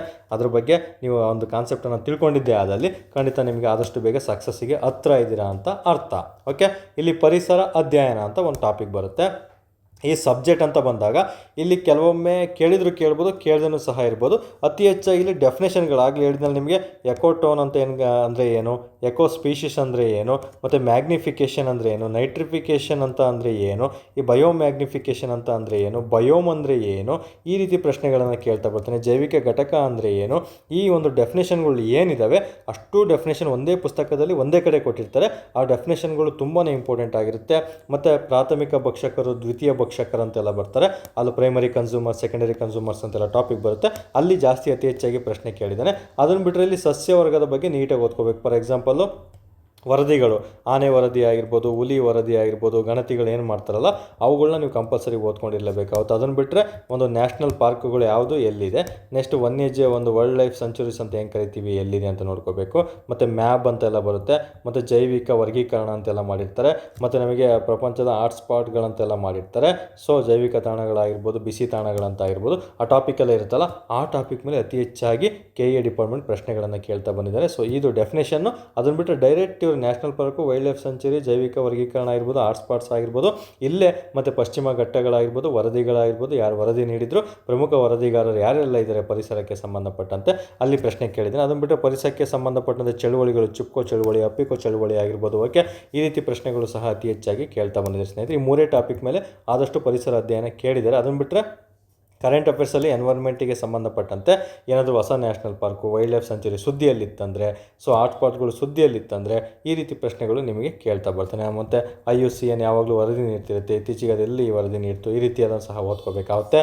ಮತ್ತು ಯಾವ್ದು ನಮಗೆ IUCN ಹೊರಡಿಸುವಂತಹ ಒಂದು ಎಂಡೇಂಜರ್ಡಲ್ಲಿ ಯಾವುದೋ ಒಂದು ಪ್ರಾಣಿ ಇದೆ, ಮತ್ತು ಕ್ರಿಟಿಕಲಿ ಎಂಡೇಂಜರಲ್ಲಿ ಯಾವುದಿದೆ, ವ್ಯಾಲ್ಯುರಬಲಲ್ಲಿ ಯಾವುದಿದೆ ಅಂತೆಲ್ಲ ಪ್ರಶ್ನೆಯನ್ನು ನಿಮಗೆ ಅತಿ ಹೆಚ್ಚಾಗಿ ಕೇಳಿರೋದು KE ಡಿಪಾರ್ಟ್ಮೆಂಟ್ ಆಗಿರ್ತದೆ. KE ಅಂತಲ್ಲ, ಎಲ್ಲ ಡಿಪಾರ್ಟ್ಮೆಂಟು ಕೇಳಿರ್ತವೆ. ಅತಿ ಹೆಚ್ಚಾಗಿ ಪ್ರಶ್ನೆಗಳು ಈ ಸಬ್ಜೆಕ್ಟಲ್ಲಿ KE ಡಿಪಾರ್ಟ್ಮೆಂಟ್ ಇಷ್ಟು ಕೇಳಿದೆ ಸ್ನೇಹಿತರೆ, ನೆನಪಲ್ಲಿರಬೇಕಾಗುತ್ತೆ. ಇದು ಪರಿಸರ ಅಧ್ಯಯನ. ಇದಕ್ಕೆ ಸಂಬಂಧಪಟ್ಟಂತೆ ಹಲವಾರು ವೀಡಿಯೋಗಳನ್ನು ಆಲ್ರೆಡಿ ಯೂಟ್ಯೂಬಲ್ಲಿ ಅಪ್ಲೋಡ್ ಮಾಡಿದ್ದೀನಿ. ಎನ್ವೈರ್ನ್ಮೆಂಟ್ ಒಂದೇನು ಬೀಟ್ ಫಾರೆಸ್ಟರಲ್ಲಿ ತುಂಬ ಜನ ಸೆಲೆಕ್ಷನ್ ಆಗಿದ್ದಾರೆ ಹುಡುಗರು, ಇನ್ನೂ ಸಹ ಫೋಟೋ ಹಾಕಿಲ್ಲ ಟೆಲಿಗ್ರಾಮಲ್ಲಿ. ಆದಷ್ಟು ಬೇಗ ಅವ್ರ ಕಮೆಂಟ್ಸು, ಫೋಟೋಸ್ಗಳನ್ನು ನಿಮಗೆ ಕಳಿಸ್ಕೊಡ್ತಾ ಬರ್ತೀನಿ ಸ್ನೇಹಿತರೆ. ಸೊ ಇಲ್ಲಿ ಪರಿಸರ ಅಧ್ಯಯನಕ್ಕೆ ಸಂಬಂಧಪಟ್ಟಂತೆ ಇಷ್ಟು ಓದ್ಕೊಳ್ಳಿ. ಇನ್ನೂ ಮಿಕ್ಕಿದ್ದು ನಾನು ಆದಷ್ಟು ಕ್ಲಾಸಸ್ ಮಾಡ್ತೀನಲ್ಲ ಅವಾಗ ನಿಮಗೆ ತಿಳಿಸ್ಕೊಡ್ತಾ ಬರ್ತೀನಿ ಸ್ನೇಹಿತರೆ. ಓಕೆ, ಇಷ್ಟ ಆಯಿತು. ನೆಕ್ಸ್ಟ್ ಬರೋದು ಯಾವುದು, ಟಫೆಸ್ಟ್, ಆಲ್ಮೋಸ್ಟ್ ಒಂದು 60% ಸ್ಟೂಡೆಂಟಿಗೆ ಟಫೆಸ್ಟ್ ಸಬ್ಜೆಕ್ಟ್ ಅಂದರೆ ಅದು ಮೆಂಟಲ್ ಎಬಿಲಿಟಿ ಆಗಿರುತ್ತೆ ಸ್ನೇಹಿತರೆ. ಅದ್ರ ಬಗ್ಗೆಯೂ ಸಹ ವರಿಬೇಡ, ಯಾಕಂದರೆ ಓದಲೇಬೇಕಾಗುತ್ತೆ. KE ಡಿಪಾರ್ಟ್ಮೆಂಟ್ ಅಂದರೆ ಮೆಂಟಲ್ ಎಬಿಲಿಟಿ ನೀವು ಪಂಟ್ರಾಗಿರಲೇಬೇಕಾಗುತ್ತೆ. ಆಗಿಲ್ಲ ಅಂದರೆ ಅವ್ರು ಬಿಡೋದಿಲ್ಲ ಸ್ನೇಹಿತರೆ, ನೀವು ಪಾಸ್ ಆಗೋದಕ್ಕೆ ಸಾಧ್ಯ ಇಲ್ಲ. ಯಾಕಂದರೆ ಅವರ ಒಂದು ಮೆಂಟಲ್ ಎಬಿಲಿಟಿ ಟಾಪಿಕ್ಗಳು ಮಿನಿಮಮ್ 15 ಇರ್ತವೆ. ಮಿನಿಮಮ್ ಹೇಳ್ತಾ ಇರೋದು, ಮ್ಯಾಕ್ಸಿಮಮ್ 20 ಬರ್ಬೋದು, 22 ಕೇಳ್ಬೋದು, 25 ಸಹ ಕೇಳುವಂಥ ಚಾನ್ಸಸ್ ಇರುತ್ತೆ. ಬಟ್ ಇಲ್ಲಿ ಯಾವುದೇ ಥರ 1 ಲೈನರು 2 ಲೈನರು ವರ್ಕೌಟ್ ಆಗೋದಿಲ್ಲ ಅಂತ ನಾನು ಅಂದ್ಕೊಂಡಿದ್ದೀನಿ. ನಾನು ಪ್ರಶ್ನೆ ಪತ್ರಿಕೆಗಳನ್ನು ಅನಾಲಿಸಿಸ್ ಮಾಡಿದಾಗ 15 ಪ್ರಶ್ನೆ ಕೇಳಿದರೆ ಈಸಿ ಪ್ರಶ್ನೆಗಳು ಮ್ಯಾಕ್ಸಿಮಮ್ 3ರಿಂದ 7 ಪ್ರಶ್ನೆಗಳು ಈಸಿ ಇರ್ತವೆ. ಇನ್ನು ಮಿಕ್ಕಿದ್ದು 7ರಿಂದ 15 ತನಕ ಇದ್ದಾವಲ್ಲ, ಇಲ್ಲಿ ಯಾರು ಸಬ್ಜೆಕ್ಟನ್ನು ನೀಟಾಗಿ ಕಾನ್ಸೆಪ್ಟನ್ನು ತಿಳ್ಕೊಂಡಿರ್ತಾನೋ ಅವನಷ್ಟೇ ಮಾಡಬಲ್ಲ. ಹಾಗಾಗಿ ಕೆಲವೊಮ್ಮೆ ಇನ್ನೂ ತೀರಾ ಕಷ್ಟ ಕೊಡ್ತಾನೆ, 15ಕ್ಕೆ 15 ಸಹ ಕಷ್ಟ ಕೊಡ್ತಾನೆ. ಫಾರ್ ಎಕ್ಸಾಂಪಲ್ 402 ಪೇಪರ್ ಥರ ಏನಾದರೂ ಕೊಟ್ಟರೆ ತುಂಬ ಕಷ್ಟ ಇರುತ್ತೆ, ಲೆಂತಿನೂ ಸಹ ಇರುವಂಥ ಚಾನ್ಸಸ್ ಇರುತ್ತೆ. ಆದಷ್ಟು ಒಂದು ಲೈನನ್ನು ತಿಳ್ಕೊಂಡಿರಿ, 2 ಲೈನರ್ ತಿಳ್ಕೊಳ್ಳೋದು ಬೇಡ ಅಂತ ಹೇಳ್ತಾ ಇಲ್ಲ. ಈಸಿ ಬಂದರೆ ಟೈಮ್ ಸೇವ್ ಆಗುತ್ತೆ. ಇಫ್ ಇನ್ ಕೇಸ್ ಅದು ಗೊತ್ತಿಲ್ಲ ಅಂದರೆ ಅದೇ ಟಾಪಿಕನ್ನು ನೀವು ಕಾನ್ಸೆಪ್ಟಲ್ಲಿ ಯಾವ ರೀತಿ ಓದ್ಕೋಬೇಕು, ಯಾವ ರೀತಿ ಮಾಡಬೇಕಂತಲೂ ಸಹ ಮೆಂಟಲ್ ಎಬಿಲಿಟಿ ತಿಳ್ಕೋಬೇಕು. 15ರಿಂದ 20 ಟಾಪಿಕ್ಗಳಿದೆ ಮೆಂಟಲ್ ಎಬಿಲಿಟಿ, ಅದು ಯಾವುದಂತ ಫೋಟೋ ಕಳಿಸ್ಕೊಡ್ತೀನಿ. ಅಷ್ಟು ಟಾಪಿಕ್ಗಳನ್ನು ನೀವು ಕವರ್ ಮಾಡ್ಕೊಳ್ಳೇಬೇಕಾಗುತ್ತೆ. ಇಲ್ಲಿ ಕಾನ್ಸೆಪ್ಟ್ ವೈಸೇ ಓದ್ಕೊಳ್ಳಿ. ಮಿನಿಮಮ್ 15 ಪ್ರಶ್ನೆ ಪಿ ಸಿ ಆಗಿರಲಿ, ಅವ್ರು ಯಾವುದೇ ಎಕ್ಸಾಮ್ ಕಂಡಕ್ಟ್ ಮಾಡಲಿ, ಕೆ ಎ ಡಿಪಾರ್ಟ್ಮೆಂಟು ಅತಿ ಹೆಚ್ಚಾಗಿ ಮೆಂಟಲ್ ಎಬಿಲಿಟಿಯನ್ನು ಸಬ್ಜೆಕ್ಟಿಗೆ ಹೇಗೆ ಪ್ರಿಫರೆನ್ಸ್ ಕೊಡ್ತಾರೋ ಅಷ್ಟೇ ಪ್ರಿಫರೆನ್ಸನ್ನು ಇಲ್ಲಿ ಅವರು ಕೊಟ್ಟಿರ್ತಾರೆ ಸ್ನೇಹಿತರೆ, ನೆನಪಲ್ಲಿರಬೇಕಾಗುತ್ತೆ. ನೆಕ್ಸ್ಟ್ ಬರೋದು ನಮಗೆ ಕರೆಂಟ್ ಅಫೇರ್ಸನ್ನು ನೋಡ್ತಾ ಬರಬೇಕಾಗುತ್ತೆ. ನಿಮ್ಗೆ ಆಲ್ರೆಡಿ ಹೇಳಿದೆ ಯಾವ ಮ್ಯಾಗ್ಝಿನನ್ನು ಓದ್ಕೋಬೇಕಂತ. ಅಷ್ಟು ಮ್ಯಾಗ್ಝಿನನ್ನು ಯಾವಾಗಿಂದ ಓದಬೇಕು ಸರ್ ಅಂತ ತಿಳ್ಕೊಳ್ತಾ ಬರ್ಬೋದು. ನಾನು ಜಾಸ್ತಿ ಗಮನಿಸ್ದಂಗೆ ಕೆ ಎ ಡಿಪಾರ್ಟ್ಮೆಂಟು 1 ವರ್ಷದ ಕರೆಂಟ್ ಅಫೇರ್ಸನ್ನು ಜಾಸ್ತಿ ಕೇಳ್ತಾ ಬರ್ತಾರೆ. ಅದರಲ್ಲೂ ಅತಿ ಹೆಚ್ಚಾಗಿ 70% ಪ್ರಶ್ನೆಗಳನ್ನು ಅವರು ಕಳೆದ 2-3 ಮಂತ್ಸ್ ಕರೆಂಟ್ ಅಫೇರ್ಸನ್ನು ನೀವು ಡೆಪ್ತಾಗಿ ಓದ್ಬಿಟ್ರೆ, ಏನು ಬಿಡ್ದಿಲ್ದಂಗೆ ಓದ್ಬಿಟ್ರೆ, ಅವ್ರು 15 ಪ್ರಶ್ನೆ ಕರೆಂಟ್ ಅಫೇರ್ಸ್ ಕೇಳಿದರೆ 10ರಿಂದ 11 ಪ್ರಶ್ನೆಗಳನ್ನು ನೀವು ಈಸಿಯಾಗಿ ಉತ್ತರಿಸ್ತಾ ಬರ್ಬೋದು ಸ್ನೇಹಿತರೆ. ಇನ್ನು ಮಿಕ್ಕಿದ್ದು 4ರಿಂದ 5 ಪ್ರಶ್ನೆಗಳು ಸಹ ಅವರು 1 ವರ್ಷದಿಂದ ಯಾರು ಓದಿರ್ತೀರೋ ಅವ್ರು ಮಾತ್ರ ಮಾಡಬಲ್ಲರು. ಓಕೆ, ಈಸಿನೇ ಇರುತ್ತೆ. ಕರೆಂಟ್ ಅಫೇರ್ಸ್ ತುಂಬ ಒಂದು ವರ್ಡಲ್ಲೇ ಕೇಳ್ತಾ ಬರ್ತಾನೆ, ಅಥವಾ 2 ಸ್ಟೇಟ್ಮೆಂಟನ್ನು ಕೊಡ್ತಾ ಬರ್ತಾನೆ. 2 ಸ್ಟೇಟ್ಮೆಂಟ್ ಎಲ್ಲಿರುತ್ತೆ ಅಂದರೆ, ಒಂದು ಬಜೆಟಲ್ಲಿ ಸ್ಟೇಟ್ಮೆಂಟ್ ಕೇಳ್ತಾ ಬರ್ಬೋದು, ಅಥವಾ ನಿಮಗೆ ಯಾವುದಾದ್ರೂ ಒಂದು ಯೋಜನೆಗಳು ಕರೆಂಟ್ ಅಫೇರ್ಸಲ್ಲಿ ಸುದ್ದಿ ಇತ್ತಂದರೆ ಅಲ್ಲಿ ಮಾತ್ರ ಸ್ಟೇಟ್ಮೆಂಟನ್ನು ಕೇಳ್ತಾ ಬರ್ತಾನೆ. ಇನ್ನು ಮಿಕ್ಕಿ ಸ್ಪೋರ್ಟ್ಸಿಗೆ ಅದಕ್ಕೆಲ್ಲ ಸಂಬಂಧಪಟ್ಟಂತೆ ಡೈರೆಕ್ಟ್ 1 ವರ್ಡು ಮತ್ತು ಸ್ಪೋರ್ಟ್ಸು ಅವಾರ್ಡ್ಸ್ ಅಂತೆಲ್ಲ ಬರುತ್ತಲ್ಲ ಸ್ಟ್ಯಾಟಿಕ್ ಜಿ ಕೆಯಲ್ಲಿ, ಅಲ್ಲಿ ನಿಮಗೆ ಡೈರೆಕ್ಟಾಗಿ ಕೇಳ್ತಾ ಬರ್ತಾನೆ ಸ್ನೇಹಿತರೆ, ನೆನ್ಪಿಟ್ಕೊಳ್ಳಿ. ಸೊ 1 ವರ್ಷದ ಕರೆಂಟ್ ಅಫೇರ್ಸನ್ನು ಓದೋದು ತುಂಬ ಉತ್ತಮ. ಹಾಗೂ ಆಗಿಲ್ಲ ಅಂದರೆ ಕಳೆದ ಒಂದು 6 ಮಂತ್ ಕರೆಂಟ್ ಅಫೇರ್ಸನ್ನು ಎಲ್ಲೂ ಬಿಡ್ದಿಲ್ಲಂಗೆ ನೀಟಾಗಿ ಓದ್ಕೊಳ್ಳಿ. ಮ್ಯಾಕ್ಸಿಮಮ್ 70% ಕರೆಂಟ್ ಅಫೇರ್ಸನ್ನು ನೀವು ರೀಚ್ ಮಾಡ್ತಾ ಬರ್ಬೋದು ಸ್ನೇಹಿತರೆ, ನೆನಪಲ್ಲಿರಬೇಕು. ಬಟ್ ಮಿನಿಮಮ್ 1 ವರ್ಷ ಓದಲೇಬೇಕಾಗುತ್ತೆ ನೀವು. ಇಷ್ಟು ಕರೆಂಟ್ ಅಫೇರ್ಸ್ಗೆ ಸಂಬಂಧಪಟ್ಟಂತೆ ಪೇಪರ್ ಕಟಿಂಗ್ಸ್ ಪ್ಲಸ್ ಒಂದು ಮ್ಯಾಗ್ಝಿನನ್ನು ನೀವು ಓದಿರಲೇ ಬೇಕಾಗುತ್ತೆ. ನೆಕ್ಸ್ಟ್ ಬರೋದು ನಮಗೆ ಸ್ಟ್ಯಾಟಿಕ್ ಜಿ ಕೆ ಒಂದು ಹೇಳೋದು. ಮತ್ತು ಸ್ಟ್ಯಾಟಿಕ್ ಜಿ ಕೆ ಓದಿರಲೇಬೇಕಾಗುತ್ತೆ. ಸ್ಪೋರ್ಟ್ಸಿಗೆ ಸಂಬಂಧಪಟ್ಟಂತೆ ಆಗಿರ್ಬೋದು, ಮತ್ತು ಪ್ರಮುಖ ನೃತ್ಯಗಳಿಗೆ ಸಂಬಂಧಪಟ್ಟಂತೆ ಆಗಿರ್ಬೋದು, ಮತ್ತು ಪ್ರಮುಖ ಭಾಷೆಗಳಿಗೆ ಸಂಬಂಧಪಟ್ಟಂತೆ ಆಗಿರ್ಬೋದು, ಮತ್ತು ಪ್ರಮುಖ ಒಂದು ಕವಿಗಳ ಪರಿಚಯದ ಬಗ್ಗೆ ನೀವು ಕಂಪಲ್ಸರಿ ಓದಿರಲೇಬೇಕಾಗುತ್ತೆ. ಯಾವ ಕೃತಿಯನ್ನು ಯಾರು ಬರೆದ್ರು ಅಂತಲೂ ಸಹ ಇವರು ಕೇಳ್ತಾರೆ ಸ್ನೇಹಿತರೆ. ಹಾಗಾಗಿ ನೆನಪಲ್ಲಿಟ್ಕೋಬೇಕು, ತುಂಬಾ ಇಂಪಾರ್ಟೆಂಟ್ ಆಗಿರುವಂಥದ್ದು. ಮತ್ತು ಪ್ರಮುಖವಾಗಿ ವಾದ್ಯದ ವಾದಕರು ಇರ್ತಾರಲ್ಲ ಅವ್ರ ಬಗ್ಗೆಯೂ ಸಹ ಪ್ರಶ್ನೆಯನ್ನು ಕೇಳ್ತಾರೆ. ಮತ್ತು ಸ್ಪೋರ್ಟ್ಸ್ಗಳಲ್ಲಿ ಬಳಸುವಂತಹ ಪದಗಳ ಬಗ್ಗೆ ಪ್ರಶ್ನೆಗಳನ್ನು ಕೇಳ್ತಾ ಬರ್ತಾರೆ. ಯಾವ ಸ್ಪೋರ್ಟ್ಸಲ್ಲಿ ಯಾವ ಪದ ಯೂಸ್ ಮಾಡ್ತಾರೆ ಅಂತೆಲ್ಲ ಪ್ರಶ್ನೆಯನ್ನು ಕೇಳ್ತಾ ಬರ್ತಾರೆ. ಮತ್ತು ಪ್ರಮುಖ ಪ್ರಶಸ್ತಿಗಳಂತ ಏನು ಬರ್ತವೆ, ಭಾರತ ರತ್ನ, ಕರ್ನಾಟಕ ರತ್ನ ಆಗಿರ್ಬೋದು, ಓಕೆ, ನೋಬೆಲ್ ಪ್ರೈಸ್ ಆಗಿರ್ಬೋದು, ಮ್ಯಾನ್ ಬುಕರ್ ಆಗಿರ್ಬೋದು, ಒಟ್ಟು ಇಂಟರ್ನ್ಯಾಷನಲ್, ನ್ಯಾಷನಲ್ ಮತ್ತು ಕರ್ನಾಟಕದ ಪ್ರಮುಖ ಪ್ರಶಸ್ತಿಗಳಿರ್ತಾವಲ್ಲ ಅಲ್ಲೂ ಸಹ ಇವರು ಪ್ರಶ್ನೆಗಳನ್ನು ಸ್ಟ್ಯಾಟಿಕ್ ಜಿ ಕೆಯಲ್ಲಿ ಕೇಳ್ತಾ ಬರ್ತಾನೆ. ಸೊ ಸ್ಟ್ಯಾಟಿಕ್ ಜಿ ಕೆ ಅನ್ನೋದು ಸಹ ಇಲ್ಲಿ ಸಬ್ಜೆಕ್ಟ್ ಆಗಿ ನೀವು ಓದಿರಬೇಕು. ಯಾವುದಾದ್ರೂ ಪರಮ್ ಸರ್ ಬುಕ್ ಅಥವಾ ಬಾಬು ರೆಡ್ಡಿ ಸರ್ ಬುಕ್, ಎರಡರಲ್ಲೂ ಸಹ ಸ್ಟ್ಯಾಟಿಕ್ ಜಿ ಕೆ ಅಂತ ಫಸ್ಟ್ ಕೊಟ್ಟಿರ್ತಾರೆ. ಅವುಗಳನ್ನ ನೀವು ಕಂಪಲ್ಸರಿ ಓದಿರಲೇ ಬೇಕಾಗುತ್ತೆ ಸ್ನೇಹಿತರೆ, ನೆನಪಲ್ಲಿರಬೇಕಾಗುತ್ತೆ. ನೆಕ್ಸ್ಟ್ ಬರೋದು ನಮಗೆ ಮೋಸ್ಟ್ ಇಂಪಾರ್ಟೆಂಟ್ ಓಲ್ಡ್ MCQs ಯಾವುದನ್ನು ಸಾಲ್ವ್ ಮಾಡಬೇಕು ಸರ್ ನಾವು ಅನ್ನೋದ್ರ ಬಗ್ಗೆ ಪ್ರಶ್ನೆ ಕೇಳಲಾಗ್ತದೆ. ಸೊ ಇಲ್ಲಿ ಹಳೆ ಪ್ರಶ್ನೆ ಪತ್ರಿಕೆಗಳು ಕಡ್ಡಾಯವಾಗಿ, ಅದರಲ್ಲಿ ಅವರೇನು ಜಾಸ್ತಿ ರಿಪೀಟ್ ಮಾಡಲ್ಲ. ನಾನು ನೋಡಿರೋ ಪ್ರಕಾರ ಯಾವುದೇ ಥರ ಪ್ರಶ್ನೆಗಳು ರಿಪೀಟ್ ಆಗಲ್ಲ. ಕೆ ಎ ಡಿಪಾರ್ಟ್ಮೆಂಟಲ್ಲಿ ನಿಮ್ಗೆ ಹೇಳಿದ್ದೀನಿ, ಕೆ ಎ ಡಿಪಾರ್ಟ್ಮೆಂಟಲ್ಲಿ ಪ್ರಶ್ನೆ ಪತ್ರಿಕೆಗಳಲ್ಲಿ ಹಳೆ ಪ್ರಶ್ನೆಗಳು ಯಾವುದೇ ಕಾರಣಕ್ಕೂ ಜಾಸ್ತಿ ರಿಪೀಟ್ ಆಗಲ್ಲ. ಕೇಳಿದರೆ ನೀವು ಓದಿರುವಂಥ ಟಾಪಿಕಲ್ಲಿ ಈಸಿ ಪ್ರಶ್ನೆಗಳನ್ನು ಕೇಳ್ತಾ ಬರ್ತಾನೆ. ಅದನ್ನು ಬಿಟ್ಟರೆ ಯಾವುದೇ ಥರ ಪ್ರಶ್ನೆಗಳು ರಿಪೀಟ್ ಆಗೋದಿಲ್ಲ. ಬಟ್ ಹಾಗಂತ ಎಲ್ಲನೂ ನಮಗೆ ಡಿಫ್ರೆಂಟಾಗಿ ಕೇಳ್ತಾನೆ ಅಂತ ಹೇಳಲ್ಲ. ಓದಿರುವಂಥ ಸಬ್ಜೆಕ್ಟಲ್ಲೇ ಬೇರೆ ಥರ ವಿಭಿನ್ನವಾಗಿ ಕೇಳ್ತಾ ಬರ್ತಾನೆ. ಈಸಿಯಾಗಿ ಯಾರೆಲ್ಲ ಓದಿದ್ದೀರ ಡೆಪ್ತಾಗಿ ಅವರೆಲ್ಲ ಅದಕ್ಕೆ ಉತ್ತರಿಸ್ತಾ ಬರ್ಬೋದು ಸ್ನೇಹಿತರೆ. ಹಾಗಾಗಿ ಕೆ ಎ ಡಿಪಾರ್ಟ್ಮೆಂಟು ಯಾರ ಹತ್ರ ಆದರೂ ಪುಸ್ತಕ ಇತ್ತಂದರೆ ಯಾವೆಲ್ಲ ಒಂದು ಪರೀಕ್ಷೆಗಳನ್ನು ಅವ್ರು ನಡೆಸಿದ್ದಾರೆ ಅಷ್ಟು ಸಹ ರಿವಿಷನ್ ಮಾಡೋದು ಒಳ್ಳೆಯದು. ಯಾಕಂದರೆ ಒಂದು ಅಡುಗೆ ಮಾಡ್ತಾ ಇದ್ದೀವಿ ಅಂದರೆ ಅದಕ್ಕೆ ಬೇಕಾಗಿರುವಂತಹ ಸಾಮಾನುಗಳನ್ನು ಮೊದಲು ನಾವು ಜೋಡಿಸ್ಕೊಳ್ತಾ ಬರಬೇಕಾಗುತ್ತೆ, ಆಮೇಲೆ ಅಡುಗೆ ಮಾಡೋದಕ್ಕೆ ಹೋಗಬೇಕಾಗುತ್ತೆ. ಹಾಗಾಗಿ ಕೆ ಎ ಡಿಪಾರ್ಟ್ಮೆಂಟ್ ಇದುವರೆಗೆ ಏನೆಲ್ಲ ಎಕ್ಸಾಮನ್ನು ನಡೆಸಿದ್ದಾರೆ ಅವುಗಳನ್ನ ಓದ್ಕೊಳ್ಳಿ. ಆಮೇಲೆ ನಮ್ಗೆ ಅಡುಗೆ ಮಾಡಿದ್ಮೇಲೆ ನಾವು ಸ್ವತಃ ಅಡುಗೆ ಮಾಡೋಕ್ಕೆ ಹೋಗೋದು ನಮ್ಮ ಒಂದು ಮುಖ್ಯ ಪರೀಕ್ಷೆ ಆಗಿರ್ತದೆ ಸ್ನೇಹಿತರೆ. ಹಾಗಾಗಿ ಹಳೆ ಪ್ರಶ್ನೆ ಪತ್ರಿಕೆಗಳು ಓದಲೇಬೇಕಾಗುತ್ತೆ. ನೆಕ್ಸ್ಟ್ ಅತಿ ಹೆಚ್ಚಾಗಿ ಹಳೆ ಪತ್ರಿಕೆಗಳಲ್ಲಿ ನೀವು ಯಾವ್ದು ಫೋಕಸ್ ಮಾಡಬೇಕು ಗೊತ್ತಾ, IAS ಪ್ರಶ್ನೆಗಳನ್ನು ಕೆ ಎ ಡಿಪಾರ್ಟ್ಮೆಂಟಿಗೆ ಕಂಪಲ್ಸರಿ ನೀವು 2011ಇಂದ 2024ವರೆಗೂ ಏನೆಲ್ಲ IAS ಎಕ್ಸಾಮ್ಗಳಾಗಿದೆ ಅದರಲ್ಲಿ 1 ವರ್ಡ್ ಆಗಿರ್ಬೋದು, ಪ್ರಮುಖ ಯೋಜನೆಗಳು ಯಾವುದಾದ್ರೂ ಇತ್ತಂದರೆ, ಮತ್ತು ಅದನ್ನು ಬಿಟ್ಟರೆ ಎಲ್ಲ ಸಬ್ಜೆಕ್ಟ್ಗಳಲ್ಲಿ ಯಾವುದೆಲ್ಲ ಬೇಡಿದ್ದಾನೆ ಕರೆಂಟ್ ಅಫೇರ್ಸ್ ಅನ್ನೋದನ್ನು ಬಿಟ್ಟು ಇನ್ನು ಮಿಕ್ಕಿದ ಎಲ್ಲ ಪ್ರಶ್ನೆಗಳನ್ನು ಓದ್ಕೊಳ್ಳಿ. IAS ಪ್ರಶ್ನೆಗಳು ಯಾವುದಾದ್ರೂ ಒಂದು ಎಕ್ಸಾಮಲ್ಲಿ ಮಿನಿಮಮ್ 2-5 ಅಂಕಗಳು ರಿಪೀಟ್ ಮಾಡ್ತಾ ಬಂದಿದ್ದಾರೆ ಇವರು ಒಂದು ಏನು KE ಡಿಪಾರ್ಟ್ಮೆಂಟ್ ಅವರು. ಸೊ ಹಾಗಾಗಿ IAS ಪ್ರಶ್ನೆಗಳನ್ನು ನೀವು ಕಂಪಲ್ಸರಿ 2011 ತುಂಬ ಇದೆ, 1978 ಅಥವಾ 71ರಿಂದನೇ ಶುರುವಾಗುತ್ತೆ IAS ಪ್ರಶ್ನೆಗಳು. ಬಟ್ ಅತಿ ಹೆಚ್ಚಾಗಿ ಫೋಕಸ್ ಮಾಡಿರೋದು 2011ರಿಂದ 2024ವರೆಗೂ ಫೋಕಸ್ ಮಾಡ್ತಾ ಬರ್ತಾರೆ. 100% IAS ಹಳೆ ಪ್ರಶ್ನೆ ಪತ್ರಿಕೆಗಳನ್ನು ನೀವು ಬಿಡಿಸಲೇಬೇಕಾಗುತ್ತೆ ಸ್ನೇಹಿತರೆ. ಹಾಗಾಗಿ ಆದಷ್ಟು ಬೇಗ ಅದಕ್ಕೆ ಇದ್ದಂತಹ ಪುಸ್ತಕಗಳಿದೆ. ಬರೀ IASಗೆ ಬೇಕಂತಂದರೆ ಒಂದು ಜೀನಿಯಸ್ IAS ಅಂತ ಪುಸ್ತಕ ಇದೆ, ಅದನ್ನು ಸಹ ನೀವು ಓದ್ಕೊಂಡ್ರೆ ಸಾಕಾಗುತ್ತೆ. ಅದನ್ನು ಬಿಟ್ಟರೆ ಚಿಗುರು, ಬ್ರಹ್ಮಾಸ್ತ್ರ ಅಂತ ಪುಸ್ತಕಗಳಲ್ಲೂ ಸಹ ಎಲ್ಲ ಪ್ರಶ್ನೆಗಳನ್ನು ಅವರು ಕವರ್ ಮಾಡಿರ್ತಾರೆ ಅಂತ ಅಂದ್ಕೊಂಡಿದ್ದೀನಿ. ಅದನ್ನು ಸಹ ನೀವು ಓದ್ಕೋಬೋದು. ಬರೀ IASಗಷ್ಟೇ ಹಳೆ ಪ್ರಶ್ನೆ ಪತ್ರಿಕೆ ಬೇಕಂದರೆ ಜೀನಿಯಸ್ IAS ಅಂತ ಒಂದು ಪುಸ್ತಕ ಬರುತ್ತೆ, ಅದನ್ನು ತೊಗೊಂಡು ನೀವು ಬಿಡಿಸ್ಕೊಳ್ತಾ ಹೋದರೆ ಸಾಕಾಗಿರುತ್ತೆ. ನೆನಪಲ್ಲಿಟ್ಕೊಂಡಿರಬೇಕು. ಓಕೆ, ಇದು ತುಂಬಾ ಇಂಪಾರ್ಟೆಂಟ್ IAS ಪ್ರಶ್ನೆಗಳು. ಇನ್ನು ಮೆಂಟಲ್ ಅಬಿಲಿಟಿ ಹೇಳಿದ್ನಲ್ಲ, ಮೆಂಟಲ್ ಅಬಿಲಿಟಿಗಳು ರಿಪೀಟ್ ಆಗ್ತವೆ. ಬಟ್ ರಿಪೀಟ್ ಆಗೋದನ್ನ ನೀವು ಯಾವುದೋ ಎಕ್ಸಾಮಲ್ಲಿ ಮೆಂಟಲ್ ಅಬಿಲಿಟಿ ತೊಗೊಂಡು ರಿಪೀಟ್ ಆಗ್ತವೆ ಅಂತ ಹೇಳ್ಬಿಟ್ಟು ಅದನ್ನೇ ಕಂಠಪಾಠ ಮಾಡೋಕ್ಕೆಲ್ಲ ಹೋಗಬಾರ್ದು. ಮೆಂಟಲ್ ಅಬಿಲಿಟಿ ಅಂದರೆ ಸಿಂಪಲ್ಲು. ಈಗ ಸರಳ ಬಡ್ಡಿ ಅಂದರೆ ಅದಕ್ಕೆ ನೀವು ಸಂಬಂಧಪಟ್ಟಂತೆ ಒಂದು 5-8 ವಿಭಿನ್ನ ರೀತಿಯಾಗಿರುವಂಥ ಪ್ರಾಬ್ಲಮನ್ನು ಬಿಡಿಸಿದರೆ ಖಂಡಿತ ಅಲ್ಲೇ ಸಿಗುತ್ತೆ. ಹಾಗಾಗಿ ನೀವು ಮೆಂಟಲ್ ಅಬಿಲಿಟಿ ಅಂತ ಬಂದ ತಕ್ಷಣ ಯಾವುದಾದ್ರು ವೆಬ್ಸೈಟಲ್ಲಿರೋ ಪ್ರಶ್ನೆಗಳು ಅಥವಾ SSC CGL ಅಥವಾ IAS ಪ್ರಶ್ನೆಗಳನ್ನು ಬಿಡಿಸ್ಬಿಟ್ರೆ ನಿಮಗೆ ಅದಕ್ಕೆ ಸ್ಟಿಕ್ಕನ್ ಆಗಿಬಿಡ್ತೀರ. ಅಷ್ಟರಲ್ಲೇ ಬಂದರೆ ಮಾತ್ರ ಮಾಡುವಂಥ ಚಾನ್ಸಸ್ ಇರುತ್ತೆ. ಹಾಗಾಗಿ ಮೆಂಟಲ್ ಅಬಿಲಿಟಿ ಅಂತ ಬಂದ ತಕ್ಷಣ ಸಬ್ಜೆಕ್ಟನ್ನು ತೊಗೊಳ್ಳಿ, ಯಾವ ಟಾಪಿಕನ್ನು ಓದ್ತೀವಿ ಅದ್ರ ಬಗ್ಗೆ 5-8 ಡಿಫ್ರೆಂಟ್ ಆಗಿರುವಂಥ ಪ್ರಾಬ್ಲಮನ್ನು ಬಿಡಿಸ್ತಾ ಬನ್ನಿ. ಅವು ಖಂಡಿತ ನಿಮಗೆ ಉತ್ತರ ಸಿಗುತ್ತೆ. ಆ ಪ್ರಶ್ನೆ ಪತ್ರಿಕೆಗಳಿಗೆ ಈಸಿಗೆ ಉತ್ತರಿಸ್ತಾ ಬರ್ತೀರಾ ಸ್ನೇಹಿತರೆ. ಬಟ್ GK ಪ್ರಶ್ನೆಗಳು IAS ಪ್ರಶ್ನೆಗಳನ್ನು ಕಂಪಲ್ಸರಿ ಓದಲೇಬೇಕಾಗುತ್ತೆ. ಅದನ್ನು ಬಿಟ್ಟರೆ ಸ್ವಲ್ಪ SSC ಪ್ರಶ್ನೆಗಳು ಸಹ ರಿಪೀಟ್ ಆಗುತ್ತೆ, ಬಟ್ ಅಷ್ಟೂ ಸಹ ಓದೋಕ್ಕಾಗಲ್ಲ.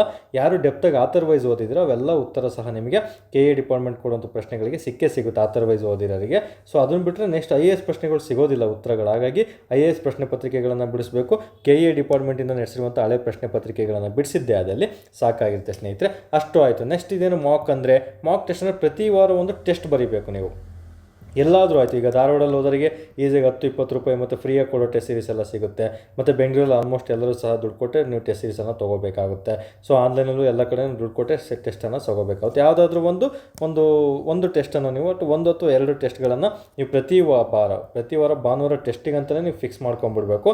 ಪ್ರತಿ ಭಾನುವಾರ ಒಂದು ಮಾಕ್ ಟೆಸ್ಟನ್ನು ನೀವು ಅಟೆಂಡ್ ಮಾಡಲೇಬೇಕಾಗುತ್ತೆ. ನಾನು ಸಹ ಮುಂದಿನ ದಿನಗಳಲ್ಲಿ ಮಾಕ್ ಟೆಸ್ಟ್ಗಳನ್ನು ಕೊಡ್ತಾ ಬರ್ತೀನಿ ಸ್ನೇಹಿತರೆ. ನಿಮಗೆ ಇಂಟ್ರೆಸ್ಟ್ ಇದ್ದರೆ ಅದನ್ನು ಸಹ ಅಟೆಂಡ್ ಮಾಡ್ತಾ ಬನ್ನಿ. ಅದನ್ನು ಬಿಟ್ಟರೆ ಧಾರವಾಡಲ್ಲಿ ನಡೆಯುವಂಥ ಟೆಸ್ಟ್ ಸೀರೀಸ್ ಯಾರಾದರೂ ಫ್ರೆಂಡ್ಸ್ ಅಟೆಂಡ್ ಮಾಡ್ತಾಯಿದ್ರೆ ಅವ್ರ ಹತ್ರ ನೀವು PDF ಕಳಿಸ್ಕೊಂಡು ಪ್ರಿಂಟ್ಔಟ್ ತೊಗೊಂಡು ಅಟೆಂಡ್ ಮಾಡಿ. ಯಾವುದೇ ಆಗಲಿ ಟೆಸ್ಟನ್ನು ಪ್ರಿಂಟ್ಔಟ್ ತೊಗೊಂಡು ಅಟೆಂಡ್ ಮಾಡಿ. ಆಗಲ್ಲಿ ಮಾತ್ರ ನಿಮಗೆ ಒಂದು ರಿಯಲ್ ಎಕ್ಸಾಮ್ ಒಂದು ಎಕ್ಸ್ಪೀರಿಯನ್ಸನ್ನು ಕೊಡ್ತಾ ಬರುತ್ತೆ. ಪ್ರಿಂಟ್ ತೊಗೊಂಡ್ರೆ ಜಸ್ಟ್ ಮೊಬೈಲಲ್ಲೇ ಅಟೆಂಡ್ ಮಾಡೋಕ್ಕೆ ಹೋಗ್ಬೇಡಿ. ಪ್ರಿಂಟ್ ತೊಗೊಳ್ಳಿ. ಈಗ ಸದ್ಯಕ್ಕೆ ಒಂದು 5-6 ತಿಂಗಳು ಇನ್ವೆಸ್ಟ್ಮೆಂಟ್ ಮಾಡಿ ಅದು ನಿಮಗೆಲ್ಲೋ ತೊಗೊಂಡು ಹೋಗುತ್ತೆ ಸ್ನೇಹಿತರೆ. ನೆನಪಲ್ಲಿರಬೇಕು. ಓಕೆ, ವರ್ಲ್ಡ್ MCQs ಇಂಪಾರ್ಟೆಂಟು, ಅದ್ರ ಜೊತೆ ಮಾಕ್ ಟೆಸ್ಟು ಅಷ್ಟೇ ಇಂಪಾರ್ಟೆಂಟ್ ಆಗಿರುತ್ತೆ. ಯಾಕಂದರೆ ನಾನು ಯಾವಾಗಲೂ ಹೇಳ್ತೀನಿ, ಒಂದು ಅಡುಗೆ ಮಾಡ್ತಾ ಇದ್ದೀರಿ ಅಂದರೆ, ಫಾರ್ ಎಕ್ಸಾಂಪಲ್ ನಾನು ನಿಮಗೆ ಅಡುಗೆ ಹೇಳ್ಕೊಡ್ತಾ ಬಂದರೆ ಅಡುಗೆ ಹೇಳ್ಕೊಡೋದು ಯಾವುದು ಅಂದರೆ ಸಬ್ಜೆಕ್ಟ್ ಆಗಿರುತ್ತೆ.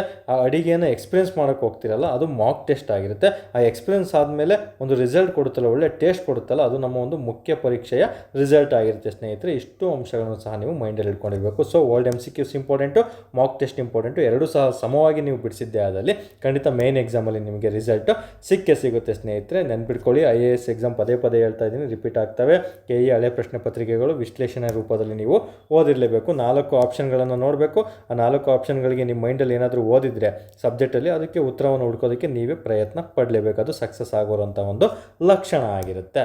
ನೆಕ್ಸ್ಟ್ ಮಾಕ್ ಟೆಸ್ಟ್ ಬಗ್ಗೆ ಹೊರಿಬೇಕಾಗಿಲ್ಲ. KE ಡಿಪಾರ್ಟ್ಮೆಂಟಿಗೆ ಹೇಗೆ ಬೇಕೋ ಅದೇ ರೀತಿ ನಾನು ಮಾಕ್ ಟೆಸ್ಟ್ಗಳನ್ನು ಇನ್ನು ಮುಂದೆ ಪ್ರತಿ ಭಾನುವಾರ ನೀಡ್ತಾ ಬರ್ತೀನಿ. ಆದಷ್ಟು ಬೇಗ ಆ ಪ್ಲ್ಯಾನನ್ನು ಎಕ್ಸಿಕ್ಯೂಟ್ ಮಾಡ್ತೀನಿ. ಯಾಕಂದರೆ ಎಲ್ಲ ಸಬ್ಜೆಕ್ಟ್ ಓದಿರ್ತೀರ, ಜಸ್ಟ್ ಟೆಸ್ಟ್ ಬೇಕಿರುತ್ತೆ, ಅಂಥರಿಗೂ ಸಹ ಹೆಲ್ಪ್ ಆಗಲಿ ಅಂತ ಇನ್ನು ಮುಂದೆ ವಾರ ಟೆಸ್ಟನ್ನು ನಾನು ನಿಮಗೆ ಕೊಡೋದಕ್ಕೆ ಟ್ರೈ ಮಾಡ್ತೀನಿ. ಆದಷ್ಟು ಎಷ್ಟು ಕಮೆಂಟ್ಸ್ ಬರುತ್ತೋ ಅದ್ರ ಮೇಲೆ ನಾನು ಟ್ರೈ ಮಾಡ್ತಾ ಬರ್ತೀನಿ ಸ್ನೇಹಿತರೆ. ಓಕೆ, ಇಷ್ಟು ಸಹ ಈ ಒಂದು KE ಡಿಪಾರ್ಟ್ಮೆಂಟಿಗೆ ಸಂಬಂಧಪಟ್ಟಂತೆ ತುಂಬ ಇನ್ಫಾರ್ಮೇಷನ್ ಮಾಹಿತಿ ಆಗಿರುತ್ತೆ. ಅದಕ್ಕೂ ಮುನ್ನ ನನಗೆ ತುಂಬ ಕಾಲ್ಸ್ ಬಂದಿದೆ. ಈ ಒಂದು ಪದ ಹೇಳಲೇಬೇಕಾಗುತ್ತೆ, ಅಳುವುದು. ಅಂದರೆ ಒಂದು ತುಂಬ ಜನ ಹತ್ತಿದ್ದಾರೆ ಸ್ನೇಹಿತರೆ. ಇಷ್ಟು ದಿನ ಕಳೆದ 1 ವರ್ಷದಿಂದ ಒಂದು ನೋಟಿಫಿಕೇಷನ್ ಇರಲ್ಲ.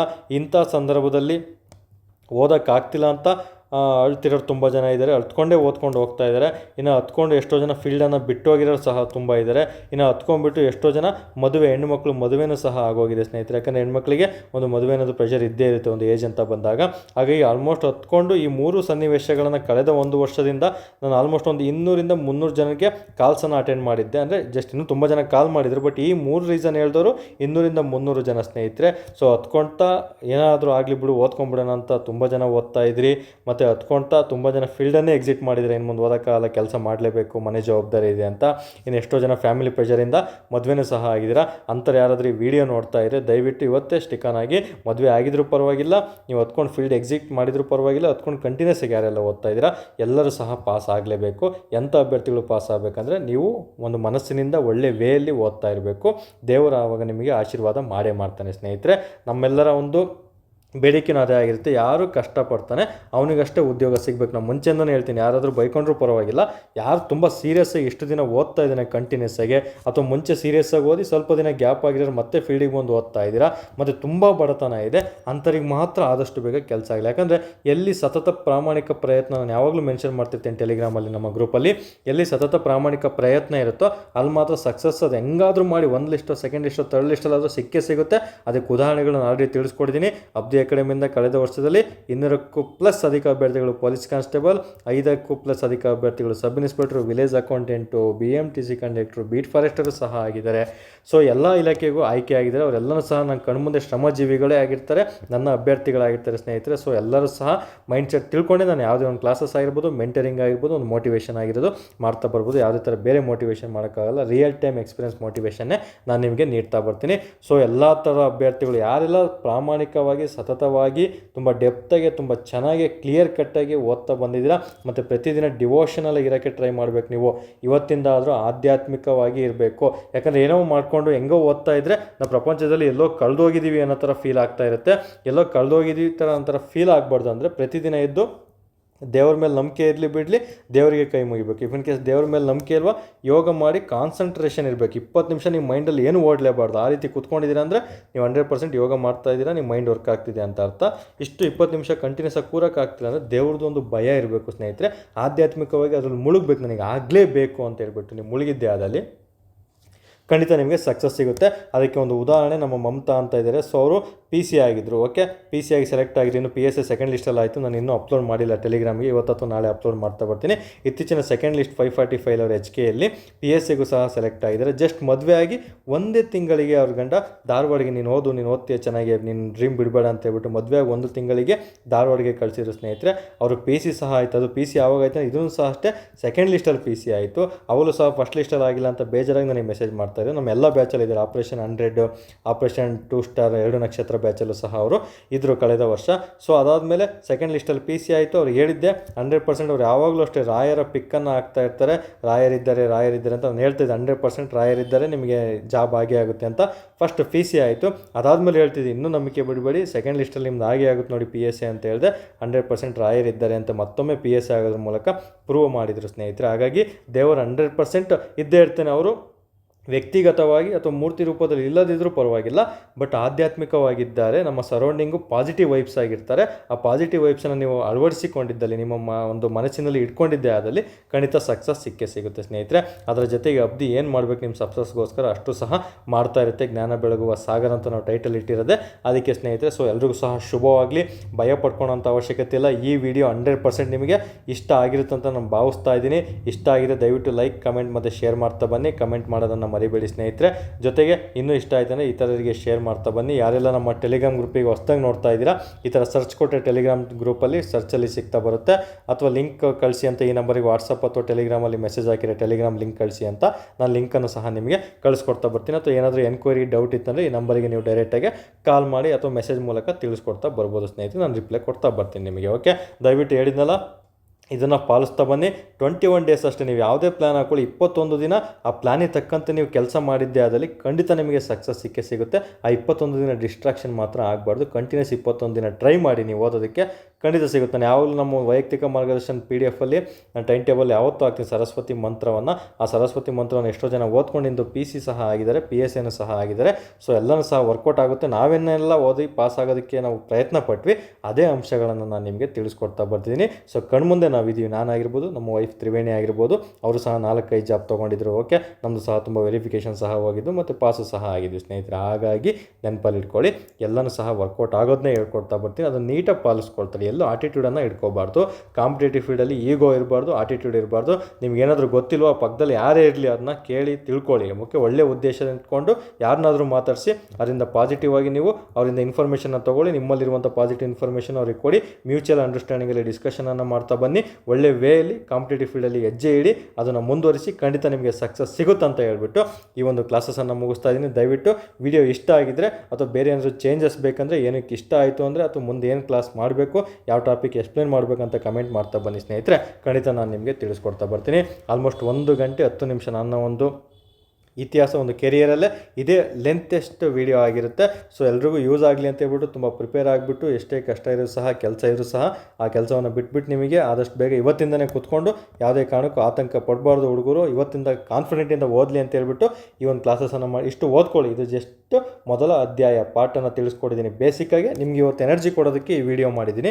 ಇನ್ನು ಮತ್ತಷ್ಟು ಎನರ್ಜಿ ಮತ್ತು ಸಕ್ಸಸ್ ಆಗೋದಕ್ಕೆ ಇನ್ನೂ ಏನೆಲ್ಲ ಓದಬೇಕಂತ ಹೇಳ್ಬಿಟ್ಟು ನಾಳೆ ಅಥವಾ ನಾಡಿದ್ದು ಇನ್ನೊಂದು ವಿಡಿಯೋ ಬರುತ್ತೆ, ಪಾರ್ಟ್ 2. ಅದರಲ್ಲಿ ಕಂಪ್ಲೀಟ್ ಮಾಹಿತಿನ ಸಬ್ಜೆಕ್ಟ್ ವೈಸನ್ನು ನಿಮಗೆ ತಿಳಿಸ್ಕೊಡ್ತಾ ಬರ್ತೀನಿ. ಅವಾಗ ಇನ್ನೂ ನಿಮಗೆ ಕಾನ್ಫಿಡೆಂಟ್ ಬರುತ್ತೆ ಸ್ನೇಹಿತರೆ. ಇಷ್ಟು ಈಗ ನಿಮಗೆ ಕಾನ್ಫಿಡೆಂಟ್ ಕೊಟ್ಟಿದೆ ಅಂತ ಅಂದ್ಕೊಳ್ತಾ ಈ ಒಂದು ಕ್ಲಾಸಸನ್ನು ಮುಗಿಸ್ತಾ ಇದ್ದೀನಿ. ನನ್ನ ಉದ್ದೇಶ 499+1 ಒಟ್ಟು 500 ಜನರನ್ನು ಗೌರ್ಮೆಂಟ್ ಇಲಾಖೆಗೆ ಆಯ್ಕೆ ಮಾಡಲೇಬೇಕಾಗುತ್ತೆ.